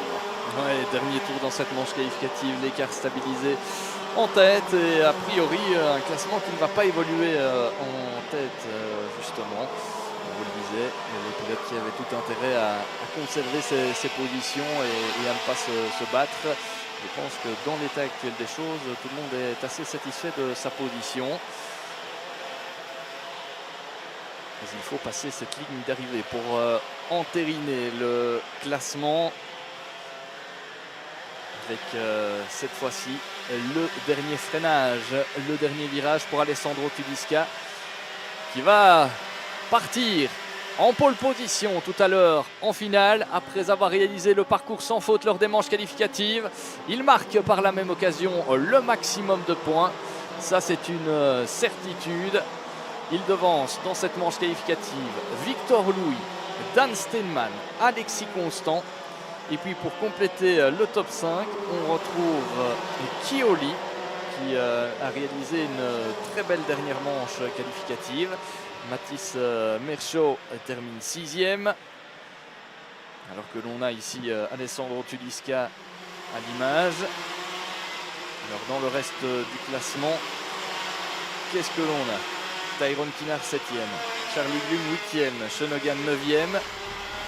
Puis on retrouve Roxane Lantinga pour compléter le top 10 devant Florent Girda, Sam van der Heyden, Philippe Svensson, Kevin Lantinga qui termine 14e devant Gims Merkelbach, Steve Weima, 17e position pour Denis Bouman devant Sky de Fourny, Kimi Abraham, le champion de Belgique 2007. Et puis le top 20 est complété par Jules Vanul qui termine devant Thibaut Weyers, Benjamin Borg, Yanis Bouillet, Henk Veuk qui aura donc perdu gros dans l'aventure. Un pilote néerlandais qui partait 8e. Veeti Vananen, pilote finlandais qui termine finalement 25e devant Olivia Sanson, Anne-Charlotte Antuoro et Eli Dax. Voilà pour cette manche qualificative entre les groupes C et E. Et d'ici quelques instants, dernière manche qualificative de la journée, dernière manche qualificative de la saison en X30 Senior. Ce sera le groupe D face au groupe F.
time for our last X30 Senior qualifying heat of 2024. Heat 15, Groups D and F.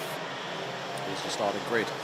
Marcus Klum and Sam Balota will be on the front row ahead of Henki Kalteren and Aaron Ferrazzano. Michael Wouters and Clément Outron will be rounding out row number 3 ahead of Esteban Walgrave and Ireland's Jack Buckley. Then it's Belgium and the Netherlands on row number 5 competing the top 10 with Arthur Vasseur and Rime Blanc. Demo Massot will start on the inside of row number 6, not being joined by Otto Paikkonen from Finland. Griffin Hinwiset and Simon Leclerc ran at row 7 ahead of Annabelle Bryan and Matthias van der Kerkhoff. Thibaut Gillard and Dylan de Vos ran at row 9 with Raffaele Santocono not being joined by Kane Ince, who's already retired from the weekend. Kevin Bakker, Maxime Van Der, Keanu Wellens, Giro van Duivenvoorde, Luke Taylor, Luis Aguiar, Kenneth van Moerkerke and Morocco's Yanis Martin rounding out the 30-strong grid, make that 28 runners and riders. So Alessandro Tudisca pretty much has secured himself pole position for the A final taking place at 5 o'clock this afternoon. There's a further change reference the juniors, so I'm waiting for that information to come through. But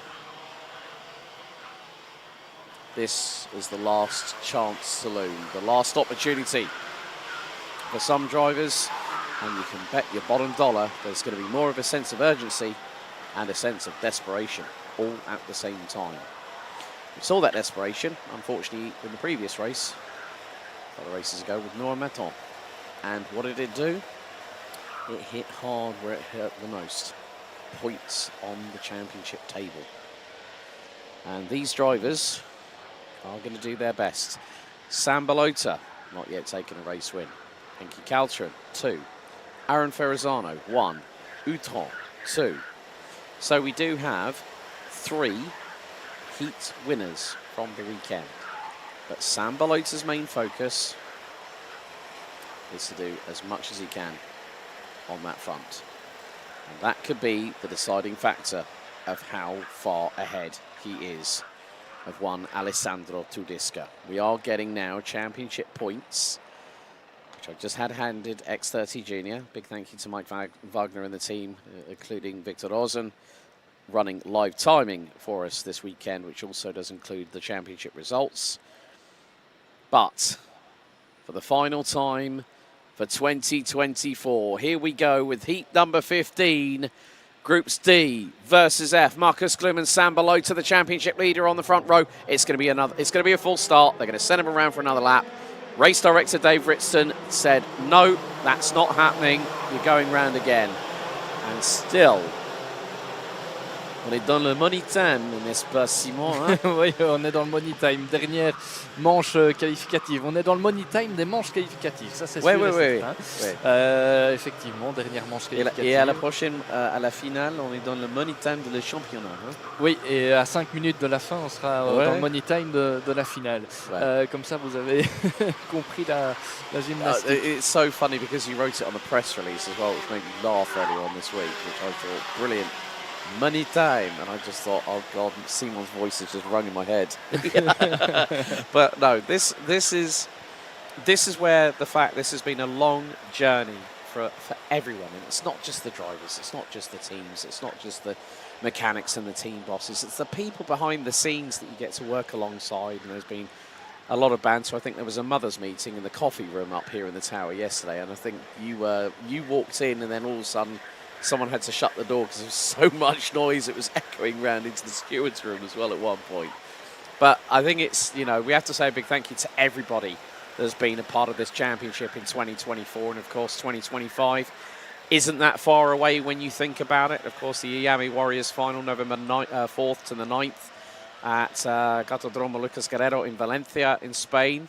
Some of our drivers will be representing Belgium at that circuit, but we have one more order of business. The last qualifying heat needs to get going. It's Marcus Klum and Sam Balota, the points leader on the front row. Revs rise, lights are out.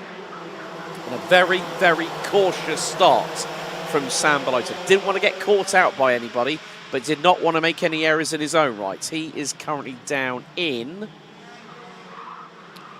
That is going to be 6th place as they come through turn 3. A little bit of bumping and boring at the back end of the field. As, well, at Marshall Post 12 is also a yellow flag, so someone might not have been able to take the start. But, Maxime Vonler and Keanu Vellens might have become early casualties, so may not have gotten away quickly enough and did not cross the stripe. So that's a big telling point, but at the moment, we've got a fight on our hands. It's Marcus Gloom who's leading. 2nd, I think, is Mikkel Wouters. 3rd, Henki Kalteren. Belota looks to be down in 6th place as we come across the stripe to complete the opening lap. So Marcus... Changement de leader, Alex, avec c'est Mirko Wouters qui est passé devant, mais la réplique de Marcus Gloom directement dans le deuxième virage, et ça pourrait profiter à un certain Henki Kalteren qui est là, regardez, en embuscade, prêt à bondir. Yeah, Belota's in 7th. Right, okay. That's Raffaele Santacona walking away from the scene of a possible incident at turn number 4. So, again, just more dramas for the seniors. Mikkel has nearly had Henki Kalteren up the inside going into Escargot here on lap number 2. But Marcus Gloom, driver from Euro Karting, leading the way. Euro Karting based out of this circuit. Mikkel Wouters for EGP as Arthur Vasseur gave Henki Kalteren a little bit of a scare. Nearly a code brown for the Dutch driver as Mirko Wouters dives up the inside. Takes the lead at turn 1, lap 3. And that's an Eichmann's Grand Prix car hitting the front end of the field. Oui, Mirko Wouters qui est passé devant Marcus Gloom là, pour le gain de la première position. Et derrière, regardez, c'est Clément Massot qui vient se mettre en 3e position maintenant.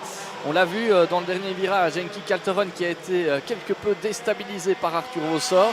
Et ça a fait des affaires de Clément Massot qui a pu revenir, qui a pu prendre la 4e position au bout de la ligne droite. Et regardez Henki Kalteren qui est en difficulté. Oh, ça s'est touché entre Henki Kalteren et Aaron Ferrazzano. Ouh là là, ça s'est joué à pas grand chose là pour l'accrochage. Heureusement, les deux pilotes étaient plus ou moins au même niveau. Et ce roue contre roue n'a pas eu de conséquences. Mais on a eu peur là du côté des staffs d'Aaron Ferrazzano et d'Henki Kalteren. Aaron Ferrazzano qui se porte maintenant à l'intérieur d'Henki Kalteren et qui passe. Ouais. Moment un peu compliqué là pour le pilote néerlandais qui retrouve désormais derrière lui Clément Outran qui passe aussi à l'intérieur. Eh bien dites-moi, Henki Kalteren très clairement en difficulté dans cette période de la manche qualificative. Il est désormais, il est redescendu très loin. Il est redescendu à la 7e place. Et derrière, regardez, Sam Balota non plus pas vraiment à son avantage dans cette manche qualificative. Il est derrière Simon Lacroix. Simon Lacroix est peut-être encore derrière, quoique. Non, je pense qu'il est passé devant, Simon Lacroix. Ouais, effectivement, Matthias van de Kerkhove devant. Et à l'attaque peut-être d'Henki Kalteren. Yeah, that's not what Henki Kalteren needed.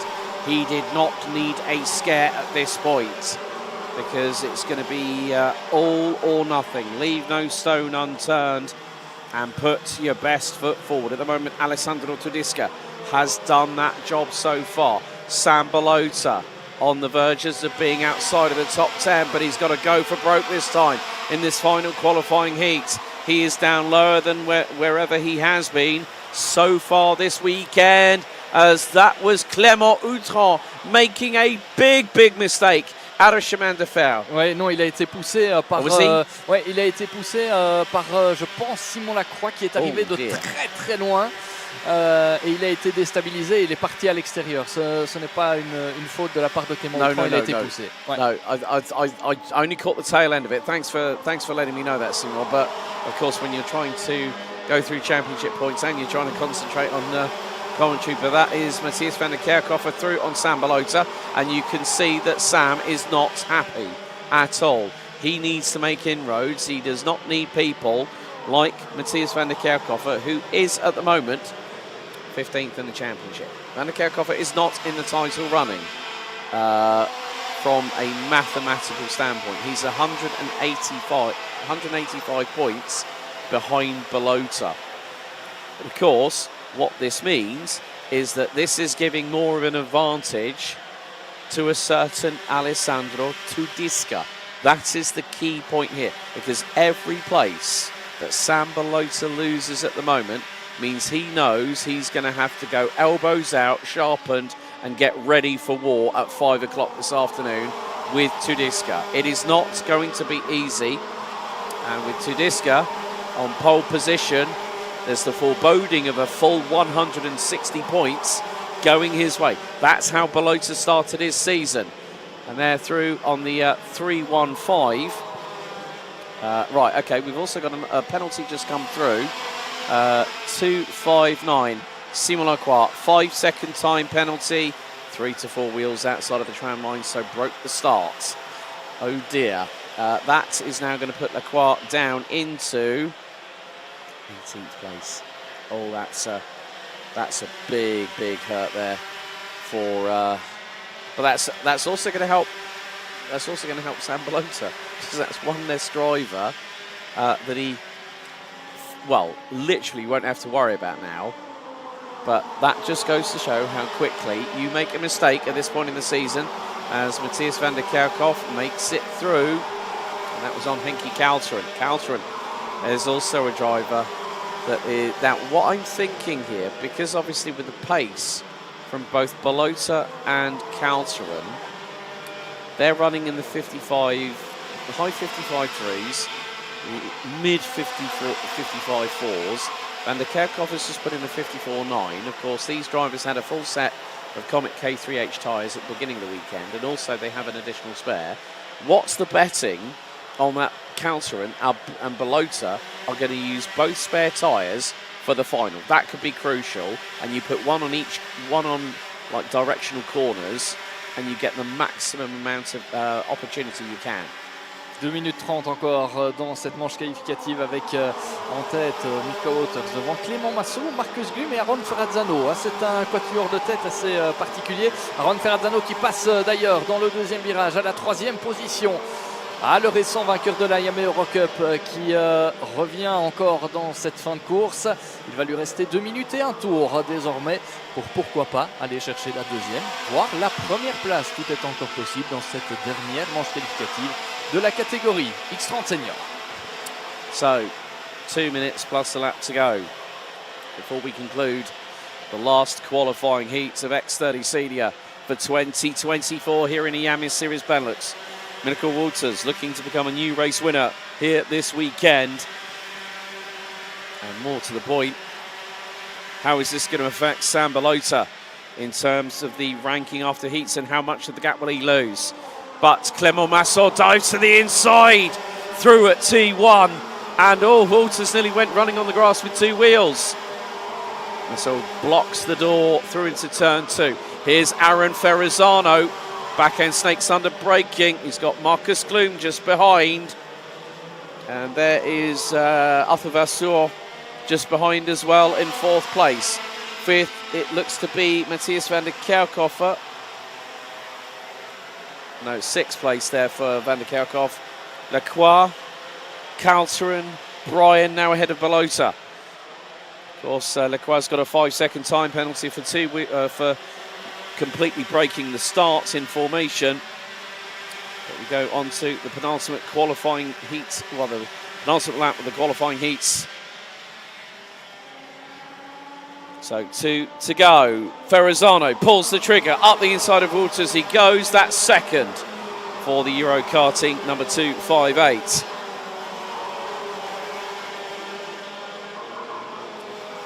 a hive of activity with carts going across the start-finish line here at Mariembourg, but the timer is very much counting down here in the latter stages. Alessandro Tudisca has pretty much put himself on pole position, but the big question is, how much of that gap has he closed in the meantime in comparison with points leader Sam Belota, the 290. Timer has expired. And now we have one more lap of the qualifying heats for 2024 to get going and underway right now. Clément Massot leads us onto the final qualifying heat lap of the season. Head of Aaron Ferrazzano, who's got Mirko Wouters looking up the inside, but Ferrazzano holds his nerve and stays in second. That was the run through into turn number 3. This could be very, very dicey. If one driver makes an unforced error, it's game over.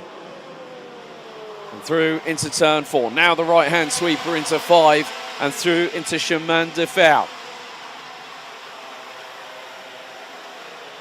Clément Massot holding on ahead of Aaron Ferrazzano, but it could be a drag race towards the line if Ferrazzano lines it up nicely and neatly.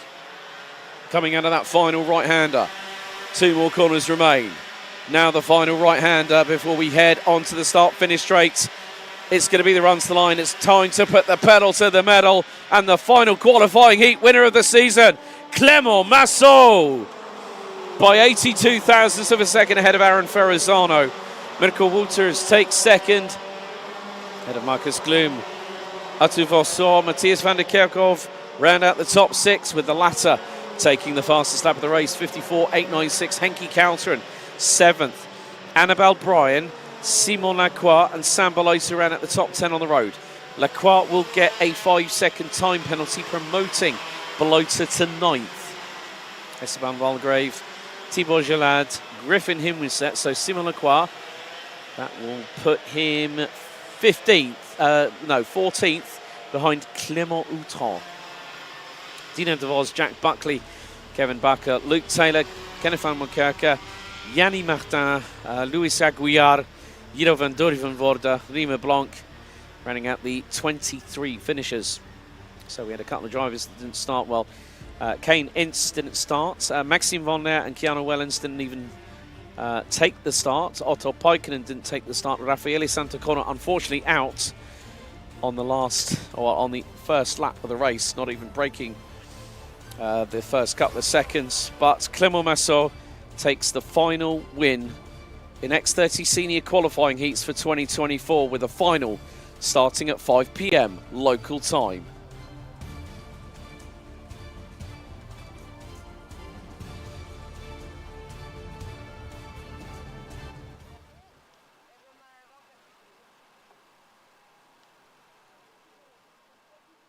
I see he has a heavy head.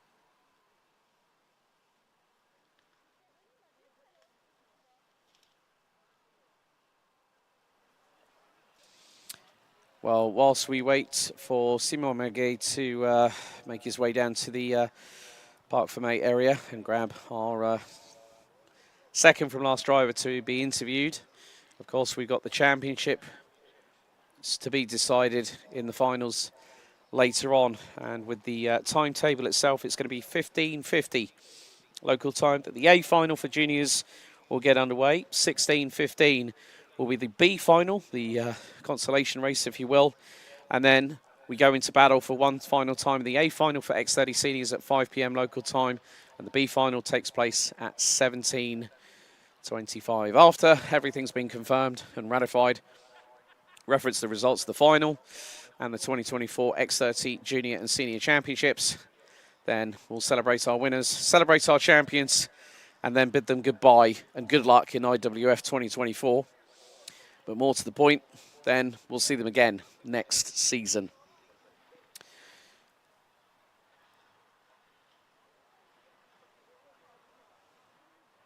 So let's head down to Simon Mirguet, joined in the interview zone by our race winner, Clément Massot. Clément Massot. Et voilà, nous sommes avec Clément Massot. Ben voilà, dernier vainqueur de la saison dans les manches qualificatives. Elle fait plaisir, hein, celle-là, je pense. Celle-là, elle fait plaisir, oui, oui. On a eu quand même des manches compliquées avant, avec notamment une pénalité dans le couloir, etc. Mais cette victoire, elle fait plaisir, oui. Ouais, voilà. Alors, on vous a vu en évidence cette saison avec cette victoire à Genk un peu particulière. Ici, bah, dernier rendez-vous. Vous n'avez au championnat pratiquement rien à jouer. Mais donc, on va tout donner pour cette finale. C'est quoi votre état d'esprit au moment d'aborder cette finale? On aimerait bien un top 10 déjà. Et puis, on n'est pas là pour le championnat. Du coup, d'abord s'amuser et puis marquer des points, ce serait chouette quand même. Ouais. Ouais, alors qu'est-ce qui a expliqué dans cette manche que vous étiez si bien? On a opté pour mettre les nouveaux pneus slick et ça a fait son boulot avec le châssis qui était vraiment bien. Du coup, c'était vraiment un bon réglage et un bon setup pour prendre la tête ici. Voilà une partie des explications donc, de la performance de Clément Massot qui était donc parti avec des pneus neufs dans cette dernière manche qualificative. Stratégie payante en vue de la finale que l'on vivra tout à l'heure, juste après les différentes finales en X30 Junior. D'abord la finale A et puis la finale B, et puis on retrouvera les 36 finalistes de la catégorie X30 Senior.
Well, the wait is almost over. Looking at previous seasons, last year the Junior X30 champion was a certain Sacha van Bosch from the Netherlands.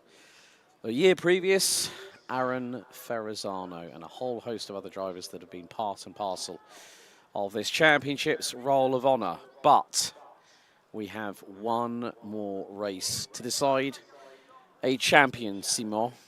And what's more, it is a packed capacity 36 strong grid. You could put a hot knife through cold butter right about now to try and cut the tension with a knife, but the tension isn't really helping.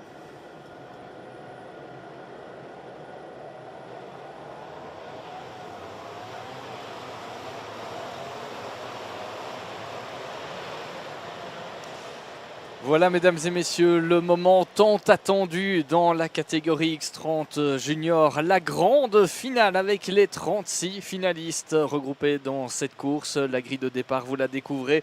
On a Stig de Rademacher qui partira en tête, en pole position avec à ses côtés Louis Baziret. Troisième place pour Devon Achelen avec Arthur Wang à ses côtés. Cinquième place, juste Mulder. Arthur de Donker partira sixième devant Tad Buckley, Anthony Bangars, Quinton Van Leeuwen et Senna Meunier pour le top 10. On retrouve ensuite la première féminine, Eva Dorestein, Bink Van Skeindel, Timeo Riflar, Achille Géradin, Nils Lelor, Boris Jonchev. 17e place pour Vico Mons avec à ses côtés Jan Mulders. 19e place pour Matteo Melis avec à ses côtés Wouter Berganu. 21e place pour Maxime Prudent. Didier Kreft 22e. Derrière on retrouve Antoine Duval, Mohamed Elbouzaki, Jack McLaughlin, Jordi Broekman, Benjamin Foucard, Sam Keluc. Et puis Lucas Pellizzari, Fares Jalil, Raphaël Bourlard, Alexandre Mercier, Gil Hunting, Flavio Caira, Maxuline et enfin Lennon Enriquez. Vous avez eu ici le nom des 36 meilleurs pilotes du week-end jusqu'ici, les 36 meilleurs pilotes des manches qualificatives, ceux qui se sont montrés les plus réguliers dans cet exercice. Et pour cette grande finale A, le programme est un peu plus conséquent que lors des manches qualificatives. Ici, c'est 14 minutes et un tour au programme. 4 minutes de plus, donc ça veut dire qu'il y a différents paramètres à gérer. Son avantage, si on en a un, les pneumatiques aussi. On sait que certains parfois sont partis avec des nouveaux pneumatiques lors de la dernière manche qualificative. Il y aura peut-être des différences à faire à ce niveau-là. En tout cas, c'est un très très beau spectacle qui nous attend. D'autant que la lutte pour le titre est toujours en cours dans cette catégorie avec juste Mulder qui a désormais un avantage assez confortable sur Tad Buckley. Dans l'idéal, Tad Buckley, le pilote irlandais, doit s'imposer pendant que juste Mulder doit terminer 9e ou plus loin. Ce serait pour l'Irlandais à ce moment-là. Si c'est un autre scénario qui est plus à l'avantage de Mulder, vous l'aurez compris, c'est le Néerlandais qui sera champion du Benelux cette année dans cette Iame Series. Attention au départ, avec déjà quelques contacts avec certains pilotes. Attention au ponton avant, s'il est déclipsé. La sanction sera immédiate à l'arrivée, ce sera 5 secondes de pénalité. En attendant, tout le monde est en place désormais. Et on est parti pour cette finale. Les feux se sont éteints effectivement. Et on a un bon départ d'Arthur Huang qui part en tête à queue. Oh no! Big incident coming out of turn number 1. Arthur Huang compromised. I think I even saw an RSD car also caught up in all of that. Senna Meunier of all people. Oh, big disaster. And that has put the cat amongst the proverbial pigeons in the early goings. And at the moment, well, looks like Tyke Buckley has moved up to, I think, 5th place. And look at the carnage it's caused. 171 involved in that. Bink van Schijndel from the Netherlands for the Volker Racing team, and Arthur Huang, who got turned around, spun directly into traffic, and all chaos broke loose at T1. Ouais, le gros souci, c'est que Arthur Huang est parti en tête à queue. Il est revenu sur la bonne trajectoire et il a emmené plusieurs concurrents avec lui dans l'abandon finalement. Pendant ce temps-là, la course devant est bel et bien lancée avec Louis Baziret. Oh, attention là, parce que je pense qu'on était peut-être encore sous drapeau jaune. On verra ça après la course de toute façon. Mais Louis Baziret est passé devant Tad Buckley. Quinton Van Leeuwen fait de même. Tad Buckley qui rétrograde à la 6e position de cette finale. Et pendant ce temps, on a un trio de tête qui s'est dégagé avec Steve de Rademacher, Arthur de Donker et juste Mulder qui sont pour l'instant 1er, 2e et 3e. Derrière, c'est la bagarre avec notamment, on vous l'a dit, Louis Baziret qui est passé devant Tad Buckley pour le gain de la 4e position. Tad Buckley qui se retrouve maintenant 6e derrière Quinton Van Leeuwen, mais déjà première tendance qui se dessine ici avec peut-être une victoire à 3 pour la victoire, alors que juste Mulder passe à l'attaque et passe 2e devant Arthur de Donker. Ça y est, la bagarre est lancée. Yeah, this is really. Now this has put Juice Mulder into championship winning position at the moment. Based on the previous scores, which have already been confirmed and ratified, this now puts Juice Mulder on 663 points.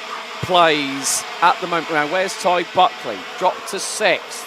Oh, that's making it even more of a mountain to climb for the Irishman. And that will put him on 69 points.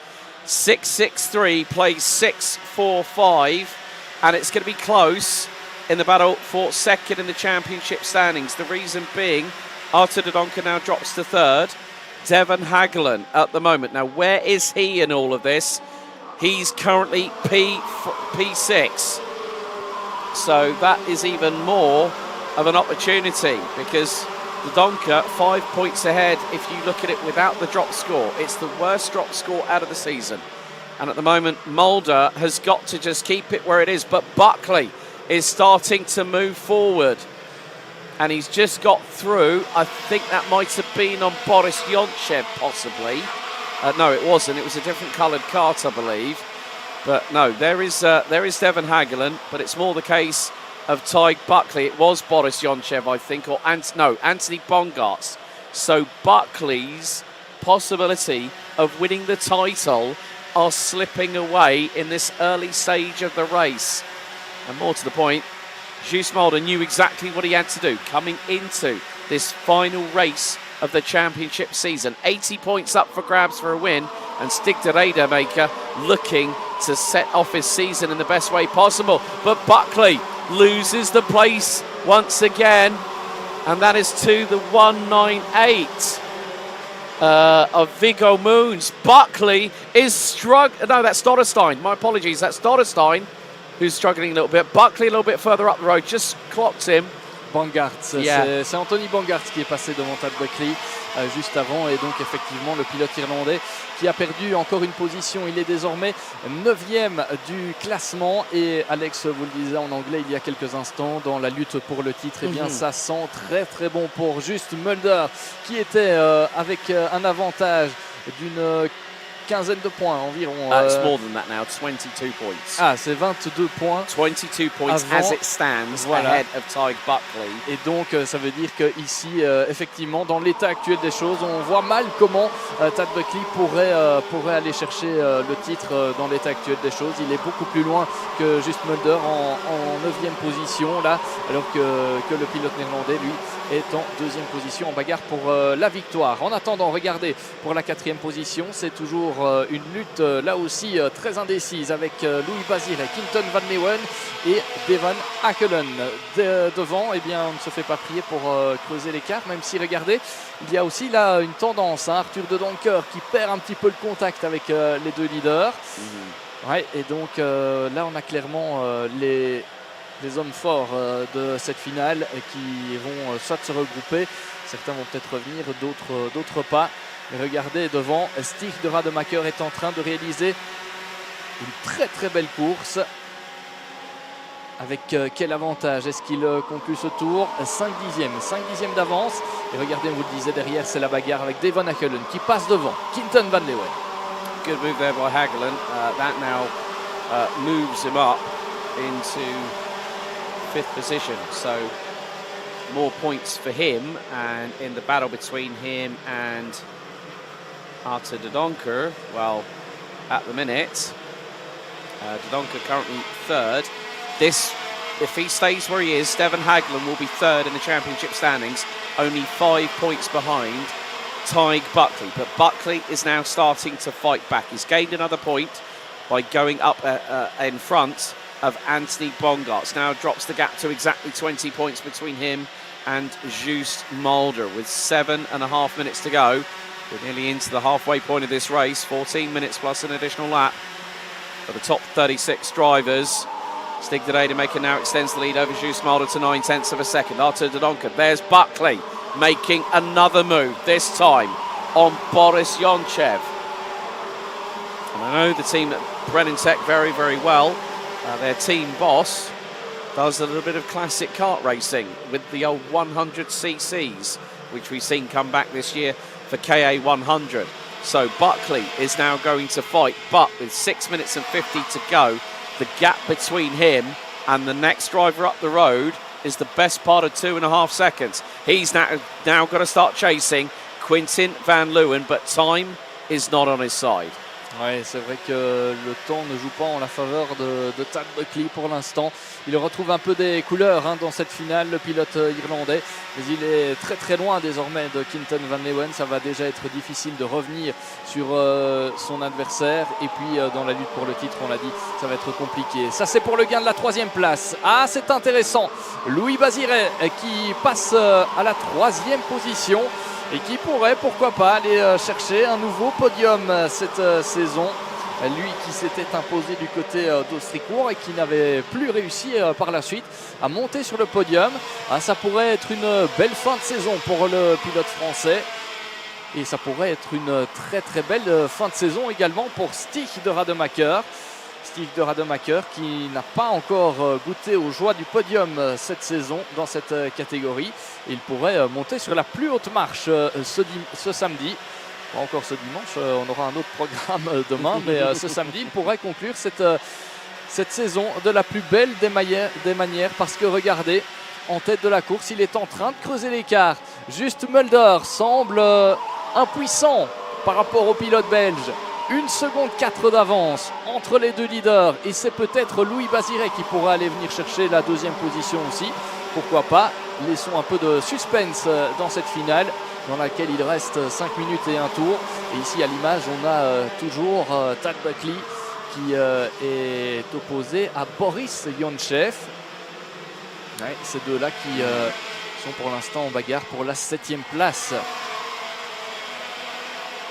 Yeah, Buckley not getting away from Boris Yonchev, Anthony Mongarts and Maxime Prudhomme, who's made up 11 places in this race.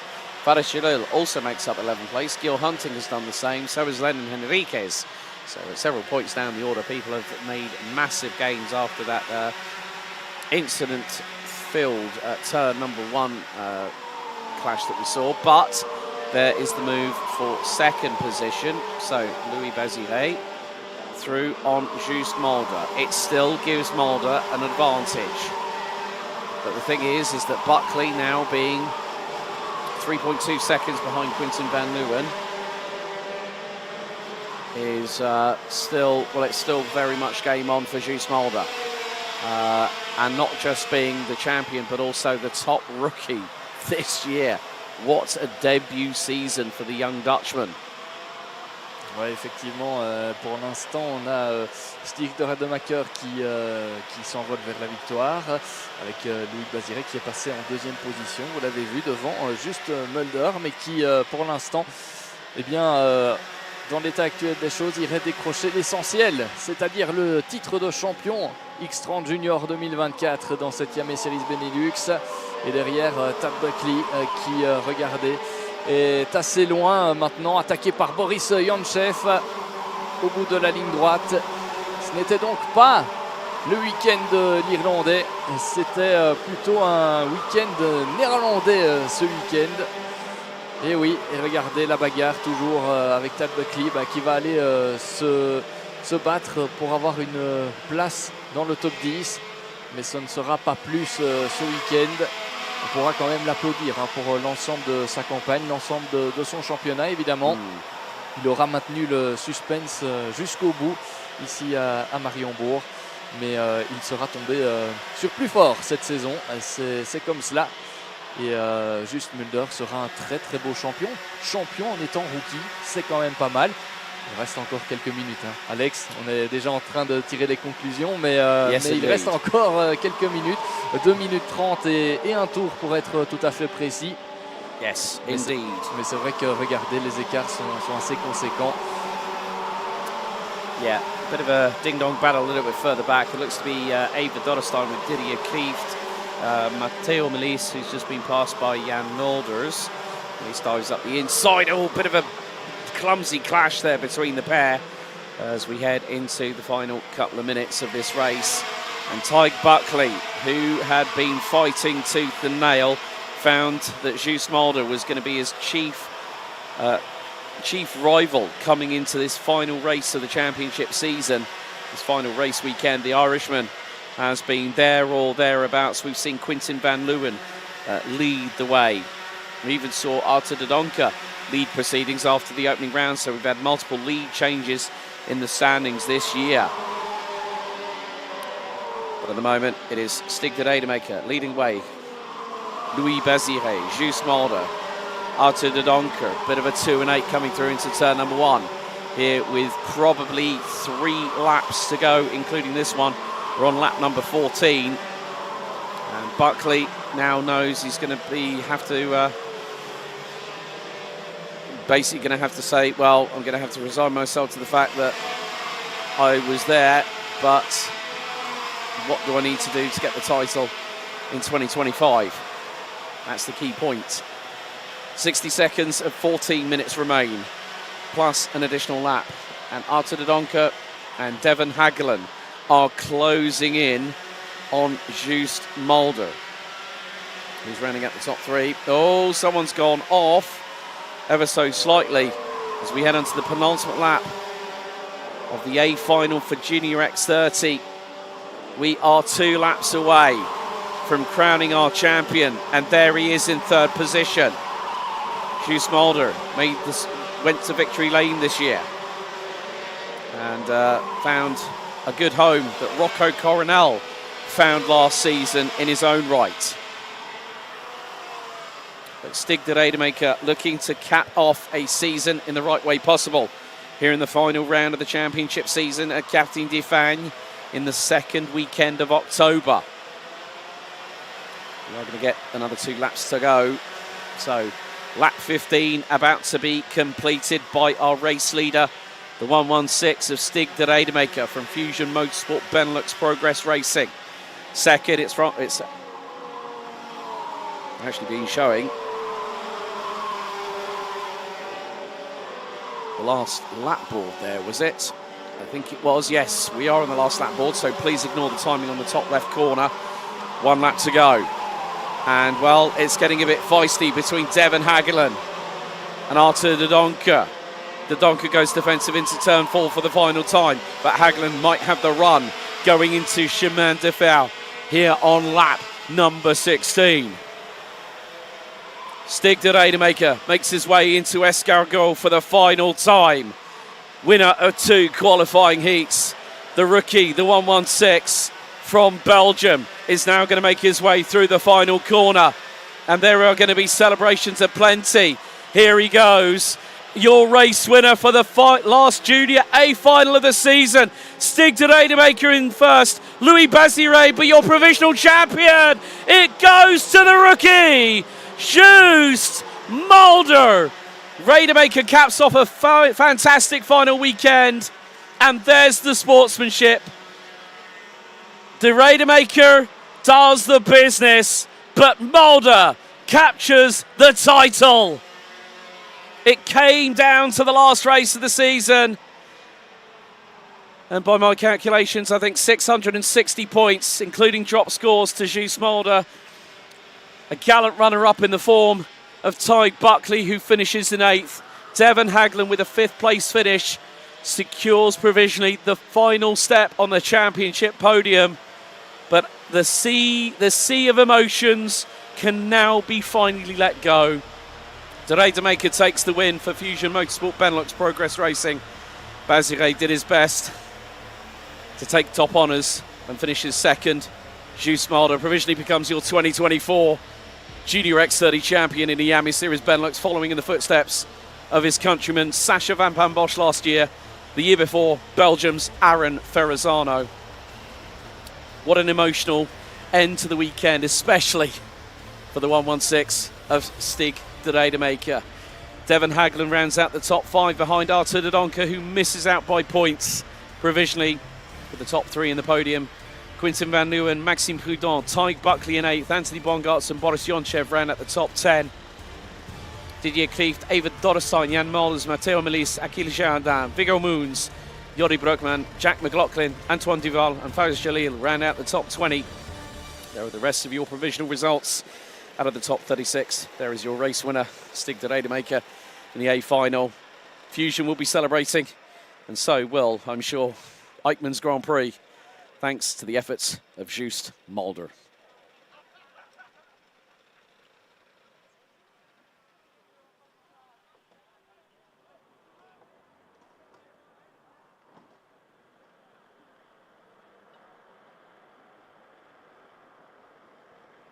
Nice wheel.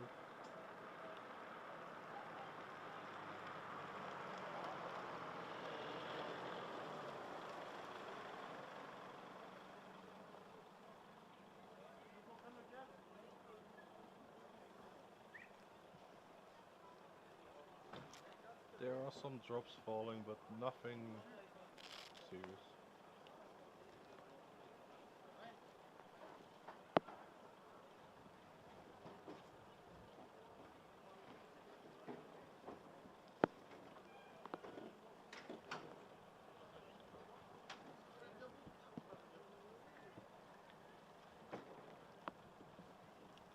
My rain cover's still on, so.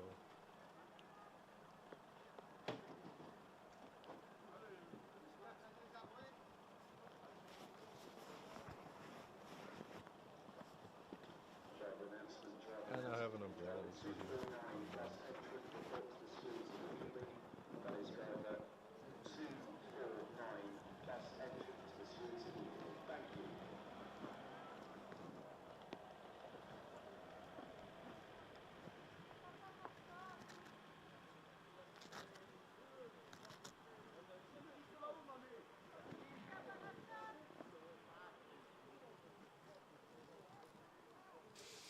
Okay, well, whilst the clean-up operation after the A final for Junior X30 gets underway, let's head down to Simon Mirguet with your 2024 X30 Junior Iame Series Benelux champion from the Netherlands, Juice Mulder. Take it away, Simon. En we zijn met de nieuwe kampioen van de X30 Junior klasse. Just Mulder, gefeliciteerd. Hoe voel je je na deze titel?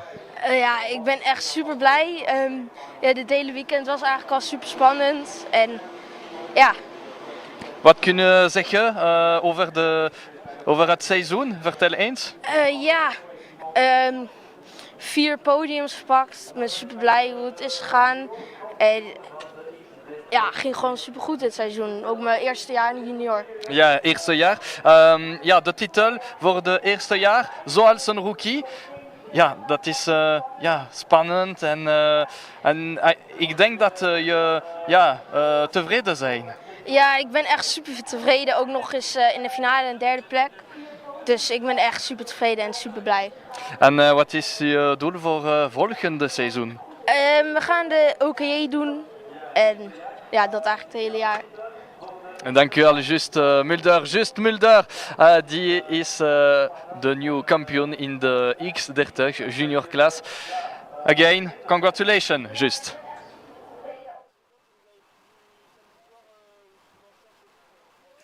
Well, congratulations to Juice Mulder, our provisional 2024 Iame Series Benelux Junior X30 champion, following in the footsteps of Sascha van Bosch. So the title returns to the Netherlands for another 12 months. Well, there you see the last 3 races on the timetable. Up next, we've got the Junior B final from those drivers that did not make it into the top 36. And then at 5 o'clock, the finale for X30 Senior with X30 Senior B final, rounding out day 2 out of 3 for the season finale for 2024 at 5:25 p.m. local time here in Mariembourg.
Now, the final race of the 2024 Iame Series Benelux season for Junior X30. We go to the B final, and it's 14 minutes plus an additional lap.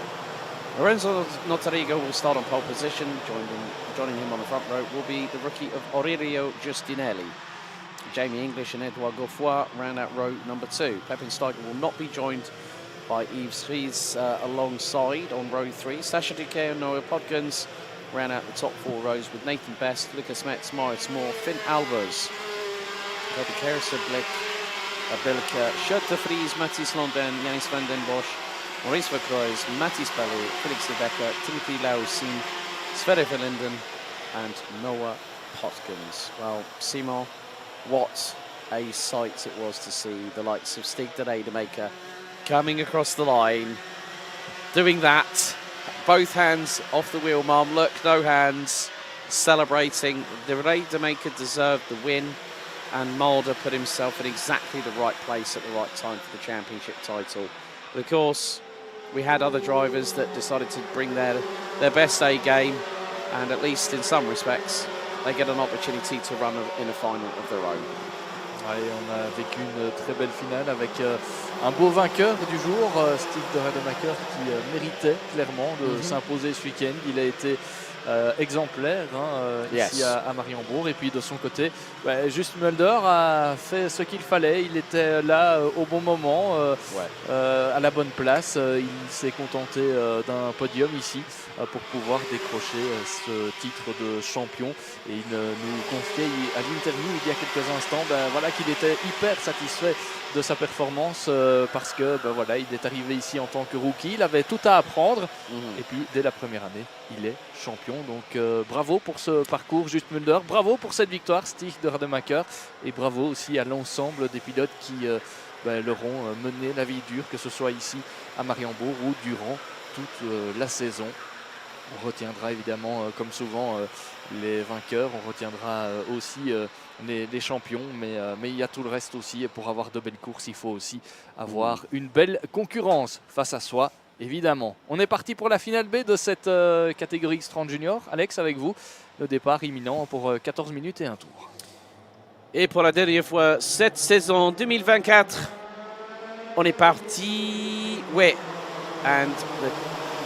the thing is, the timing didn't start going down on... It has now on your screens, folks, but it has on our timing screen. So, drama for a kart, and has gone backwards off of turn number 2.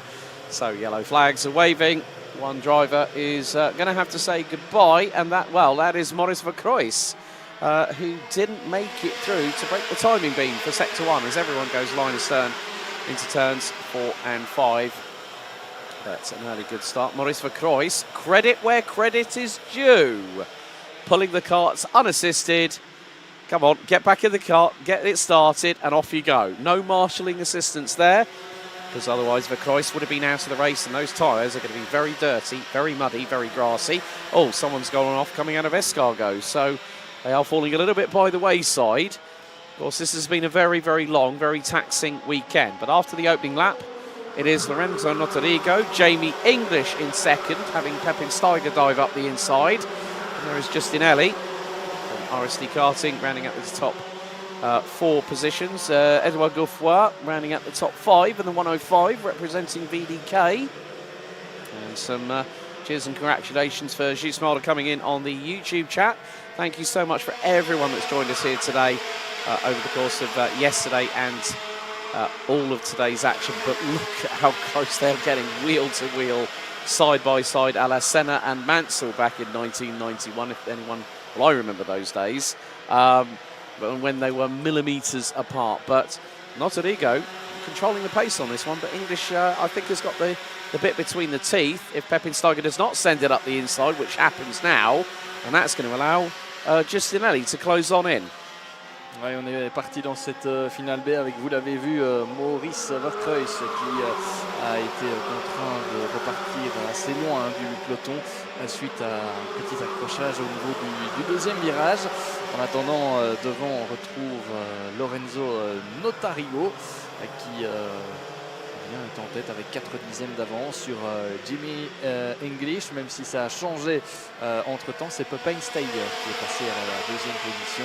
On retrouve ensuite Aurelio Gustinelli et Edouard Godefroy, représentant évidemment du team VDK, ancien champion de Belgique. Il était champion de Belgique l'année dernière dans la catégorie mini, Edouard Godefroy, et qui a passé désormais le cap dans la catégorie X30 Junior. Première année d'apprentissage pour ce pilote qui voilà, a connu des finales cette saison.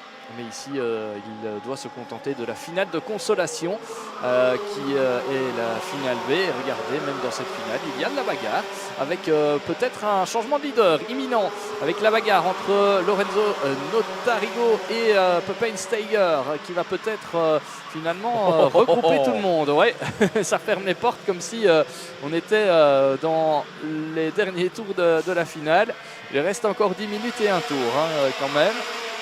Et en troisième place, c'est Aurelio Gustinelli de l'équipe RSD Karting. Et aussi Jamie English se mettre en quatrième position en ce moment. Mais c'est à la tête de la course, c'est Lorenzo Notarigo qui fait un bon travail en ce moment. Hein. Oui, très clairement. Pour l'instant, il résiste à l'ensemble de ses adversaires. Mais derrière, c'est évidemment très pressant. On a Pepijn Steiger qui avait réalisé le meilleur temps en course dans un premier temps. Et il confirme d'ailleurs qu'il maintient la pression, le pilote néerlandais, dans cette finale B. Et on sait ici que voilà, c'est une finale qui ici ne comptera pour rien, mais dans l'ensemble du championnat, elle permet quand même de marquer des points. Donc voilà, c'est toujours important aussi d'être présent et de rouler malgré sans doute la déception de certains de ne pas avoir rejoint les 36 meilleurs finalistes de la finale A qu'on a vu il y a quelques minutes maintenant. Et regardez Pepijn Steiger qui est toujours là, bien pressant. C'est lui qui a le meilleur tour en course, toujours en 57,498.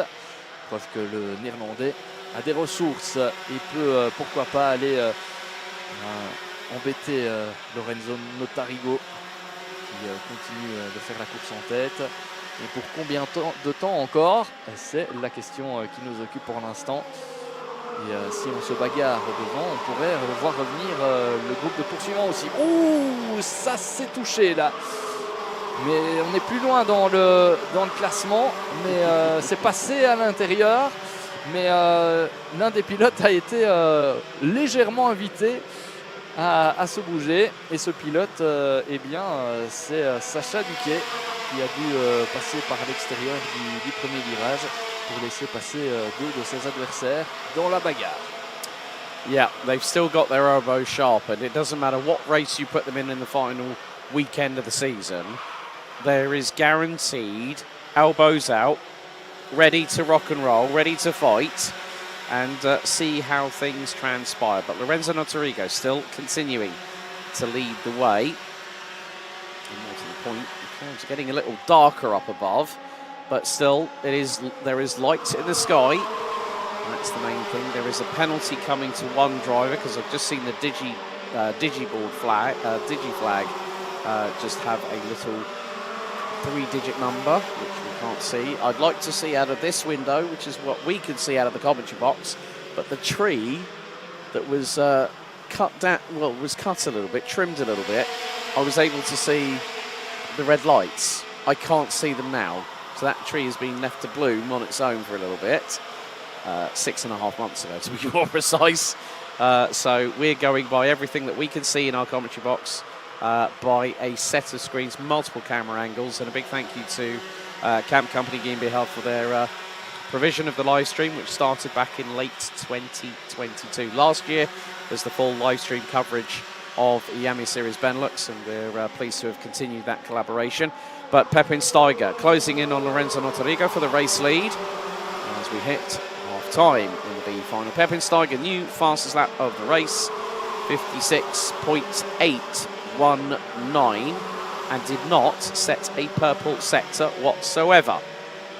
Ouais, on On est arrivé à la moitié de cette course finalement. Déjà, on vient de passer le cap de cette mi-course. Et c'est toujours l'indécision pour la première position avec toujours cette bagarre entre Peppensteiger et Lorenzo Notarigo. Derrière, ça se bat aussi avec la belle remontée de Mathis Landen qui vient de passer à la 4e position devant Jamie English. Et derrière, on a toujours Edouard Godefroy. Mais également Moritz Moore qui se montre toujours pressant, qui pourrait aller chercher une autre position encore. Mais belle manœuvre de dépassement là pour Mathis Landen qui va peut-être pouvoir conclure ce week-end d'une manière un peu plus positive que lors du début du week-end, justement parce qu'il n'avait pas été verni non plus. Il a dû s'élancer durant chaque manche qualificative en fin de peloton et ça évidemment ça n'a pas aidé le pilote belge. Oh, that's on a not Edouard good. Godefroy qui s'est mis à l'intérieur et Jimmy English a refermé la porte. Ça s'est accroché donc. Edouard Godefroy qui n'a même pas pu profiter de son attaque puisqu'il a vu revenir devant lui Moritz Moore. Voilà pour cet incident et devant on revient sur cette bagarre en tête avec 3 pilotes pour une première place. Notarigo, Steiger, Justinelli. That was a hard hit as well. I mean, Jamie English caught a hold of that and kept it pointing in the right direction. So well held to the Irish driver in the 135. Notarigo going defensive again into turn 1. And here comes the dive from Justinelli up the inside. Is he going to carry the momentum through? Not quite. One move under braking there by Lorenzo Notarigo to keep Peppensteiger at base. Steiger switches to the outside. Now tries to look for the inside here at turn number 3. Not quite. Well, this is a trio of drivers at the front end of the field who really want to get the top honour in the last final, even though it might be the Consolation B final. But Notarigo has led every single lap so far from pole position. Steiger's moved up 3 places. Justinelli was on the front row alongside Notarigo. Steiger's got the fastest lap of the race at the moment, 56.819, and more importantly, did not set that lap time under any purple sectors whatsoever. If you're consistently quick across a lap, you can put in a purple sector lap time, and Steiger's just personified that very, very nicely indeed. Justinelli has put in the fastest second sector of anybody. Another lap in the books, now on to lap 11, and Steiger pulling away from Justinelli. Now sensing the opportunity, dives up the inside through at turn number 2 on Notarigo. Now will the 152 get through? Dives to the inside with the ultimate undercut. Brilliant stuff there from the Dutchman of Peppensteiger, doing a number of Notarigo, and Justinelli's just got through at turn number 4. That's how it starts. One thing starts a chain reaction, and Notarigo up until the end of lap 10 was leading every single lap, and Steiger just threw a curveball at him. On avait l'impression de se demander comment est-ce que Peppensteiger allait pouvoir dépasser Lorenzo Notarigo. On se demandait un petit peu comment il allait pouvoir le surprendre. Et bien là, il l'a bien fait avec un superbe dépassement. Il a d'abord été à l'intérieur du deuxième virage, il est ressorti à l'extérieur ensuite, et puis il a complètement fait l'undercut à son adversaire. C'était très très bien joué. Alors on a ici la bagarre pour la deuxième position. Pendant ce temps-là, Peppensteiger prend l'avance, mais ici on a Justinelli qui a d'ailleurs fait des signes à Lorenzo Notarigo en lui disant écoute, maintenant ça suffit, on arrête de se battre et on se concentre sur le leader qui est en train de s'envoler. Ouais, c'est des petites communications comme ça qui sont assez marrantes à voir. En manche qualificative, c'est surtout pour dire on ne prend pas de risques, on va devant, etc. Et ici, c'est pour lui dire écoute, moi je suis bien à la deuxième place, mais come on, let's go. Voilà, on y va. On y va, c'est parti. Well, I've got bad news. Insult to injury for Lorenzo Notarigo, and not just the only driver, Sjoerd de Vries. Both drivers have just picked up a 3-second time penalty for leaving the corridor on the formation with 1 or 2 wheels out of the tram lines. Meantime, that is, I think is that Mathis Landen? Yeah, Mathis Landen with Moritz Moore to the outside. And Lucas Podgens gets through on the German in the number 75, assisted by Christoph Adams this weekend. Man who's competed in high-stakes international karting in other categories. And is actually here to help coach Moritz Moore. running with VDK. It's quite interesting whenever we come into the paddocks and you see the big audings from all the big teams. You know, you see Euro Karting, RSD, Dream Racing, VDK, and everybody else. You know, no matter what paddock you go to in karting, you'll always have those couple of awnings that will dominate proceedings, as in to say, right, I know exactly where they are. So when you need to find out information, you can make a straight beeline, whereas some other people can be hard to find. A minute and a half to go here, Simon. 3 laps including this one, as we're still having the battle between Mathis Landen and Mariembourg. And there is Lucas Potgens trying to get through on the inside.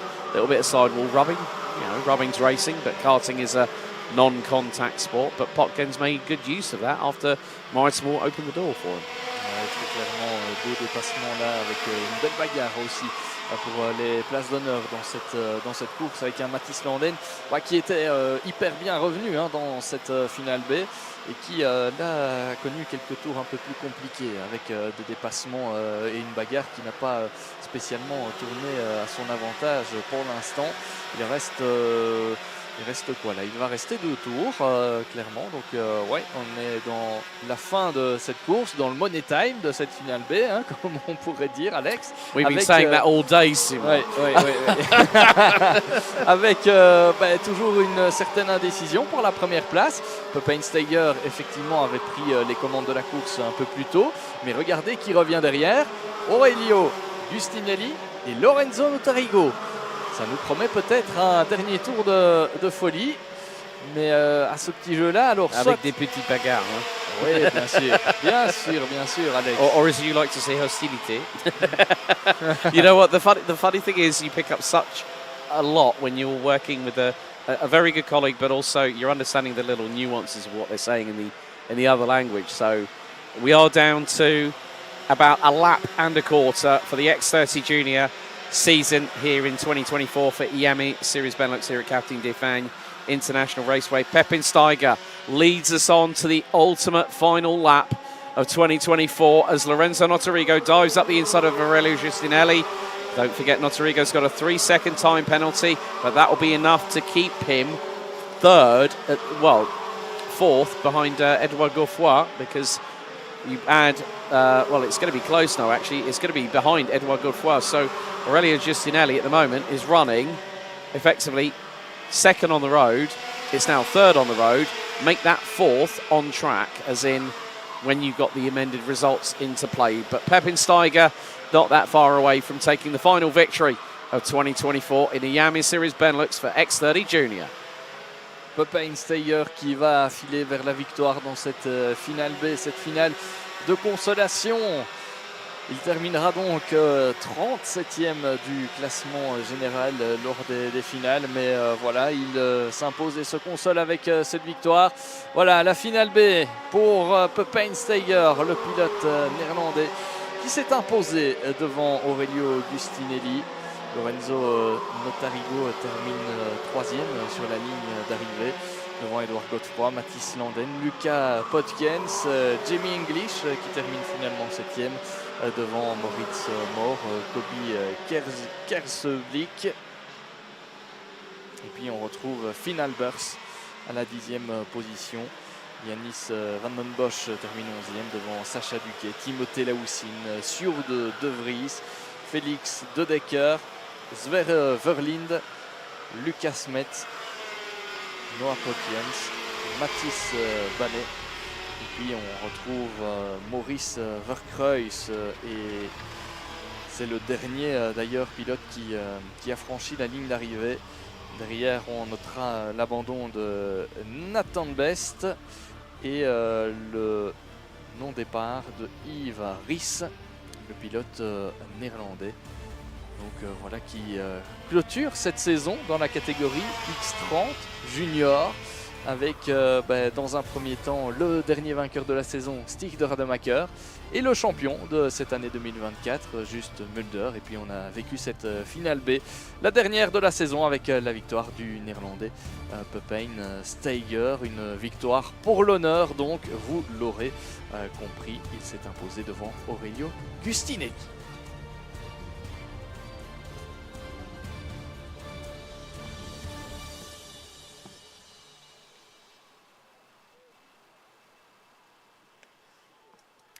Well, that's it for X30 Junior for 2024. A big thank you to all the competitors that have run with us this season.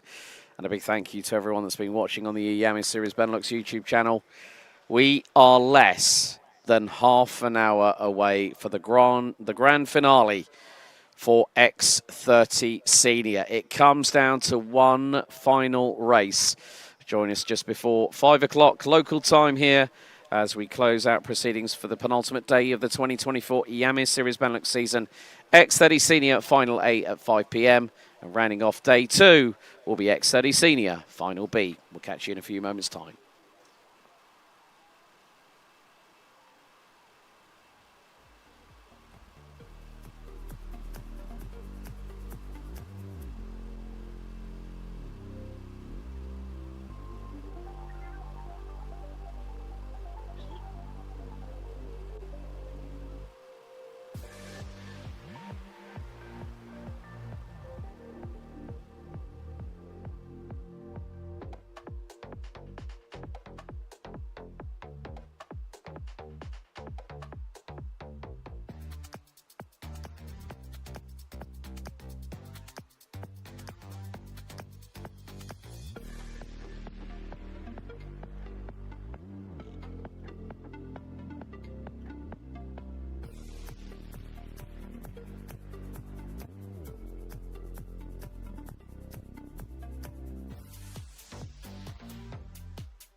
Mesdames et messieurs, changement de décor pour la finale de la catégorie X30 Senior. La pluie a fait son apparition et on va débuter cette manche finale de la saison avec cette grille de départ. Alessandro Tudisca qui démarra en pole position avec à ses côtés Patrice Kowalski.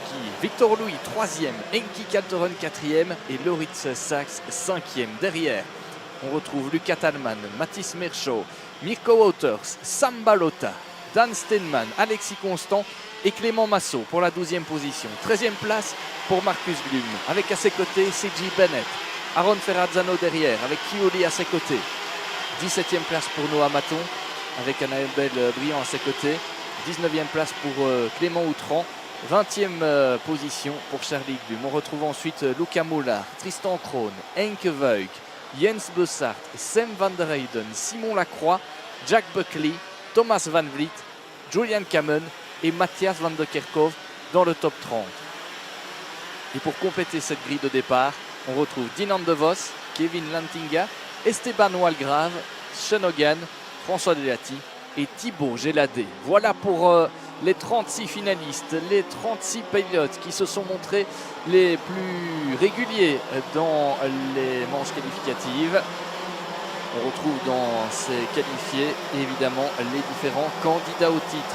Alors on a Alessandro Tudisca, forcément, qui est arrivé ici en 2e position à Mariembourg. Et on retrouve le leader Sam Balota à la 9e position. Attention, au moment d'entamer cette finale, tout reste encore possible entre ces deux-là. Et pour l'instant, c'est Alessandro Tudisca qui a quand même l'avantage par rapport à sa position de départ. Forcément, ça va être très très serré. Alex, vous avez fait les comptes. Qu'est-ce que cela donne? Right, at the moment, as things stand, bearing in mind, as per, and I was double checking the sporting regulations. Who spun it? 259 has just gone around at turn. Simon Lacroix. Okay, I was getting worried there. I thought if I saw 201, that'd be Henki Kaltren spinning around like a whirling top. Well, at the minute, as per the updated championship standings, Sam Balota is on 589, Alessandro Tudisca 578, Henki Kaltren 557, Noah Meton 544. Now, based on the fact, if you take into account 9 scores, if it finishes as it is, Sam Balota will be 3 points behind Alessandro Tudisca. So it comes down to this final race. It really, really does, because we've got 14 minutes on the clock plus an additional lap to decide. And it looks like the false light starts are flashing. Yes, we're going to send him around for another lap. I think probably because with the severity of the rain, another formation lap isn't going to do any harm and get the drivers used to the grip and the purchase underneath the circuit, because it is slipperier than an ice rink, as Simon Lacroix just found out through turn 5. Ouais, donc faux départ et donc la finale, la dernière de la saison qui ne sera pas lancée tout de suite. Vous l'aurez compris, Alex vient de vous dresser finalement le portrait de cette finale. Si les choses restent en l'état, donc si Alessandro Tudisca parvient à s'imposer et que Sam Balota termine à la position à laquelle il démarre, c'est-à-dire à la 9e place, eh bien ce serait Alessandro Tudisca qui viendrait venir décrocher le titre ici. Et Sam Balota serait en principe, d'après nos calculs, à 3 points de Tudisca. Donc vous l'aurez compris que le suspense est à son comble au moment d'entamer cette dernière finale de la saison. On s'en réjouit et vous l'avez remarqué, durant tout le week-end, on a disputé des qualifications sur le sec, des manches qualificatives sur le sec également, et puis la pluie qui vient faire son apparition ici pour la toute dernière manche. Course particulière parce qu'il y a des réglages qui ont été modifiés, il y a certainement des points de repère à retrouver sur ce tracé pour les pilotes, des points de freinage, des trajectoires aussi différentes, et donc ça va apporter tout cela son lot de rebondissements, son lot aussi de surprises. Yeah. On espère qu'on va vivre d'ici quelques instants une magnifique dernière finale cette saison. Before you take the start, Simon, Sam Balota needs to finish 5th or higher if Tudiska wins. This is now crunch time. This is again, as we saw with Mulder earlier on in the juniors, now it's time to get things up and ready. Let's go. Allez, on est parti pour cette dernière finale de la saison avec pour l'instant le bon départ de Victor Louis qui plonge à l'intérieur et derrière. Oh, c'est Sam Balota, je pense. Sam Balota, oui, il a été impliqué dans cet accrochage, mais ce n'est pas possible. C'est une malédiction pour le pilote anversois. Lui qui court depuis tant d'années après ce titre. Il apprécie en plus ces conditions climatiques. Et là, il a été impliqué dans un accrochage avec qui d'autre? Il a été avec un pilote GP, avec peut-être Enki Kalteren aussi. Oh no. On vous confirmera ça d'ici quelques instants après le premier pointage. Mais déjà un tournant, ça peut être le tournant du championnat, ce départ. I cannot believe what we've just witnessed. A turn one incident again on the opening lap. And Balota gets hit the hardest blow of all. That really has put things... Kalteren, Meerschout, Tailman, Balota, all involved. They've only just they're just coming through now out of sector number 2.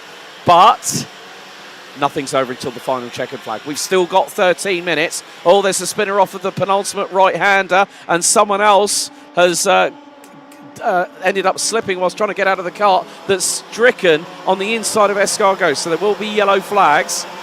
But these conditions have really changed everything. Balota came in with a big advantage over 30 points, and now Tudiska has put the hard work in where it matters. But, as I said, do not count things out yet. Sam Balota is recovering. He's up to 27th. Now that's 26th. Balota knows he's got to make it 5th or higher, and he gets the title by my provisional calculations by a single point. If it goes to count back, if they go level, Tudiska takes the biscuit, mainly because of the fact he'll have 4 perfect scores. From round 4 at Genk, he did the double. He's on course to doing the double of a maximum score of 320 points in the last 2 rounds of the championship season. But Balota will fight tooth and nail, guaranteed. Oui, c'est effectivement des scénarios incroyables que l'on est en train de vivre. Alors on n'est pas encore à la fin de la course, il faudra attendre le drapeau à damier évidemment pour confirmer tout ça. Mais quel début de course mouvementé, en tout cas dans ce qui est de la course au titre. Alors que derrière Alessandro Tudiska, on a Alexis Constant en 2e position, Victor Louis. Et puis une très belle bagarre avec notamment Loritz Sachs et Patrice Kowalski. Ça se bat, hein. Et derrière c'est qui? C'est Aaron Ferrazzano qui fait son retour aussi dans la bagarre pour le top 5.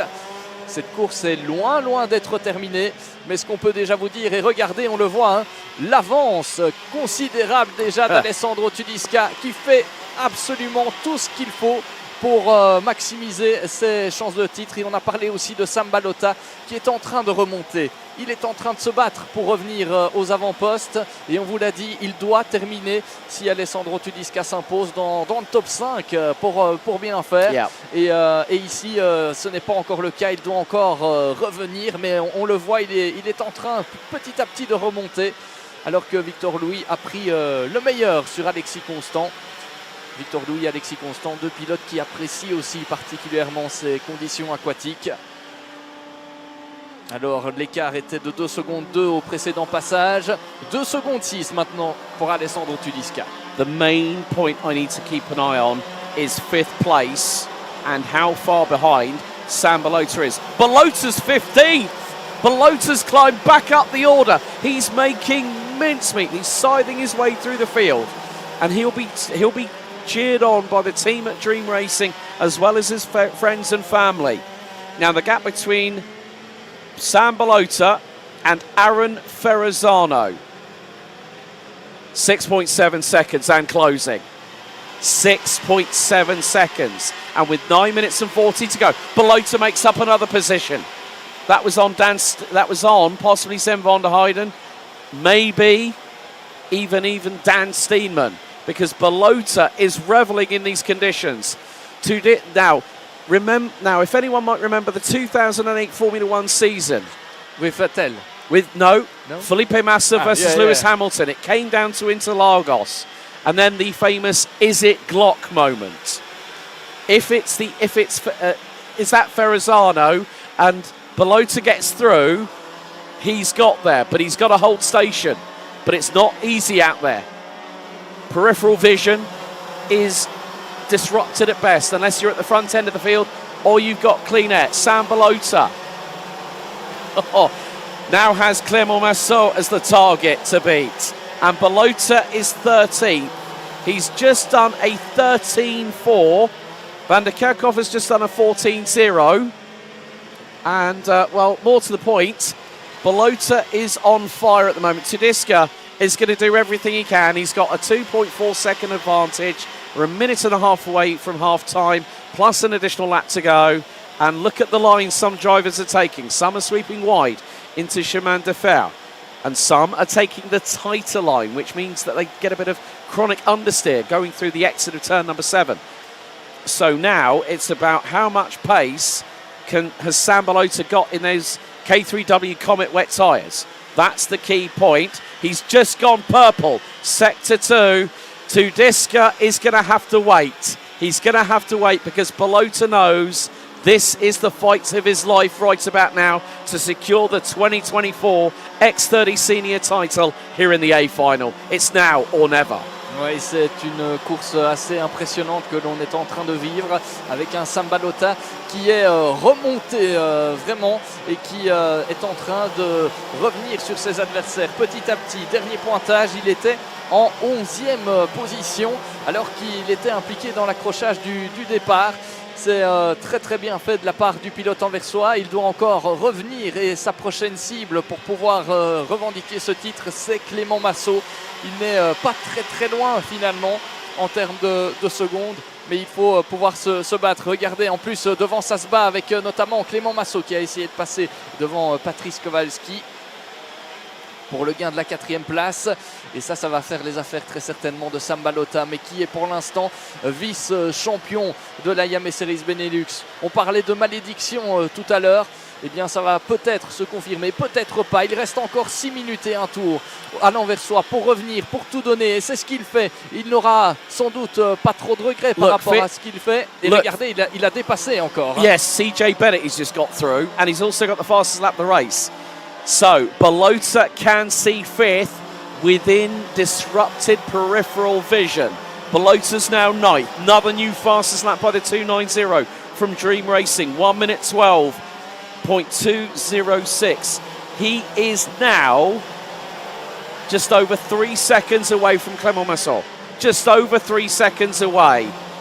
Belota is reveling in these conditions. That chassis might be slightly damaged. The steering might not be tracking true, but that is a great equaliser when the wet weather is significant as this. Belota knows he's got to do everything. And now he's making up another position. And that was on Marcus Gloom, I believe. So another position gained. Belota 8th and climbing. Mais c'est décidément exceptionnel cette finale. Alors c'est vrai que pour la victoire on a l'impression qu'Alessandro Tedesca est intouchable ce samedi, mais derrière on suit évidemment de très très près la remontée de Sam Belota. Il était à 3 secondes au dernier pointage, 3 secondes de la 5e place qui lui permettrait de devenir champion. Ici on va encore faire un pointage avec cette fois-ci un Sam Belota en 8e position. 3 places encore à gagner pour éventuellement venir décrocher le titre. 5 minutes et un tour. C'est ce qu'il reste à l'anversois pour créer l'exploit, pour enfin décrocher ce titre de champion. Est-il en mesure de le faire? He's just taken 1.4 seconds out of Aaron Ferrazzano. Well, there is Patrice Kowalski I've just seen going through shots in 4th place in the 244. There's Ferrazzano, there's Belota. Ouais, et ça va le faire, ça va le faire. Il y a moyen, regardez devant, ça se bagarre encore pour la 4e position. Regardez, Sam Belota qui va faire la jonction avec les candidats au top 5. D'ici quelques instants, il va pouvoir le faire. Mais est-ce que ce sera suffisant pour aller chercher le titre après On a vu Clément Massot passer devant Patrice Kowalski. Ça, c'est bien joué aussi de la part de Clément Massot qui apprécie ces conditions aquatiques. Et en plus, c'était très bien joué d'avoir mis les nouveaux pneus slick lors de la dernière manche pour être bien placé pour cette finale dans laquelle il est en train de réaliser un très très bon résultat. Derrière Alessandro Tudiska, Victor Louis et Alexis Constant, Clément Massot, Patrice Kowalski en 5e position devant Noah Maton et Sam Balota, 7e donc. Regardez, il est là. Il va peut-être le faire avec Maton. Il est passé devant Maton. There we go, another point, and that makes it level, even, Stephen. 6:58, plays 6:58. Balota now has to make one more move, but he won't be satisfied. He will want to make more than that. He's got Patrice Kowalski to put him a point ahead of Alessandro Tudiska, who has a 2-second lead over Victor Louis. Third is Alexis Constant. Now in towards Escargot. Here on lap number 8. Oh my God, my defibrillator on standby might be needed to be used, but I know people are biting their fingernails to the quick. And was that Balota? Was that Balota I just saw going through shots? It was, and I think he might be closing on Clément Massot. So Tudiska, Louis, who's in third, Alexis Constant. There is, okay, that is Clément Massot. Sam Balota's 5th. Sam Balota is 5th place. Oh my goodness, what a fairy tale story this has been. An incident on lap 1, and now that's 4th. Now that's 4th. He's just saying to Clément Massot, just keep it clean, and that's Balota. Now, okay, ladies and gentlemen, 80 points for a win, 76 for third, 76 for second, 73 for third, and with 71 points and 4th position, that puts Sam Balota 2 points ahead. Tudiska's put it all on the line. He's going to be leading, but that was the moment that needed to happen. And Balota has definitely put himself up against a big mountain, and you know what? He's conquered it. My goodness me. 2 minutes to go, and Sam Balota still taking lumps out of the opposition in terms of time out on the circuit, as Clément Massot has just got a 5-second time penalty for a push to pass. But there is Sam Balota, the 290 from Dream Racing, now running 4th on the road. Alessandro Tudiska has a 1.6 second lead over Victor Louis. We are coming down to the final moments of this Senior X30 final. It was always going to come down to the final moments. Another penalty has just gone in. 2-4-1, causing a collision. Time penalty 5 seconds. And that is Mirko Wouters, who's all the way down a little bit further down the order thereof. But it is coming down to the final 60 seconds, plus an additional lap. And there you see Alexis, well, that's the 207 of Noah Maton behind Clément Massot in the 268. Massot for the Rave Racing team, representing Belgium. And now we're going to go on to our penultimate lap of this Senior X30 final here at Mariembourg, amidst a big deluge of rainfall that hit in between the juniors and the senior finals. So Balota still holding station and comfortably ahead of Clément Massot. Got to be very, very careful. Drivers taking different lines up and down the order. It's never that easy. Clément Houton a little bit further back down in 9th place, battling away with Aaron Ferrazzano for 8th as we hit 0 on the timer for one last time in X30 Senior in the A final for 2024. Ferrazzano trying to keep the kart in a straight line. And, well, hang on a second. Was that a change for position? It looks like it was. If that is Sam Balota in 3rd position, I'm not sure. Let's have a look. Let's see. We've got one more lap to go. That is going to be... just trying to keep an eye out there. but more to the point, final lap underway. So Tudiska and Louis for RSD Karting. Third, Alexis Constant. Fourth, Sam Balota. Alessandro Tudiska came into the second half of the season despite trials and tribulations at Austria and Genk at rounds 2 and 3, and has become the biggest challenger to this man here, Sam Balota, the number 290, who battled right up until the end of the season last year against Ellie Goldstein.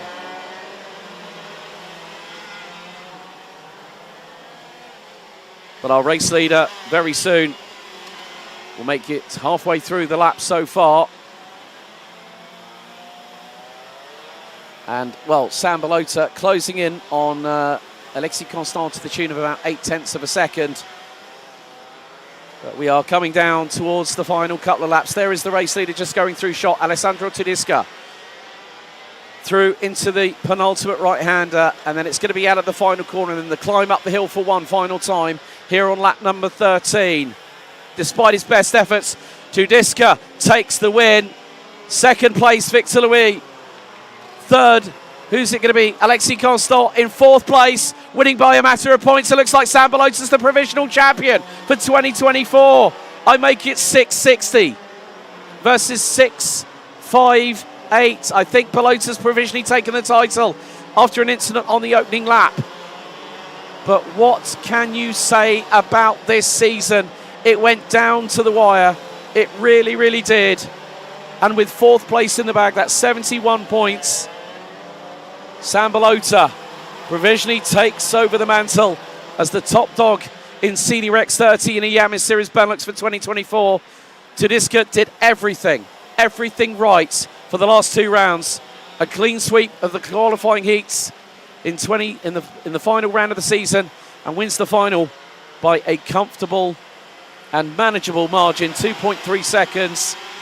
Victor Louis takes second, Alexis Constant third, Sam Balota in fourth, and with it provisionally comes the 2024 X30 Senior Iame Series Benelux crown to Dream Racing. Clément Massot, Noah Maton, Patrice Kowalski, Kevin Lansinger making 24 places up at the checkered to finish 8th ahead of Clément Outron. Aaron Ferrazana rounds out the season with a top 10 finish ahead of teammate Marcus Gloom, with Matthias van der Kerkhoff, Dan Steeman, CJ Bennett, Charlie Gloom, Q Holly, Marco Wouters, Thibaut Gelad, Henki Coulter, Luca Moulard, Jack Buckley, François Delety, Mathis Merschalt, Sean Hogan, Simon Lacroix, Tristan Kroon, Gillian Kamen, Jens Bozart, Henk Voigt, Lucas Telman, Thomas Van Vliet, Sam van der Heijden, Dina de Vos, Esteban Walgrave, with Annabelle Bryan retiring on lap 5, Laurit Saxa on lap 2.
Well, the Senior X30A final is done and dusted, and we have one more race to go before we say goodbye to X30 Junior and Senior when we do the podium celebrations and the championship celebrations a little bit later on this evening. As you can see, a little bit of darkness starting to fall, but we are waiting for our final interview of the day. You know what, without further ado, we're going to hand it down to the interview zone for our final time.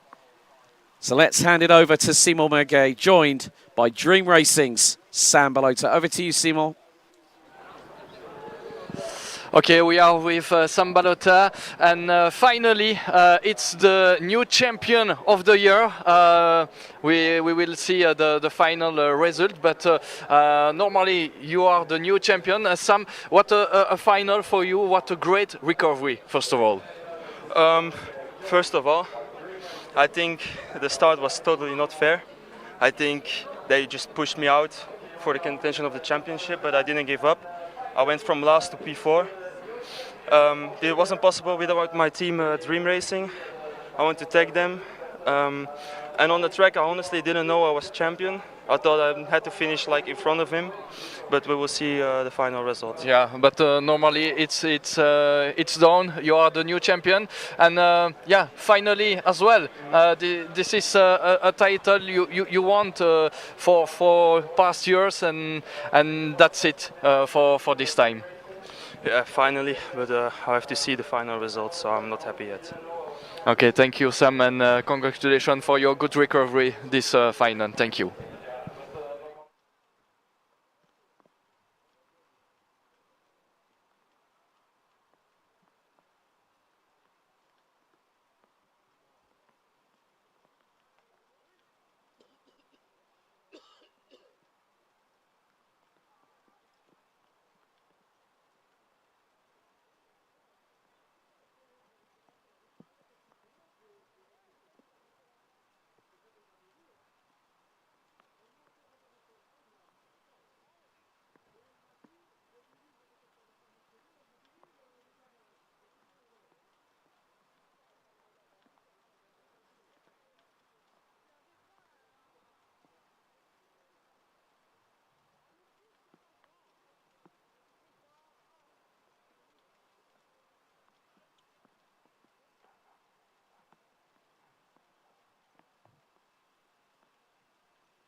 Et le voilà, mesdames et messieurs, voici la dernière manche de la saison 2024 for X30 Senior. Welcome along to the final race of X30 Senior for the campaign for 2024. Here's the grid. Milan Marczak, well, not having broken the timing beam, might not take part in this race. It's due to start on pole position alongside Raphael Linders. And then we have Yanni Bouillet and Philip Svensson. Koen and Roxanne Lantinga running at the top 6 positions on the grid. Florent Dirda, Tyrone Kinard, Christopher Bingham, Jules Van Hul, Jacques Muller, and Atavassor running at the top 12. No sign of Rima Blanc. Griffin Hindenset will effectively start 12th. Gims Merkelbag, as Angela Malik does not look to have taken to the circuit.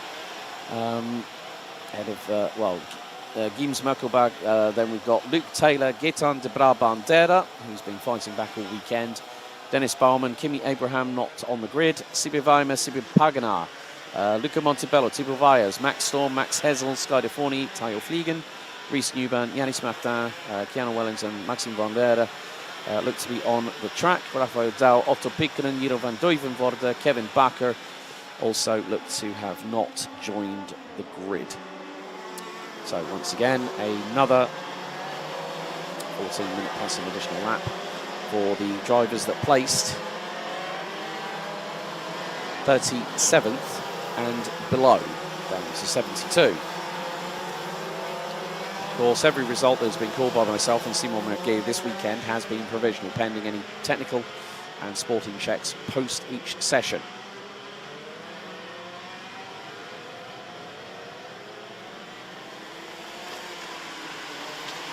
So it has been a long road up until this point, but we have had it that 6.5 months of racing has meant that we have been able to get to this point in the year. And of course, with the October mixed climatic conditions here in the southern part of Belgium, it has added a little bit of spice to the mix.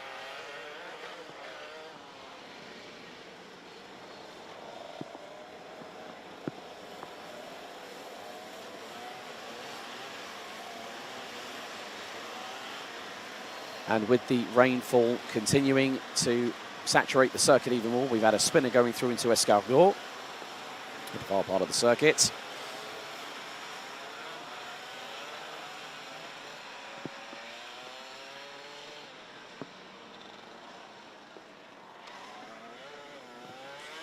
But one more hurrah for these drivers.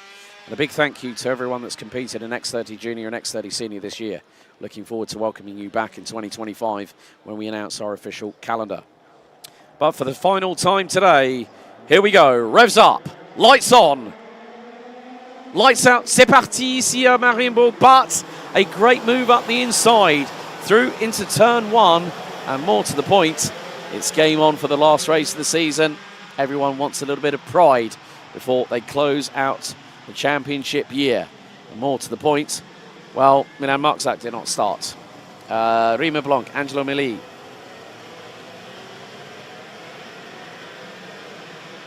Kevin Bakker, Jeroen van Duivenvoorde, but look at the spray there, Simon Mirguet. It's absolutely biblical going through turn 4 at the moment.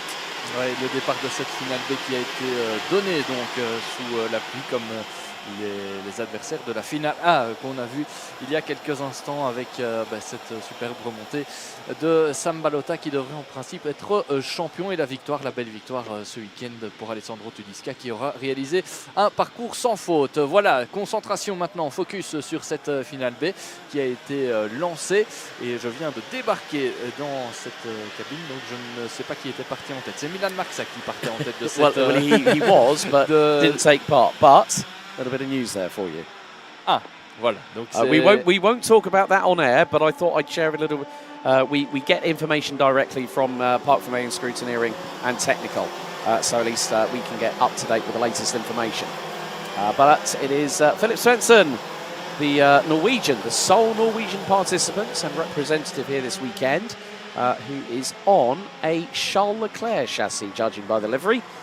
Charles Leclerc by Birol Art. Yes, another Formula One driver that has a mark under their own name. You add to that list, there are quite a few others, but that's not... Raphaël Bourlard, ça. Oh dear. Je pense. Quoique, peut-être pas.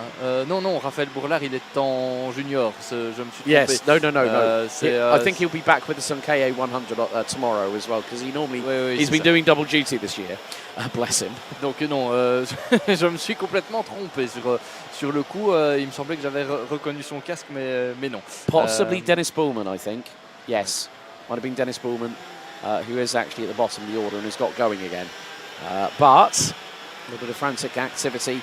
So Philip Svensson, Artur Vossor looks to be in second position. A little bit of bumper rubbing there, coming up the hill out of the final right-hander with 11.5 minutes to go. Allez, on est parti avec Philippe Svensson en tête qui avait le meilleur tour en course en tout début de manche. Il devance pour l'instant Artur Vossor. Derrière, on retrouve Raphaël Linders à la 3e position. Mais on a clairement pour l'instant deux hommes qui s'échappent, ou en tout cas qui tentent de s'échapper en tête de cette course, avec Svensson devant Vossor. Derrière, regardez, c'est toujours une grosse bagarre. Et oui, dans cette catégorie X30 Senior, que 36 places finalement en finale. Et voici le reste de la meute. Et encore, ils ne sont pas tous regroupés dans cette finale B. Il y en a encore qui ne participeront pas à cette finale de consolation. Donc ça vous donne un peu l'ampleur du niveau ici dans cette Iame Series Benelux, dans cette fameuse catégorie reine, comme on l'appelle, des 14-29 ans. I found out who it was. I think it was Luca Montebello. It was an RSD karting kart, and it went backwards into the barriers. And that's probably caused some damage to the back of the chassis, so Lucas parks it, it looks like. Meantime, Vossor and Svensson, hammer and tongs up the hill, trying to keep pride at the front end. Oh, that's getting a bit close for comfort. Svensson hanging on. Vasseur trying to force the issue a little bit there, I think, Seymour. But, yeah, again, just Svensson just keeping it clean. Oh, no. There's a little bit of a rub, and they clash sidewalls. Right front to left front, and Vasseur is through. Ouais, ça y est, Vasseur est passé devant Svensson de manière un petit peu musclée, on peut le dire, dans cet exercice. Ceci dit, sur le dernier contact qu'il y a eu, Arthur Vasseur était à l'intérieur. Donc voilà, il ne l'a pas resserré non plus. Et bon, il a joué le jeu. Oh, l'attaque de Svensson qui venait de loin, mais Arthur Vasseur a pu répliquer et recroiser la trajectoire. Mais c'est clair que juste avant, on a vu qu'il y a eu contact, donc voilà, c'est un tout petit peu. Yeah, well, as you would say musclé, we would say it was a little bit robust, you know, where it's a bit forceful, but not over the limit. I mean, it does sometimes happen, but more to the point, it can be the case. So, yeah, the thing is, obviously, the peripheral vision, you can see in the background there the Senior A finalists going through the weighbridge, technical scrutineering in Parc Fagnes. Obviously, there are certain conditions that need to be adhered to. But yeah, I mean, I was hoping the deluge of rainfall that we had here at this track 12 months ago, Guillaume Alvarez, you know exactly what I'm talking about, even though you are in Portimao at the minute with the, because they've got the KZ World Championships going on at the minute. But there was a massive deluge on one of the days, and we actually had to red flag it, the meeting, and stop for about half an hour whilst everything was being changed around, like tyres and everything. But there is a little bit of brightness coming to the circuit now, but look at how muddy the outside of Chemin de Fer is at the moment, and they're still jockeying for position. That used to be possibly, is that Kunderoy? Yeah, I think that might be. Yes, it is. Kunderoy for WJS Racing. Of course, we've got the Flying Dutchman here tomorrow, Denver Boz. But yeah, WJS Racing looking for a little bit of pride as well in their own rights. The Mini and the Mini rookie drivers will be there'll be a plethora of drivers that we followed all the way through this season. And of course, we'll have Master, Gentleman, Senior Cup, and Garçon, as we would say in the locality, or KA100, which are the Reject Iame engines, 100cc single cylinder. And also made their debut at the Euro Cup last week. But again, these wet weather conditions, you know it from your own experience, Simon, that you really deal with a lot of chronic understeer in these karts, especially when you're trying to rotate the kart. The back axle's non-compliant. How can I wrestle this thing? And you're like going, it's not steering, you know, you're having to turn right a little bit to go left, aren't you? Yeah. C'est sûr, voilà les petites explications. Déjà, on vous parlait des catégories qui étaient au programme pour demain, dont cette fameuse catégorie K100.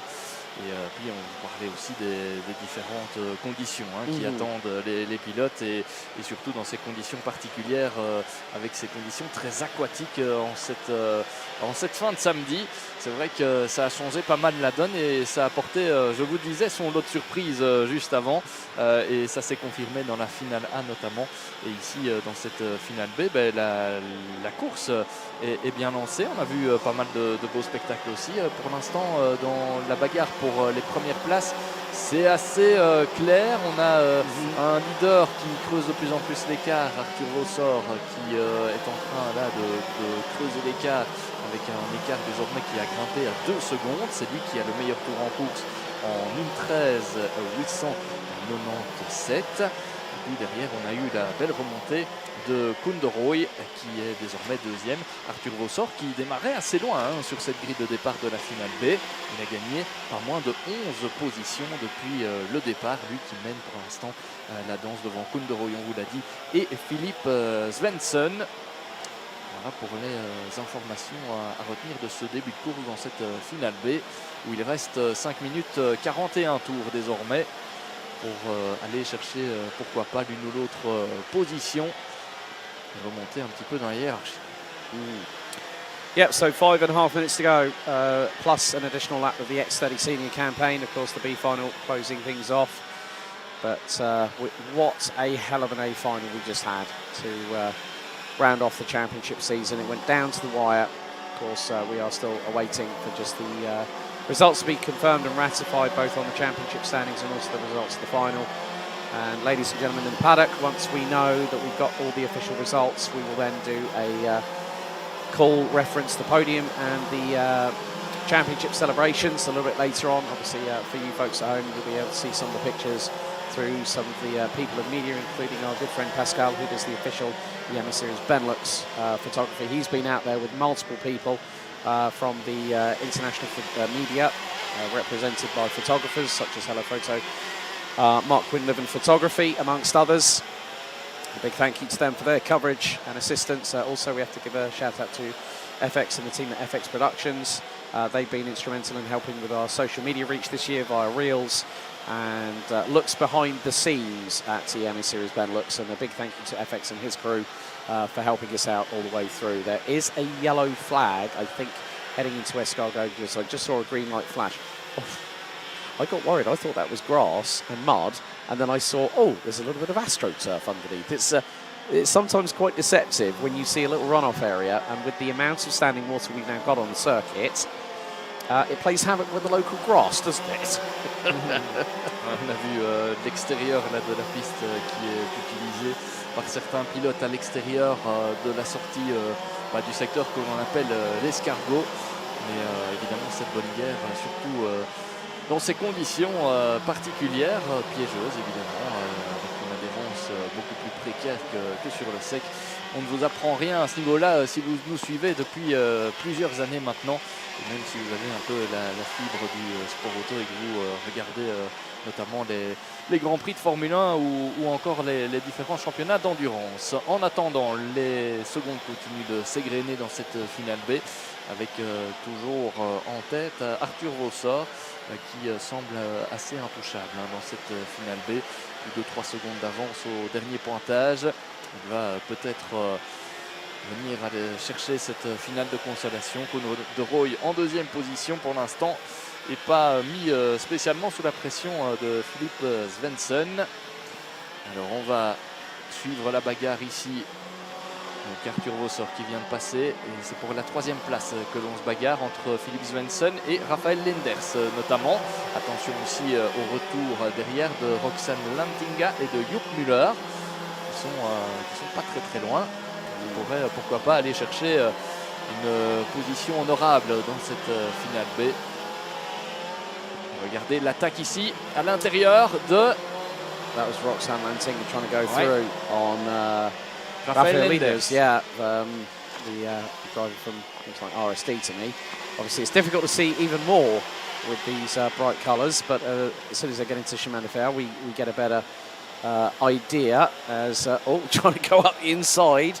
Was that I think that might have been Joep Müller trying to get through on Roxane Lantinga and just got the job done through at turns 6 and 7 at Chemin de Fer. But credit to these X30 Senior drivers, the drivers who decided to take part in the B final, and of course those that have just taken part in the A final as we speak. But we are coming down to the last minutes and 3/4 plus an additional lap of the X30 Senior season at Mariembourg. And at the moment, well, Arthur Vossor has a lead over Kono de Roy of just over 3.7 seconds. Philip Svensson third, Raphael Lenders, Joep Müller and Roxane Lantinga rounding at the top 6. Yannick Bouillet, Florent Dida, Sky de Fourny, who's made up 19 places from 28th. A nice way to see out the season for Sky, who, let's be honest, hasn't had the best of luck, has had the TD kart somewhat disassembled inadvertently by the Nassau panel and the bumper coming off the kart, but is ahead of Tihon Kinard, who rounds out the top 10. But into the final 60 seconds we go, plus an additional lap of the championship season, and still drivers battling for a little bit of pride to see them into the winter with a good heart and a good set of motivational spurs, let's say. Allez, plus que 2 tours dans cette dernière course de la saison en X30 Senior, en tout cas dans le cadre de cette Iame Series Benelux, avec un Arthur Vossor qui file vers la victoire, Kono de Roy vers la 2e position.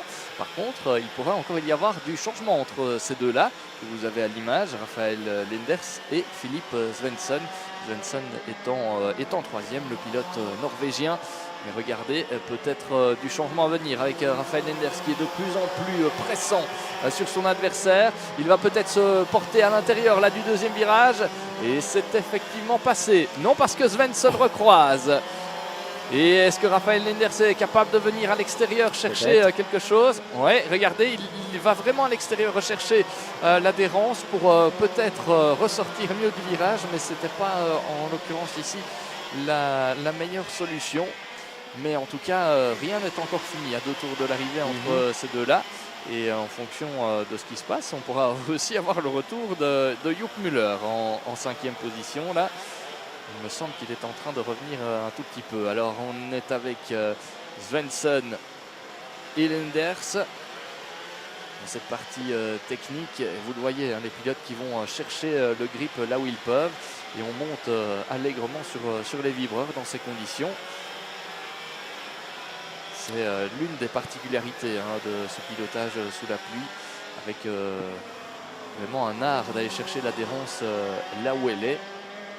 Et parfois en coupant beaucoup plus ces virages que sur le sec, où là on est en train d'essayer de faire des belles courbes. Ici on coupe les virages. Attention, peut-être encore une nouvelle attaque de Rafael Lenders.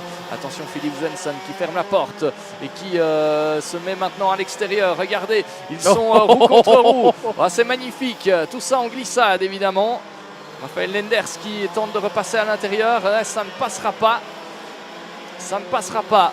Et je pense que ça va être difficile maintenant de revenir sur Philippe Svensson, le pilote norvégien qui va sauver in extremis sa 3e position. En toute logique évidemment. Il reste encore quelques virages et surtout dans ces conditions, on ne va pas vendre la peau de l'ours avant de l'avoir tué, ça c'est une certitude. Arthur Vossor qui a toujours son avance confortable et qui passe maintenant dans le dernier secteur, dernier freinage pour le pilote belge. Il va venir remporter la finale B, la dernière de la saison d'ici quelques instants. Dernière ligne droite pour le Belge. Et c'est terminé. Fin de saison pour la catégorie X30 Senior avec un vainqueur de la finale B qui s'appelle Arthur Vossor. Il devance Koen de Rooij et finalement Philippe Svensson qui prend la 3e place devant Rafael Lenders, Joep Müller, Roxane Lantinga, Florent Dirda, Yanis Bouillet termine 9e, c'est Sky de Fourny qui termine 8e. Et puis je pense qu'on retrouve à la 10e position Tyrone Kinard. Well, there you go. A sea of activity as our X30 Senior drivers make their way. But there is your winner for the B final. The last one of 2024 in X30 Senior, Arthur Vossor from Belgium in the 3.15 ahead of Koen de Rooij, with Philip Svensson rounding out the top 3. Rafael Lenders, Joep Müller, Roxane Lantinga, Florent Dirda, Sky de Fourny making up 20 places to finish 8th ahead of Yannick Bouillet and Tyrone Kinard, with the 2 Belgians rounding out the provisional top 10 in the results. Christopher Bingham, Max Storm, Luke Taylor, Keanu Wellens, Gims Merkelberg, Tayo Fliegen, Reece Newburn, Gaetan de Brabant, Dera, Sibyl Weimer, Yanis Martin, Maxime Van Leer, Thibaut Weyers, Dennis Bowman, Sibyl Paganar, Griffin Hinwinset might have decided to park it with a lap to go. Or decided, you know what, I've got wet enough for one day, I've had it. But good to see Griffin back on the grid. Max Hirsel out with 3 laps to go. Luca Montebello, after the incident that put the RSD karting driver backwards into the wall off of turn 3, parks it. Jules Van Hula, Kimi Abraham and Otto Paikkonen not even deciding to, well, didn't even get very far. Milan Markzak, Rima Blanc, Angelo Milli, Kevin Bakker, Jiro van Duivenvoorde and Rafael Dow opting to not start.